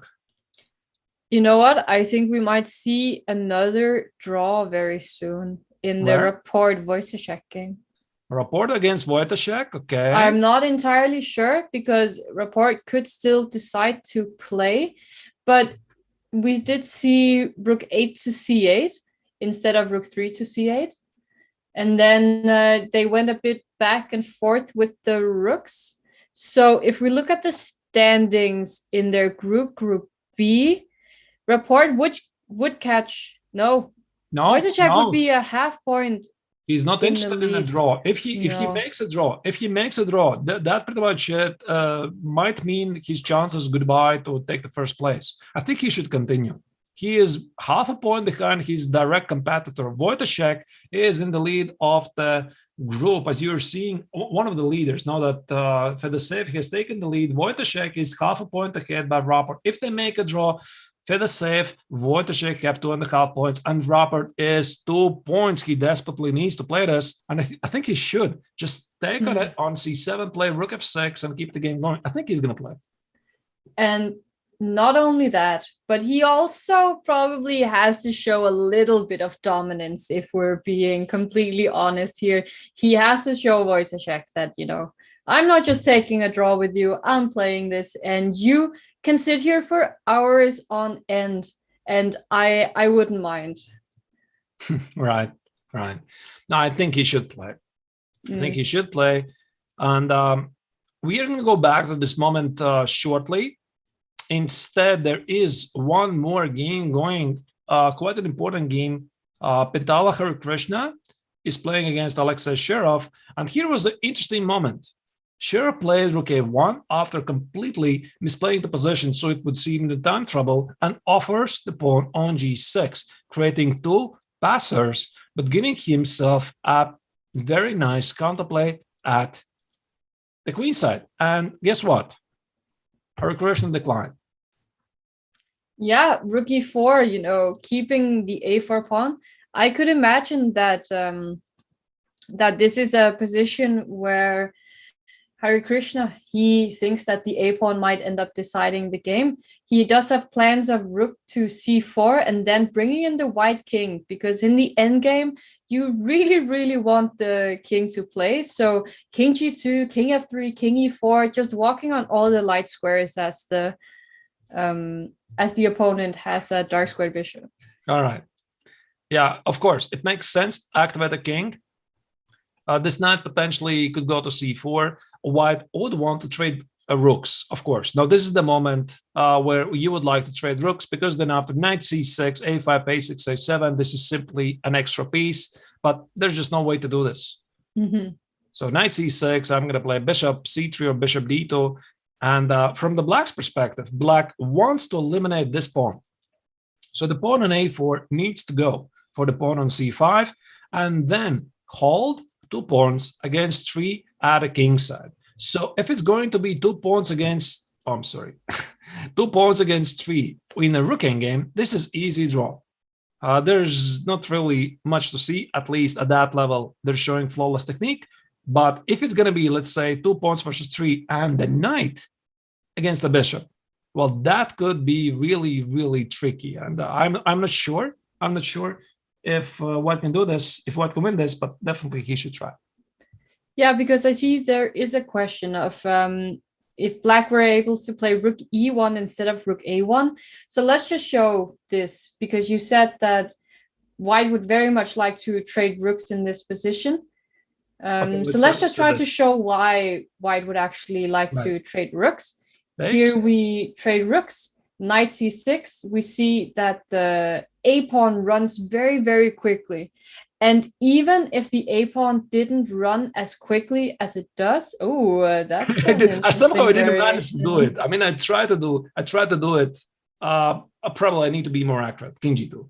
Yeah, I was also going to say, as even if the a pawn didn't run very fast, the white king can so easily get into play here, walking on all the light squares, and it's very difficult for Black to stop the a pawn, and it's very easy for White to stop the c pawn, and the king will be very strong. Yeah, so this is the perfect reason why Black doesn't want to do this. And after king j7, by the way, there's bishop b4 threat. Bishop b4, win the pawn on a4. So let's say I'm going to play king g2, try to activate the king. Now the big question is what happens here. Bishop b4, let's say I'm going something like knight e3 and now take. And this could be very tricky. Something like this. Yeah. And of course, you keep the knight on the board. You don't enter the rook game 3 versus 2 and try to press this. But I think Hare Krishna will do absolutely everything he can to keep the pawn on a4 alive, because if you trade these pawns, chances for Black to hold a position increase. Yeah, they definitely do. I can also say that Rapport did go for rook takes c7 and rook f6. Yep. Of course, he has to. Not taking the draw, trying to push a little bit more. We could be in for a very long game here, because I could imagine that the bishops get traded and White wins the b pawn, and then we have that rook endgame that we have been talking about. And this might as well be the second game we get rook and bishop versus rook. Yeah. Also, let me just clarify, because I do see that there are still some people who are a little bit surprised about how the Grishuk-Yasipenko game ended, and Yasipenko didn't blunder the queen. What happened was just that they were moving. Probably Grishuk offered a draw, or played queen d1, offered a draw, pressed the clock. Yasipenko accepted. and then they moved the kings into the center of the board, and the DGT board just went king e6 before, and it seemed like he had blundered, but nothing and the nothing king happened. fell and landed on e6. I have a theory. Yeah, could be. Or maybe he just slided or made it slide across the board, just pushing it. Nobody slides, really. Have you seen somebody really slide? No, I slide. You slide? Why? Well, I've tried to play golf chess. Do you know what that is? No.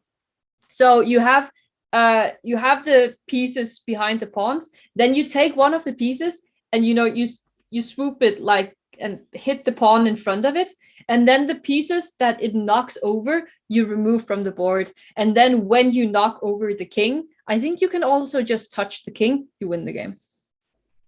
First time I hear it.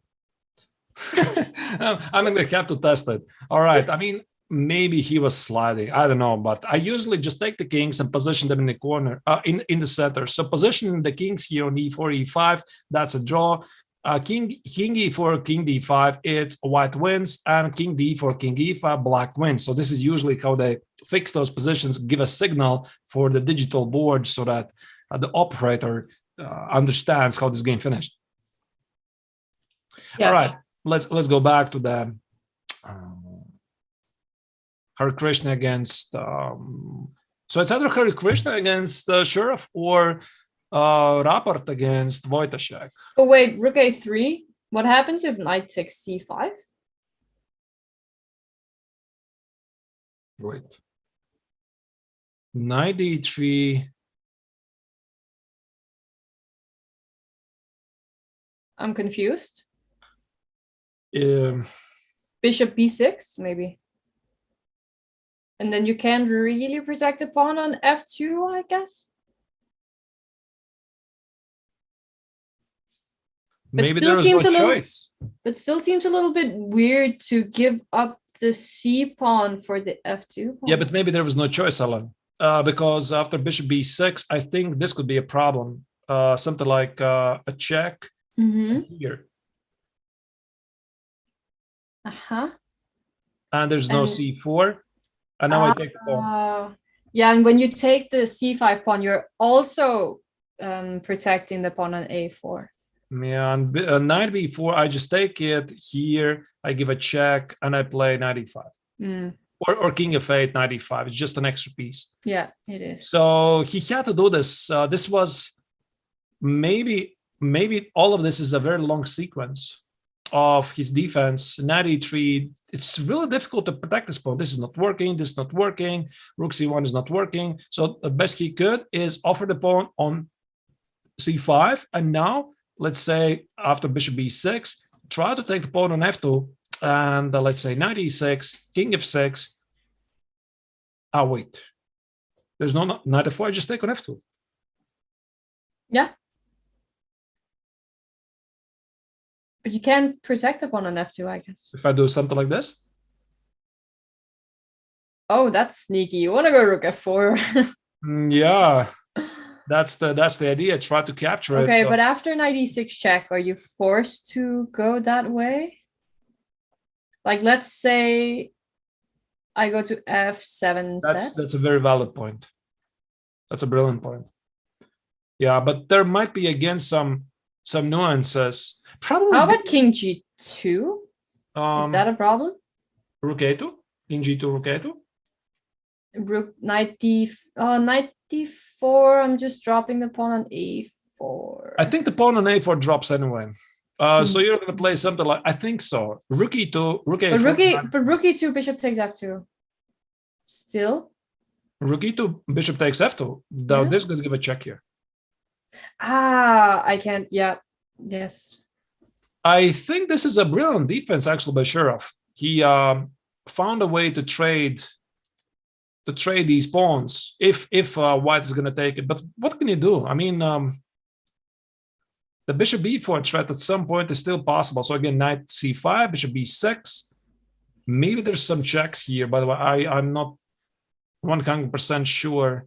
I also have to say, we can see the engine bar. We, of course, again, we don't use engine variations or engine lines, But we can see the bar is just giving white a little advantage.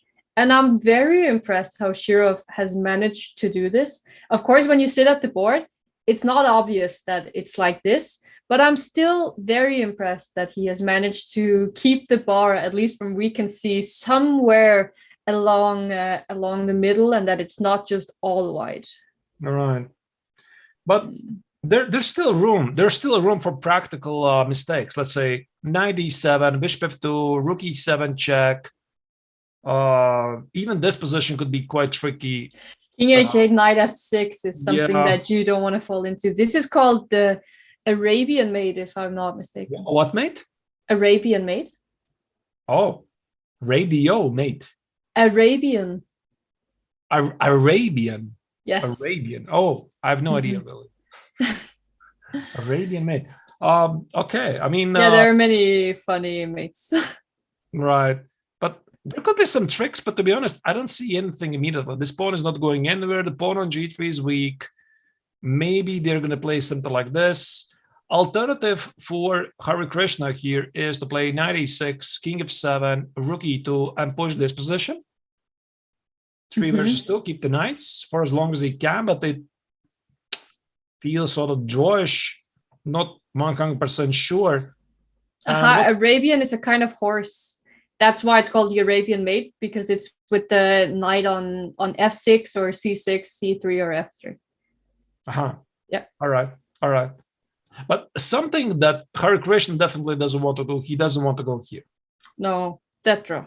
So there might be some nuances. For example, I give a check first. You can play king f6. I give here, check, and I win the bishop on b6. So I play king f8. Seems to be necessary. So now I protect, and maybe this is slightly something else because the king is cut off. But even this position, I still believe is a draw. With the king cut off, I've even seen some games, I think.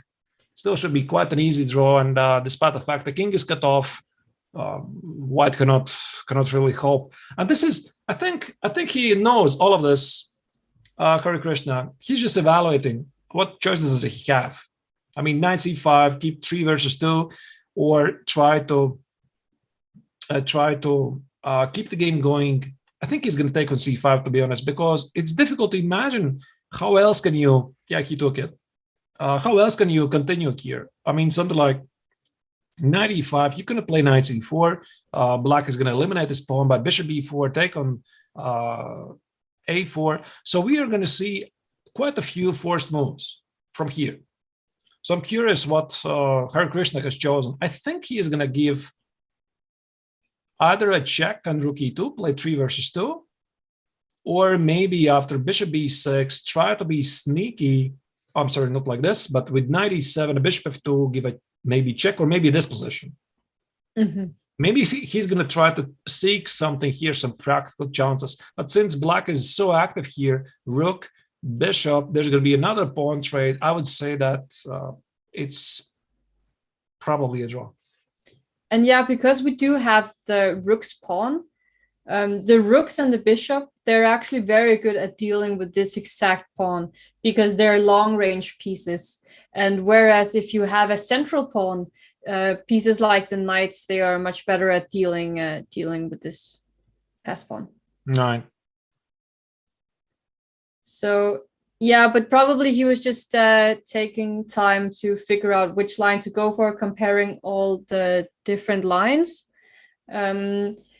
I think you're right. You showed some very nice variations, and Harry just probably decided which one to go for to try to keep the most options of pressing, because they have to play. He has to play for a win here. There's nothing else. Wait, can I see your mug once again? Which one? Your mug? Is that? Yes, I do. It looks like chess, but where is it from? World Chess Grand Prix Riga 2019. Oh, that's very nice. Did you play there?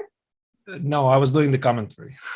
That's such a cool one. It's also very big, I think. With Yevgeny Miroshnichenko. That was one of my first big commentaries of the highest level tournaments. So Miroshnichenko was my mentor, pretty much. He was such an amazing guy to do the commentary together, and he's at the moment, by the way, also doing commentary. So yeah, really. I've seen his commentary sometimes, and I think he's really great.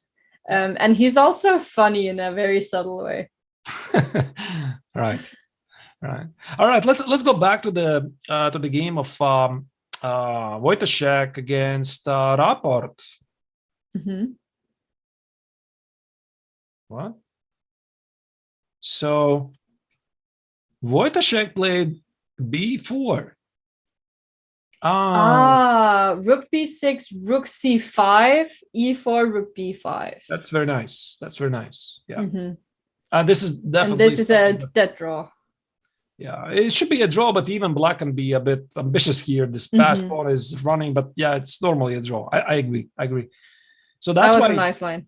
Yeah, that's why he plays e4, and this will allow Wojciech to be quite active with something like rook c1. I imagine rook b6. Probably don't want to give up this pawn for free. So let's say king f4, king e7, king e5. That king is still unpleasant, you know? Yeah. The king just going so quickly to e5 is very scary, I feel. It almost feels like the rook on b1 is cut off from all the action here, though. How about bishop e4 instead? How about which one? So no, I meant in the position where you gave rook e1 check. I already forgot it. Just a second. It was a long line. It was just here. Yeah, that makes sense, by the way. We'll take some b4, f6, g6, something is threatening. But this didn't happen, and Wojciech opts for something else. So he wants to play bishop c4, trade away this monster bishop. I think so. Yeah. So it what seems about that you really want to trade bishops here with black. Well, it's still bishop c4, takes d5. I think he's aiming for this position. He gives up the pawn, but activates his pieces. It might even just be a temporary pawn sacrifice. Depending on how the pawn endgame is, I'm not sure. Right. So king It's even so clear, by the way. Here. Rook e7 very clear. No. Check. No, it's not very clear. I thought this is his idea. So rook b6. Wait. This is on the board, by the way.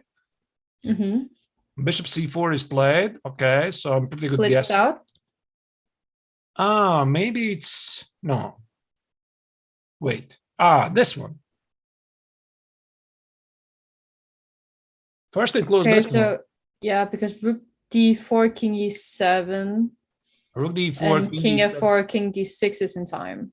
And after king e4, well, rook a5. How are you going to? A5 could get tricky. Because you have a check on b6 and the pawn in game is losing. Yeah, this should be winning pawn in game. Well, I thought king c7 instead. And if you play king c6, it's just a pawn. No, I meant in the other variation instead of king c5, but it's the same problem. Yeah, it's the same. Takes and king d6. I think you have to play something like rook c1. Give ability to check, be very active. And if I play something like check, a lot of checks, and then you take it. I think that's a proper defense. This is a high level defense. So again, takes.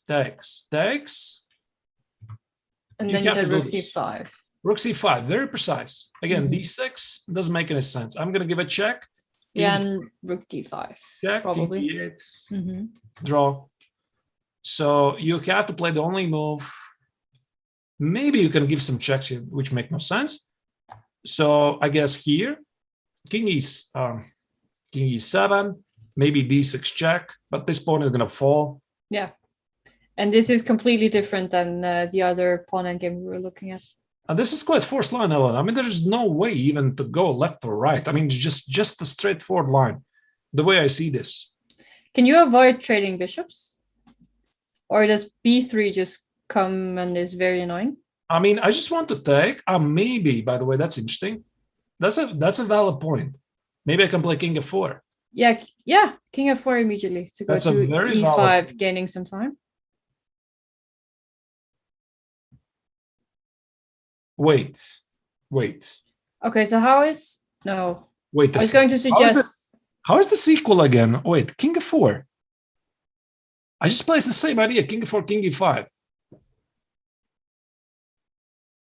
King f4. So b3. And I don't take it. This should be a draw. 3 versus 2. This is a draw normally. That was my idea. Yeah, and let's say king e5, king e7, and I just make some quiet move like, oh wait, like rook b4. Okay, takes. And this is very d5. dangerous. Check. Oh my god, this is so dangerous. Okay, no. This is no, thank you. I would be genuinely scared to play this. This king e6, white's very active. This pawn on b3 is very passive. Could it be that it's not a good idea for Wojciech? Well, but then what do you play after? No, he took on b4. What is this? What? Wait, why? He can't have missed rook c5. Wait, we already figured out this should just rook c5, right? It's just a draw. Yeah, this was what you said. Did he find anything else? So someone's giving a line: rook b4, bishop d5, e d5, rook c5, rook d4, king e7, king f4, king d6, king e4, rook c1, rook d3, exclamation mark, question mark. But rook d3 changes nothing. I just give a check, and I then just rook wait. e3. I just wait. That There's check no progress. instead. Okay. There's no progress. No, I mean, this is a huge surprise, to be honest. Why? And rook c5 blitzed out. Yeah, I agree. I was starting to get ideas that maybe actually Wojciech made a mistake, to be honest. That's my first feeling was, I felt, wait. And again, I thought that maybe this rook c1, rook b1 maybe was necessary, but then again, White has this very annoying idea to push everything forward. So wait, again, let's revisit this. I mean, king f4. Yeah, what's... So I don't take, know. maybe take. Because Okay, the king is coming to e5. And if rook g4, you have f4 protecting the g5 pawn.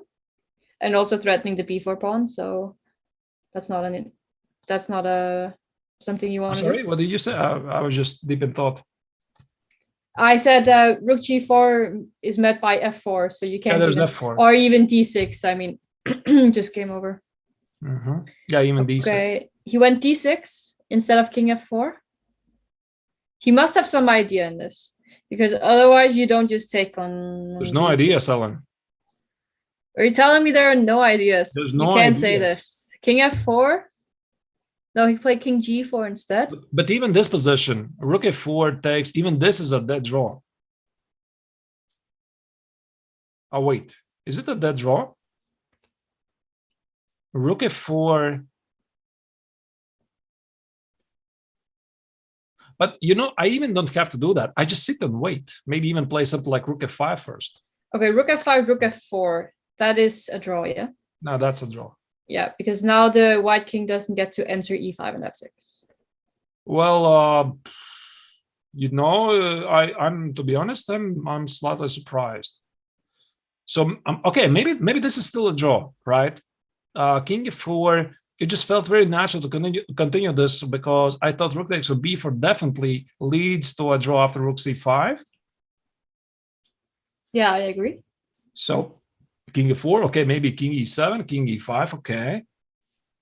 So I'm threatening to take at some point later. You play b3. I'm not going to take it, by the way. I'm going to play... I could even play f4. And you take it and take it. And now you play here. Do you have to take it? Yeah, you have to But take d6 check, no? or even this check here. Yeah, and just bringing in the king. And I could play super tricky. I could play something like f5.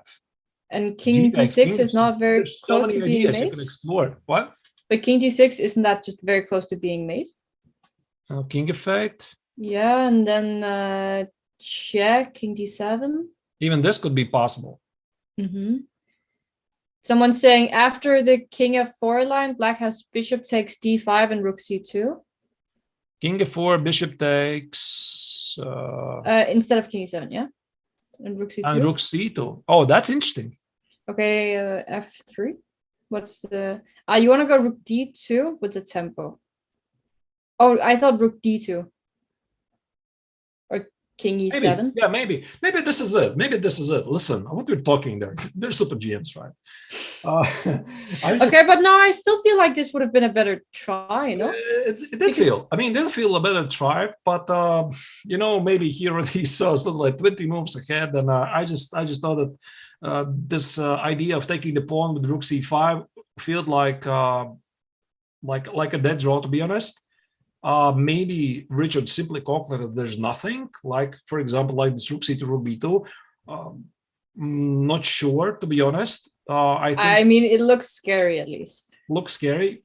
Okay, maybe. So in this position, I think his idea is to go something like rook f4, rook f7, and and then we asked the question, what if we wait and not take the pawn? Oh wait, he can play Zugzwang maybe.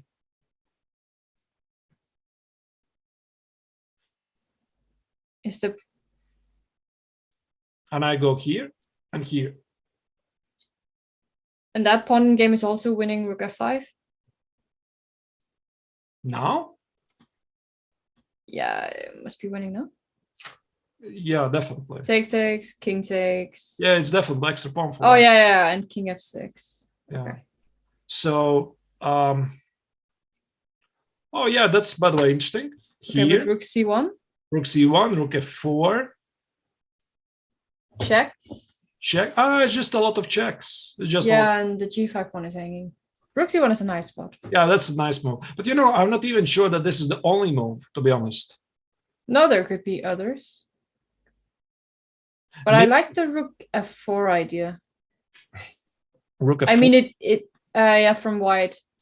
I mean, it could be rook c1 that he had missed, that he saw some chances in the other lines, but then rook c1 forgot about the g5 pawn hanging, because this does seem to f6 maybe. Yeah, maybe indeed. He was hoping. F6, rook f4, rook takes g5. No, I think f3, f6 takes here. Oh, sorry, what I'm talking there, f4.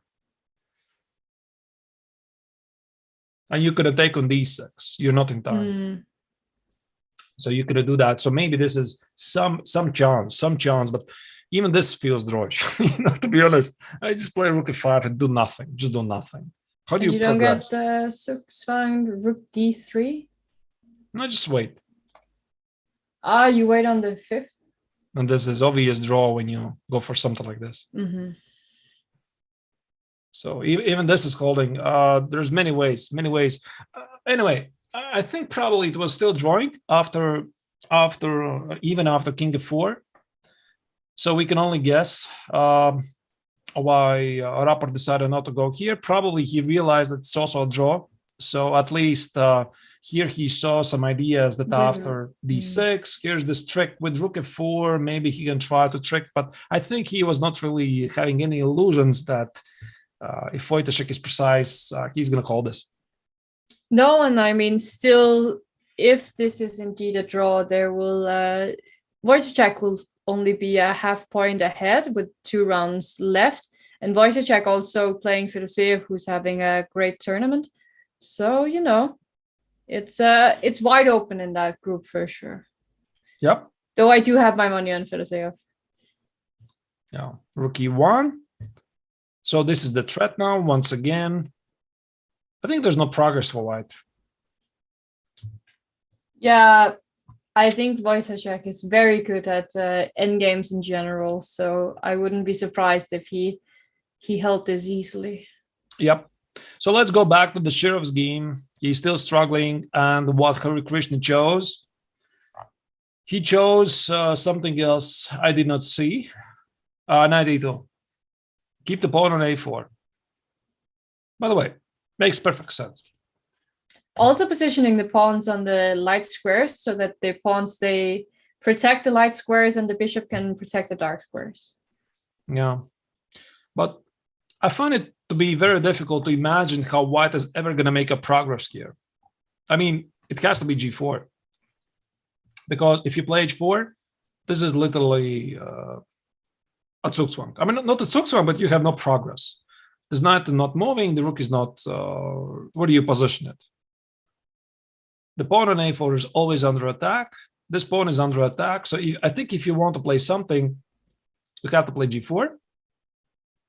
But do you really want to trade pawns though? Because at one point you're going to end up with the black bishop just sacrificing itself for the a pawn, and you have a draw again. Well, what can I say you? What choice do we have? h4? Yeah, but let's say I'm just sitting here and doing nothing. How exactly is exactly what going to progress? Okay, the rook can be improved. I don't know, check here, and I go, let's say, here, and the pawn falls. There's even maybe bishop b6. There's a way to improve the bishop, not on e1. It's not ideal. So the g3 pawn is just too weak, so just you have to push. Yeah. So and this is why Shearer played h5 to trade a couple of pawns. So you have to. I think you have to play g4. The only thing which I'm not 100% sure is if black has to take it or play h4. H4 is a possibility as well. You're not scared that the pawn is going to get weak in the long run? Normally you have to take, of course. You have to take because your defensive side, and probably he's going to do it. But h4 creates some targets on h3. Okay, so now I'm going to try something. I'm going to go g5. Yeah, I mean, this is what I mean. Of course, I'm going to try something. Let's say after h4, g5, maybe bishop d2. Bishop what? d2? I don't know if I take on h4 or if I go rook g4. I like that the rook is protected now, so knight d4 to f3. Now, this is not something what Shearer will do. I don't think so. He's going to simply trade it. He's going to trade it. Takes, king f6. Much more simple. Yeah. So the knight could go to g1, f3. Take away some squares, and the king. Wait, maybe it's not so clear, by the way. Well, I really like how the rook on e4 together with the pawn on g4 and a4 are just completely stopping the black king from entering. That's very nice. It's by the way on the board. It is on the board. G4, h takes, h takes. And Harry, he will keep on playing this for sure. He has to. He has the next pawn. So knight g1, knight f3 seems to be the threat, but it might be a problem to get the king to b2 because the knight on f3 will be always under attack. So I imagine it's going to be something like king f6, knight g1, the bishop is under attack, remove the bishop, knight f3, and let's say something active like bishop c7. And this could be pretty much it because... Yeah, bishop c7 is nice because obviously white wants to play moves like knight d4, knight b5, or bringing the king to b2 as you're showing. But it gets much more difficult when black keeps on having threats like rook g3. But I'll try anyway. So let's say knight e1. By the way, I like what you said, this idea to getting the knight to b5, because clearly the knight on f3 is not doing anything. So just remove it and get the king here. Makes sense. Yeah, that was what I wanted to do as well. I wanted to play knight d4, but the problem is the a4 pawn hanging. So that's not possible. Knight e1. Let's say king g5. I want to go here and here. Wow, okay. You have ideas as well. Okay. Okay, I'm not going to play king h4 right away. I promise you that. So there's going to be mate otherwise. Rook c4. You're going to wait, okay.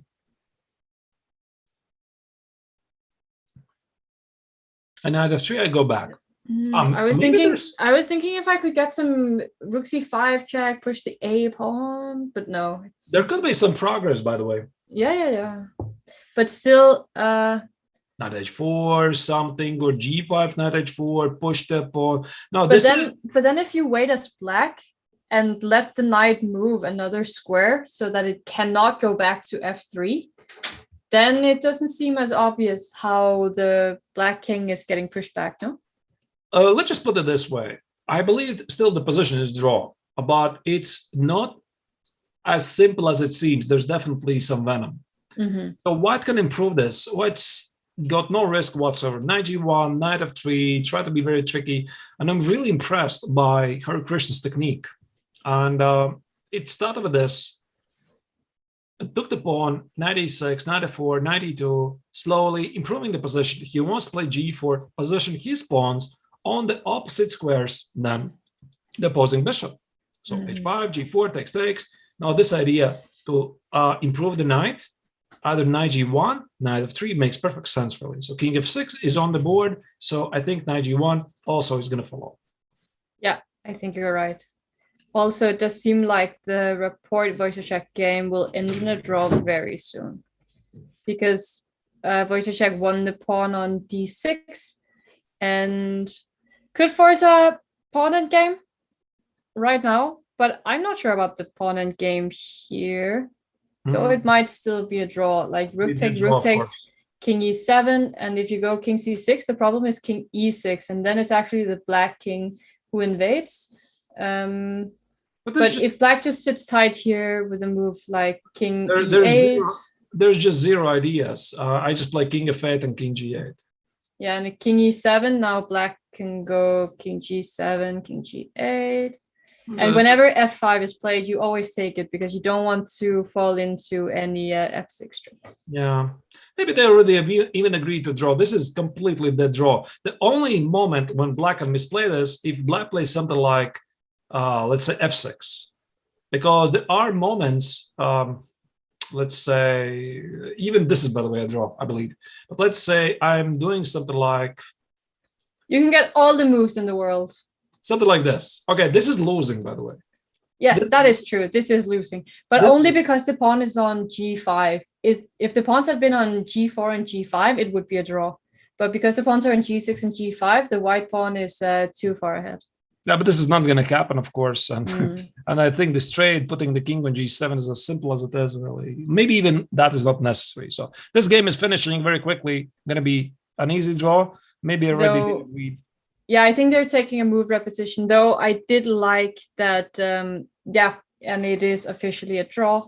Though I did like the fact that Wojciech and Wojciech took his time. He didn't just play it immediately.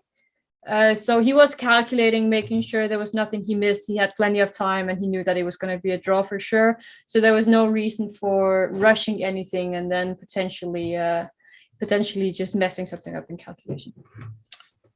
Right. So we have one more final game. The game which has the potential to go for quite a while.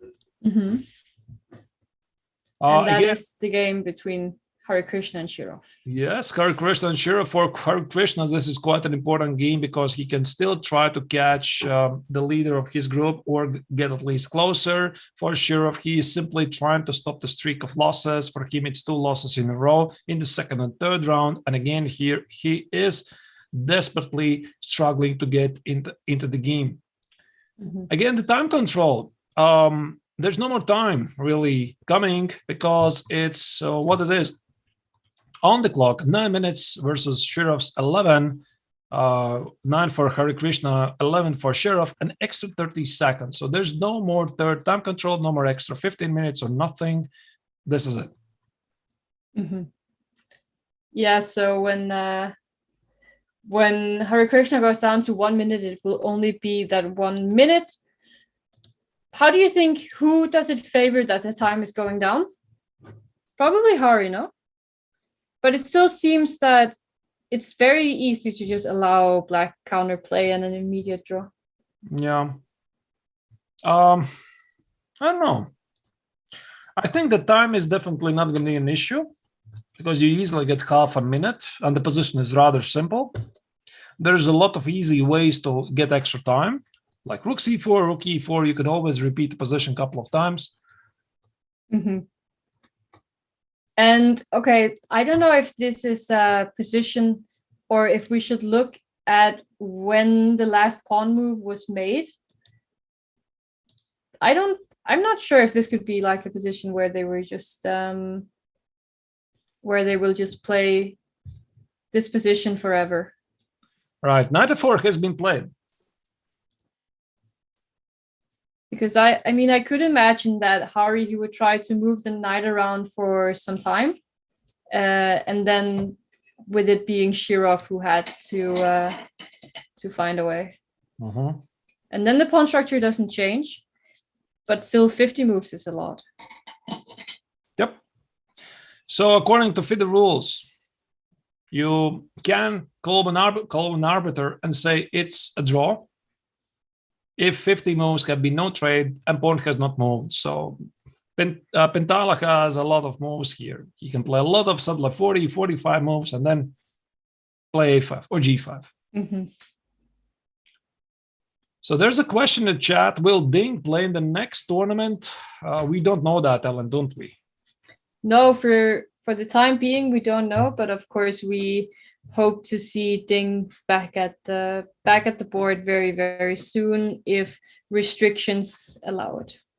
Yeah, at the moment the substitutes are only for one tournament, not the entire series. So I don't know what's going to happen. Let's imagine Wojciech qualifies for the he wins the tournament, the entire tournament. Do you think he's not going to get another wild card? He should, right? That would be really tough. Yeah, for sure it would be really tough. I'm sure that the wildcards, they are really, really hoping that someone will withdraw.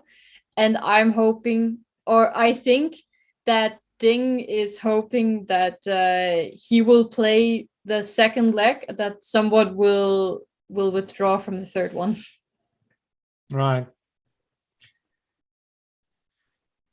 All right, dear chat, how is it been going for you and the viewers? Who are you rooting for? Maybe you can also share with some of your favorites that you would like to see to qualify.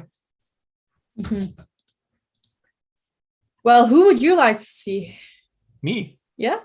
Or are you unbiased as the commentator? I'm pretty unbiased, really. I always like to see the youngsters prove themselves.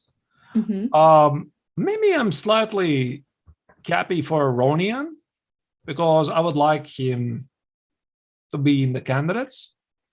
I think he deserves to be there like many other players. Very sad about Ding Liren.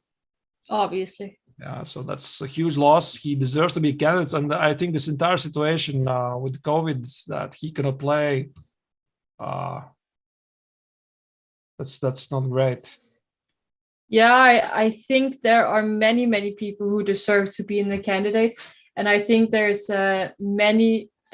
are many people who would add some extra flavor and some very nice chess to the candidates. A lot of them being mentioned in the different chats. So, yeah. Right. Yeah, see, of course, you have a lot of, there's cheering for Rapport, for Shirov, for Hikaru. For Vidit, all the Indians fans. Vidit.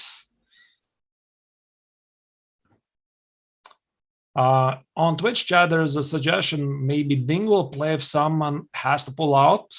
We don't know that. We don't know that. It's very tough to say. There were some issues with the visa because he resides, I think, in China, and due to very strict travel restrictions and the government's policy, it's very difficult. It's very difficult to get a visa, and unfortunately, he is unable to participate. Yes. Let me check something. So chat, remember that we are reading everywhere, Twitch, YouTube, on Chess24. So please, if you have any questions, anything you'd like to know, then you can ask us. Also, since we only do have this one game left, if there is something more general about chess or something which is a little less about chess, then, feel free.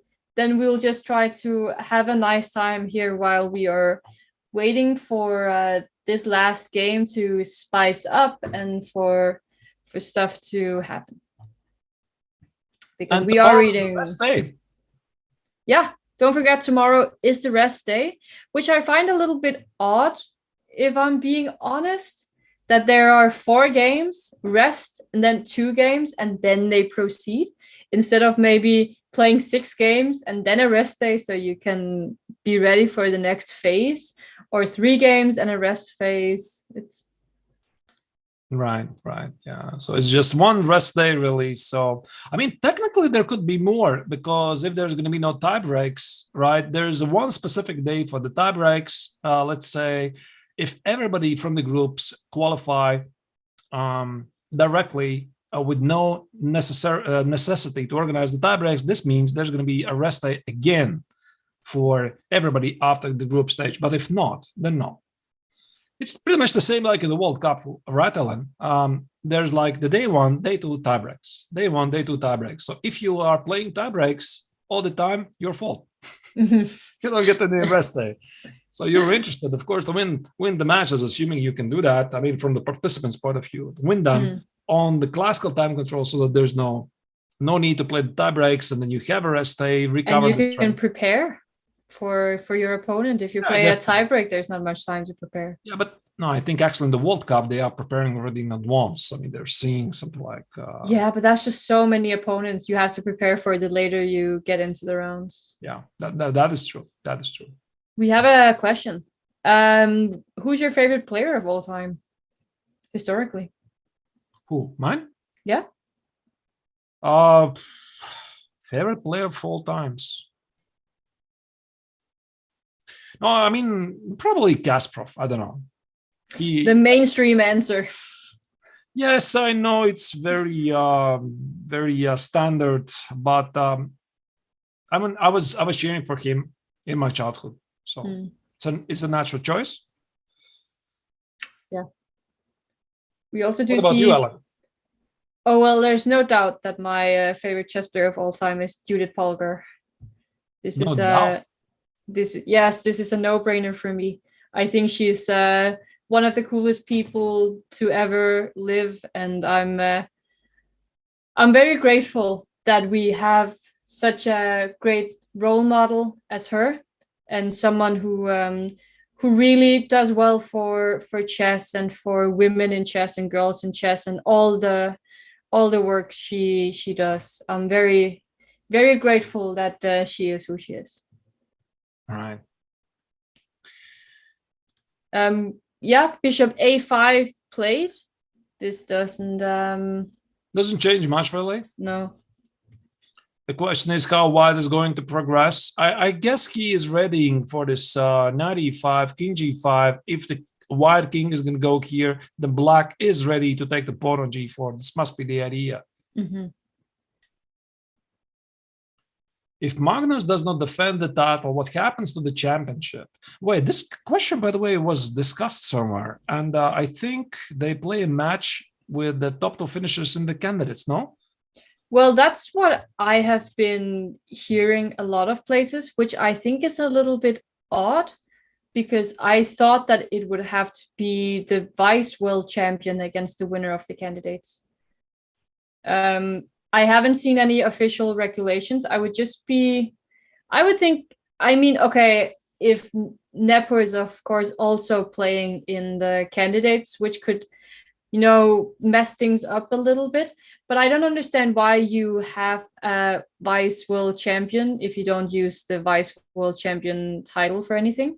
And I think back in the day, many years ago, there was a similar thing which happened where, who was it who died while still being world champion? Alekhine. Yeah, Alekhine, or how you pronounce it, died. Alekhine. I don't know how you properly pronounce it. I mean, there's many versions. Alekhine, Alekhine.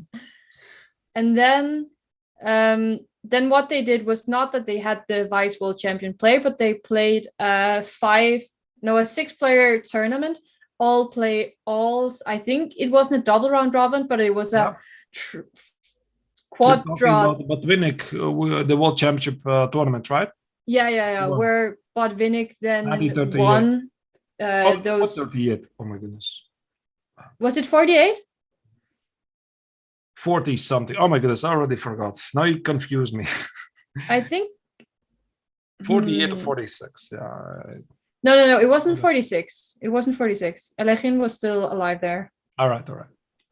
But yeah, then they played 20 rounds with 6 players, and it was Botvinnik who won, I think, with an amazing score, like 16.5 out of 20 or something. So it wasn't the vice world champion who played there, and who was the vice world champion there? Probably Keres, no? No. Keres was never world champion. I don't know. He's been many times second place. I see. Yeah, I think maybe Lasker, but I'm not sure. It was in 1948. Thank you. All right. King G5. King G5 is on the board. Sheriff is trying to escape. I guess now he's ready to put the king on H4. 1948 chat says, yeah, might be right. No, I used actually to know really well the years. They just fade away. Did you read Timon's Titans ever? Did I do what? Did you read Timon's Titans? No. It's a really, really great book if you want to learn about the world champions. He starts every chapter with a little story. This is, by the way, not a paid ad, of course. He starts every chapter about the world champions with a little story about them. Then, of course, in some chapters, he can write more than in others because some of the world champions he had direct encounters with. And then he shows some of his own games against the world champions. I think it's a really good book. Right. I only read, there was a book by Alexander Kotov, White and Black, which was one of my childhood favorite books about chess. Story about Alexander Alekhine life. Ah, I see. Maybe that's why you know it so well, yeah? Yeah, maybe. It was in Russian language, I think. Ooh, I'd love to be able to speak Russian. I don't think actually it's translated in English. Timon's Titans, yeah. I'll try to remember it. It's a good book. But here, like knight e6, king h4. Did we talk specifically about what happens? Because, okay. No? King h4. I mean, you want to go forward. So king h4. Maybe you should be careful about getting mated, no? How do you mate? Well, I mean, there's just certain positions where it's just not enough pieces. Might be, but could be. Like if the king was on G. No, this is the position. This is the position, I believe. And let me double check it. Yeah, G5 was played. King h4, by the way, this is on the board. This is on the board. G5 is on the board. King h5. Sheriff is confident. See, certain. I mean, at some point, you have to worry about getting checkmated because there's something you missed. Right. So you want to get the king here, play rook h4, but that's illegal. The rook is here. So maybe there's some practical ideas how. Is there ever some practical ideas with trying to trade? No, I don't know how you even trade rooks. Somehow trade. And then. But then the a4 pawn is hanging. Yeah, and try to do it. But even that probably is just a draw as well. So, no, this is going to be a draw. There's nothing happening, I think. Also, with the time going down and Hare Krishna not finding anything here. Yeah, I'm out of ideas, to be honest. Maybe something like rook f4, rook f3, rook h3, something. Give up the pawn and find some very odd checkmate. I don't know. Let's say check here. I go here, take. Now study like mate. Which is not there even. Something like this and check. There's no mate. I mean, okay, nothing to see here. No, All right. it's not there. It is not there. King e2 instead. Okay, tries to bring the king. Now, aha. So he does have an idea though, because he's saying that the king is stuck on h5. You cannot move it. How are you going to get to attack the g5 pawn? Also, if you ever take it with the bishop, there will be rook e5, and then you have to maybe protect a position like this. Whereas now the king can just safely march over to the queen side. Oh, well, there are some ideas. Mm-hmm. Okay. And what if I try to bring the bishop and take the pawn on g5? But how? Well, let's say check. King d3. King d3. Okay. King d3. I'm gonna go.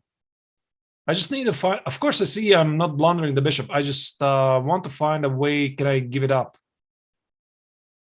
Mm-hmm. Yeah, I understand. Rook a2 check was played. Okay.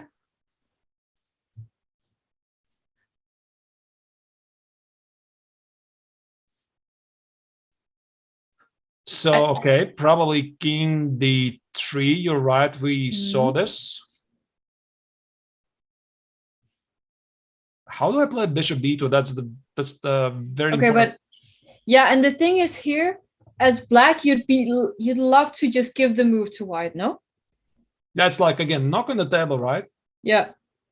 Your move. Call. Your move. Like knock. Check. Knock. King h5, h5. Your move. You played rook a3 check. Rook a3 check. I'm going to go here. King c2 was played. This was played? Yeah, I see on chess24 that it was played. All right. All right. There's a bit lagging at the official broadcast. That's why I'm not 100% sure. Rook c3 check. I'm sorry? Rook c3 check was played. All right. Yeah, because now they don't have so much time, so they are moving a little bit faster. Rook c3, probably king b2. Yes, I would guess also. And I just sit and wait and do nothing, I guess. Or maybe I still keep the idea of bishop b2. Okay, but where does the black rook go now? Because you can't move the bishop and you can't move the king, so you have to move the rook. Or maybe even something like, rook c6. Rook c6, trying to play this. And if I go king b3, you want to go rook b6. King b3, no? bishop goes here. Oh, you didn't want to go rook b6? Try for a little trick. Rook b6, maybe also rook b6. I mean, I don't even know if it worked. Sorry. King d1. He played something else. Okay, but now surely just rook a3 back. Yeah, rook a3 is going to be back.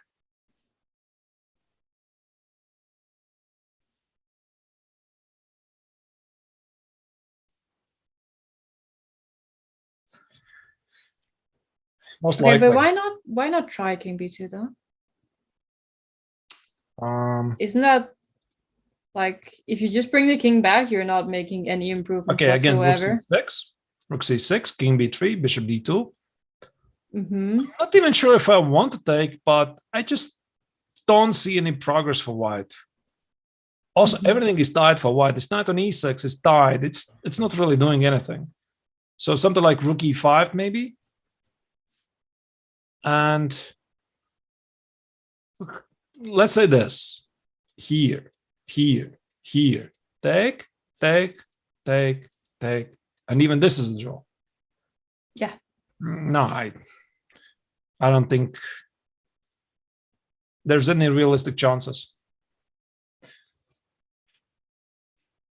It's already quite incredible that okay. YouTube chat is giving a good line because king b2, rook c6, king b3. You can just go rook c3, check back. Just go back. Yeah. Yeah, maybe. By the way, yeah. So again, So no progress to be made. King b2, rook c6, king b3, rook c3. Yeah, that's perfect. Perfectly. Okay, and if you go rook e5 instead. Rook e5, I play bishop d. Oh, bishop c3. Sorry. Oh. Okay. Close one. I was just testing you. You failed my test. It seems like they're moving. For a back moment, and I thought you forth. spilled your tea or something there. No. I actually do have a little bit of tea left. There's like some. Oh, you can't. It's okay. There's some like in the bottom here. Okay.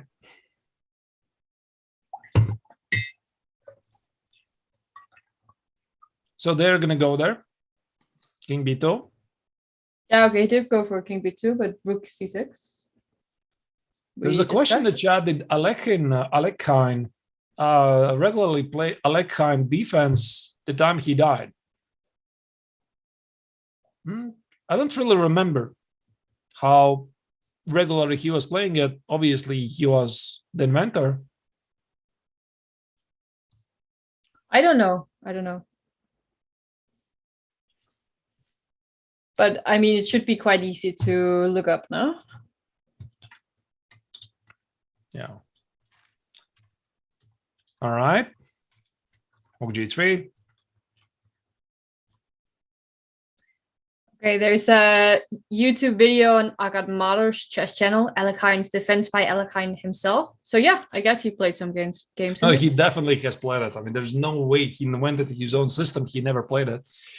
But yeah. Surely he must have gotten the name for something. About how much he played it. Do you think we will see king c2, rook c3 check draw? Or will he play a little bit more? No, it feels like the position which you can still press a little. Ultimately, probably is going to be something like white is going to play rook e5, a5. Black is going to give up the rook and bishop. But rook e5, you're always falling into bishop c3, so you can't do it now. Then when are you going to do it? That's also a good point. Yeah, maybe put the king on a2 first.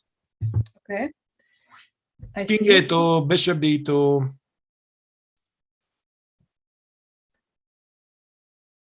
The pawn in game is lost for black. Yeah. He gives up the g5 pawn. What's going on? What? He played knight g7 check. Knight g7. No. Wins the bishop. No, king f6. It's just a draw. Okay. This is the same as agreeing to a draw. I mean, the game still continues. Of course, white has the slightly more advanced pawn. So it's king f6, take here, rook goes here. Okay, but is this a real winning try though? There's no even without the g pawn, this is a draw. This is a classical Vancouver draw. I mean, yeah, even without the g pawn. This is called the Vancouver defense, as you said. Yeah, even without the g pawn. Okay, but white also wouldn't push the pawn all the way to a6, I guess. No. So rook g4 is the most precise move, and that should end the game, almost. How come rook g4 is the most precise? Because one of the ideas of this Vancouver system is to attack. Oh wait. White is the move. I'm so sorry. Yeah, I mean after. Okay, but still, if black to moves, I'm curious. No, it's white to move. So white can play something like rook c5, rook c3, a5. It's not going to be probably a Vancouver draw. So if he plays... No, but I'm still I'm thinking like if it was black to move, why is rook g4? I'm trying to learn here. So yeah, the idea here. Okay, he played rook c5, but the idea here is after rook a8, rook g4. One of the principles of the Vancouver draw is to attack from the side. So you want to follow the pawn. Okay, here the pawn on g6 is in the way, so you want to position the rook on f6. And, I'm sorry. Usually the point is the king has nowhere to escape from the checks. Sort of that is the idea. Okay, maybe here it's just not working. Maybe it's just not working. I recognize the idea of the Vancouver draw, but execution is just terrible. Rook c5 instead. Yeah.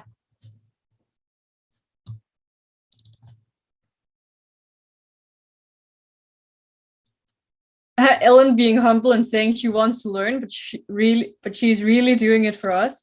Well, I studied this endgame with the Vancouver draw, but it was a long time ago, and still some of these rook endgames, they can be very, very tricky because they won't always be the same way as you read them in books. They can be like, there can be extra pawns, or the kings are positioned in another way, and then it's always good to take the learning opportunities that you can to try to see why it is like this. But I'm thinking like maybe also rook f3 instead then of rook g4. No, you're right. Rook g4 was just a silly idea. Yeah. I just wanted to show how much I know about the Vancouver position. And I realized the application is terrible. Yeah. So, all right. There's a question also. Have I read the book Zoom over one by Bent Larsen? No, I have not.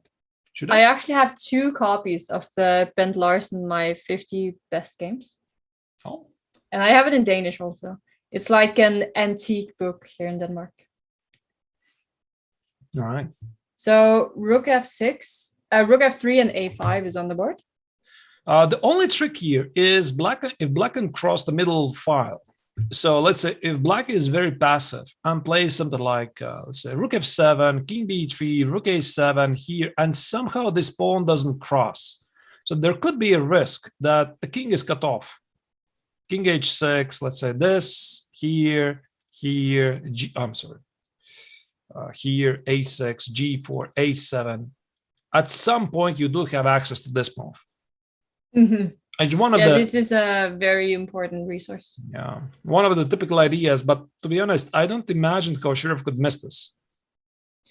No, but I think if you go a little bit more slowly over that exact variation that you were showing, it's actually a very good learning experience we have there as you were moving the pawn, because it's exactly look f7, right? Yeah, this variation, and when you just made all those moves, because it's exactly right that here in positions like these, the white rook is supposed to be on c5, and the reason for the rook being on c5 or being on the 5th rank is that the pawn is with the pawn on with the black pawn on g4, sorry. Yeah, because here the exact point is that the king is cut off from helping the pawn, and because the pawn is not far enough, when the pawn goes 2 squares away from the king, meaning that if it was black to move, black wouldn't be able to attack the pawn, then white can actually attack the pawn, and since the pawn is too far away from the black king, it can't manage to defend it. Right. But that's why I think g5, king h5 is going to follow. Yeah, so you don't want to push the pawn all the way to g4. You want king h5 and king h4 before you do it, so that your king doesn't get cut off. Mm-hmm. So can I do this here? Well, you have to stop the pawn somehow. Rook a5, rook a7. Here. And the race should be a draw. King h5, king h6. You move the rook to a8, king b7. Maybe even something like this. Shouldering of the king. Yeah, it's far away. G4, G3. It's just promoting, and the king is taking care of the opposing king so that it's not coming any closer.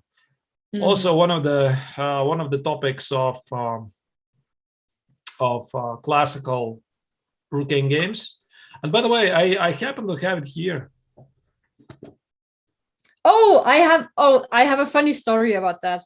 So I was going to order Dvoretsky's endgame manual, but then I somehow misclicked. And first I ordered 2 copies of it along with something else.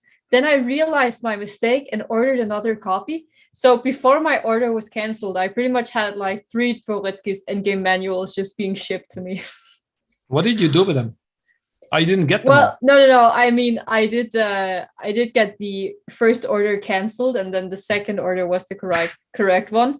But it was just, I like the fact that I loved chess so much that I had 3 endgame manuals being shipped to me at a certain point in time. Imagine the publisher. He's like, this girl really, really wants to study Bretsky's endgame manual. It's 1 copy. It's not enough. She needs 3. But imagine if something terrible happened to the first copy. Like you spilled your entire cup of coffee over it, or it fell out of the window, or your cat ate it or something, then you need another copy and something terrible could happen to that as well. So you need to be, yes, you need to be completely ready. Mm-hmm. The final tricks I'm thinking here is maybe Hare Krishna is hoping for something like some kind of a Zugzwang. Let's say, nah. So I can even drop the pawn and go after this pawn here. No, okay. There's not much to see really.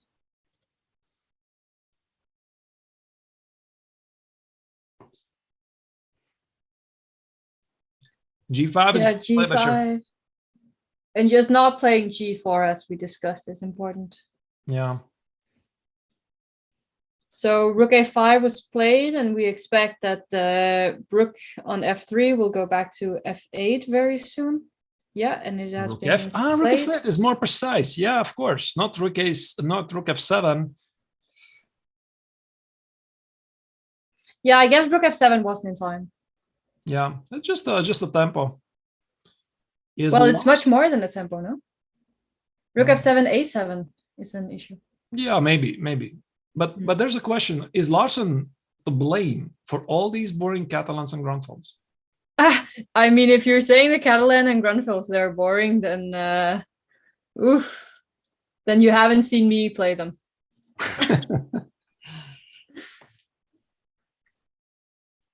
No, Ellen disagrees. They're not boring. King H5.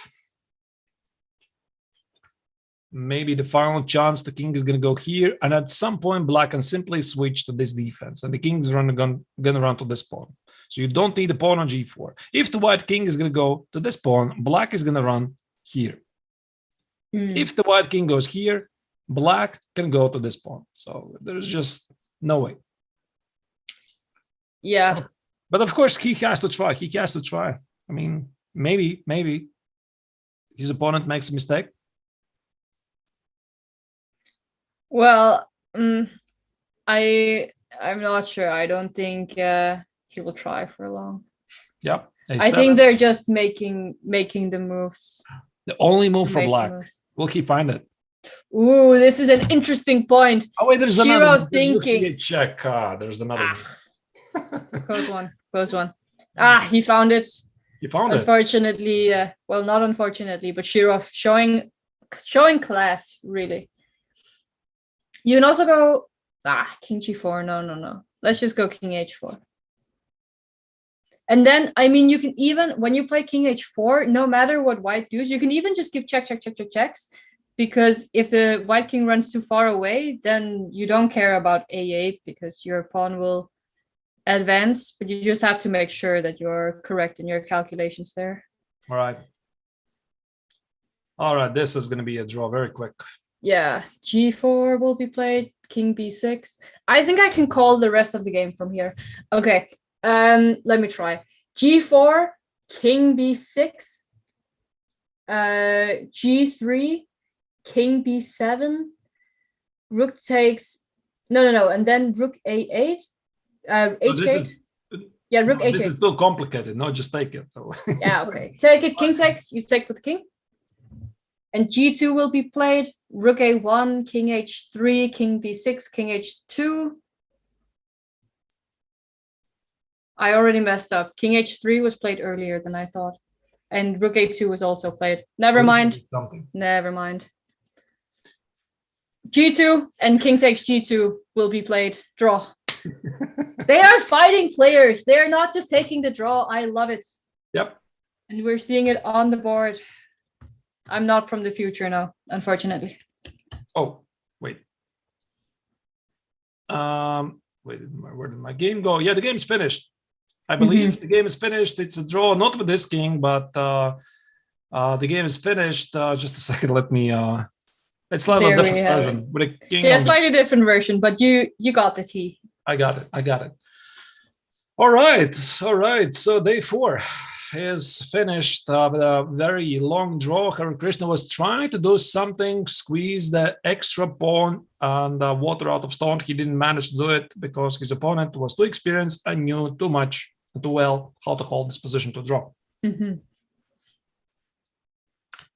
Well, so what a day. Yeah, here we see the standings. We do have Hikaru Nakamura leading the A pool, and then in the B pool, both Wojciech and Fedoseev are enjoying those 2.5 out of 4.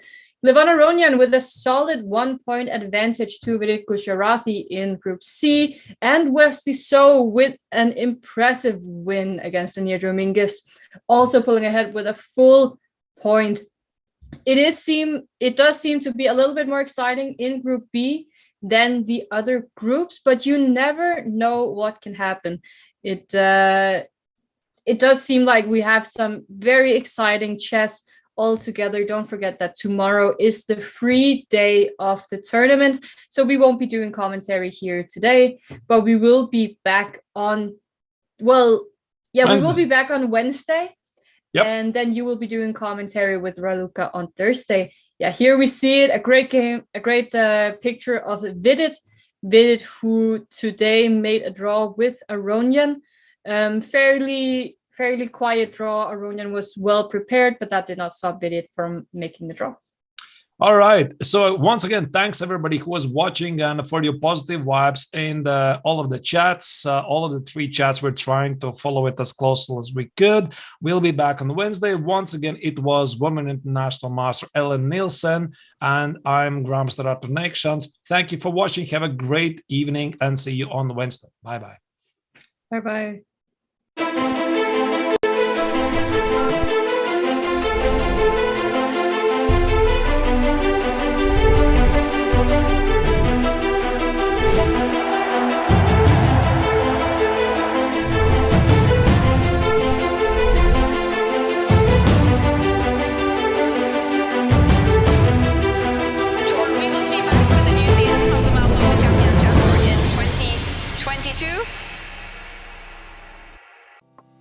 Welcome to the new Chess24 playing experience.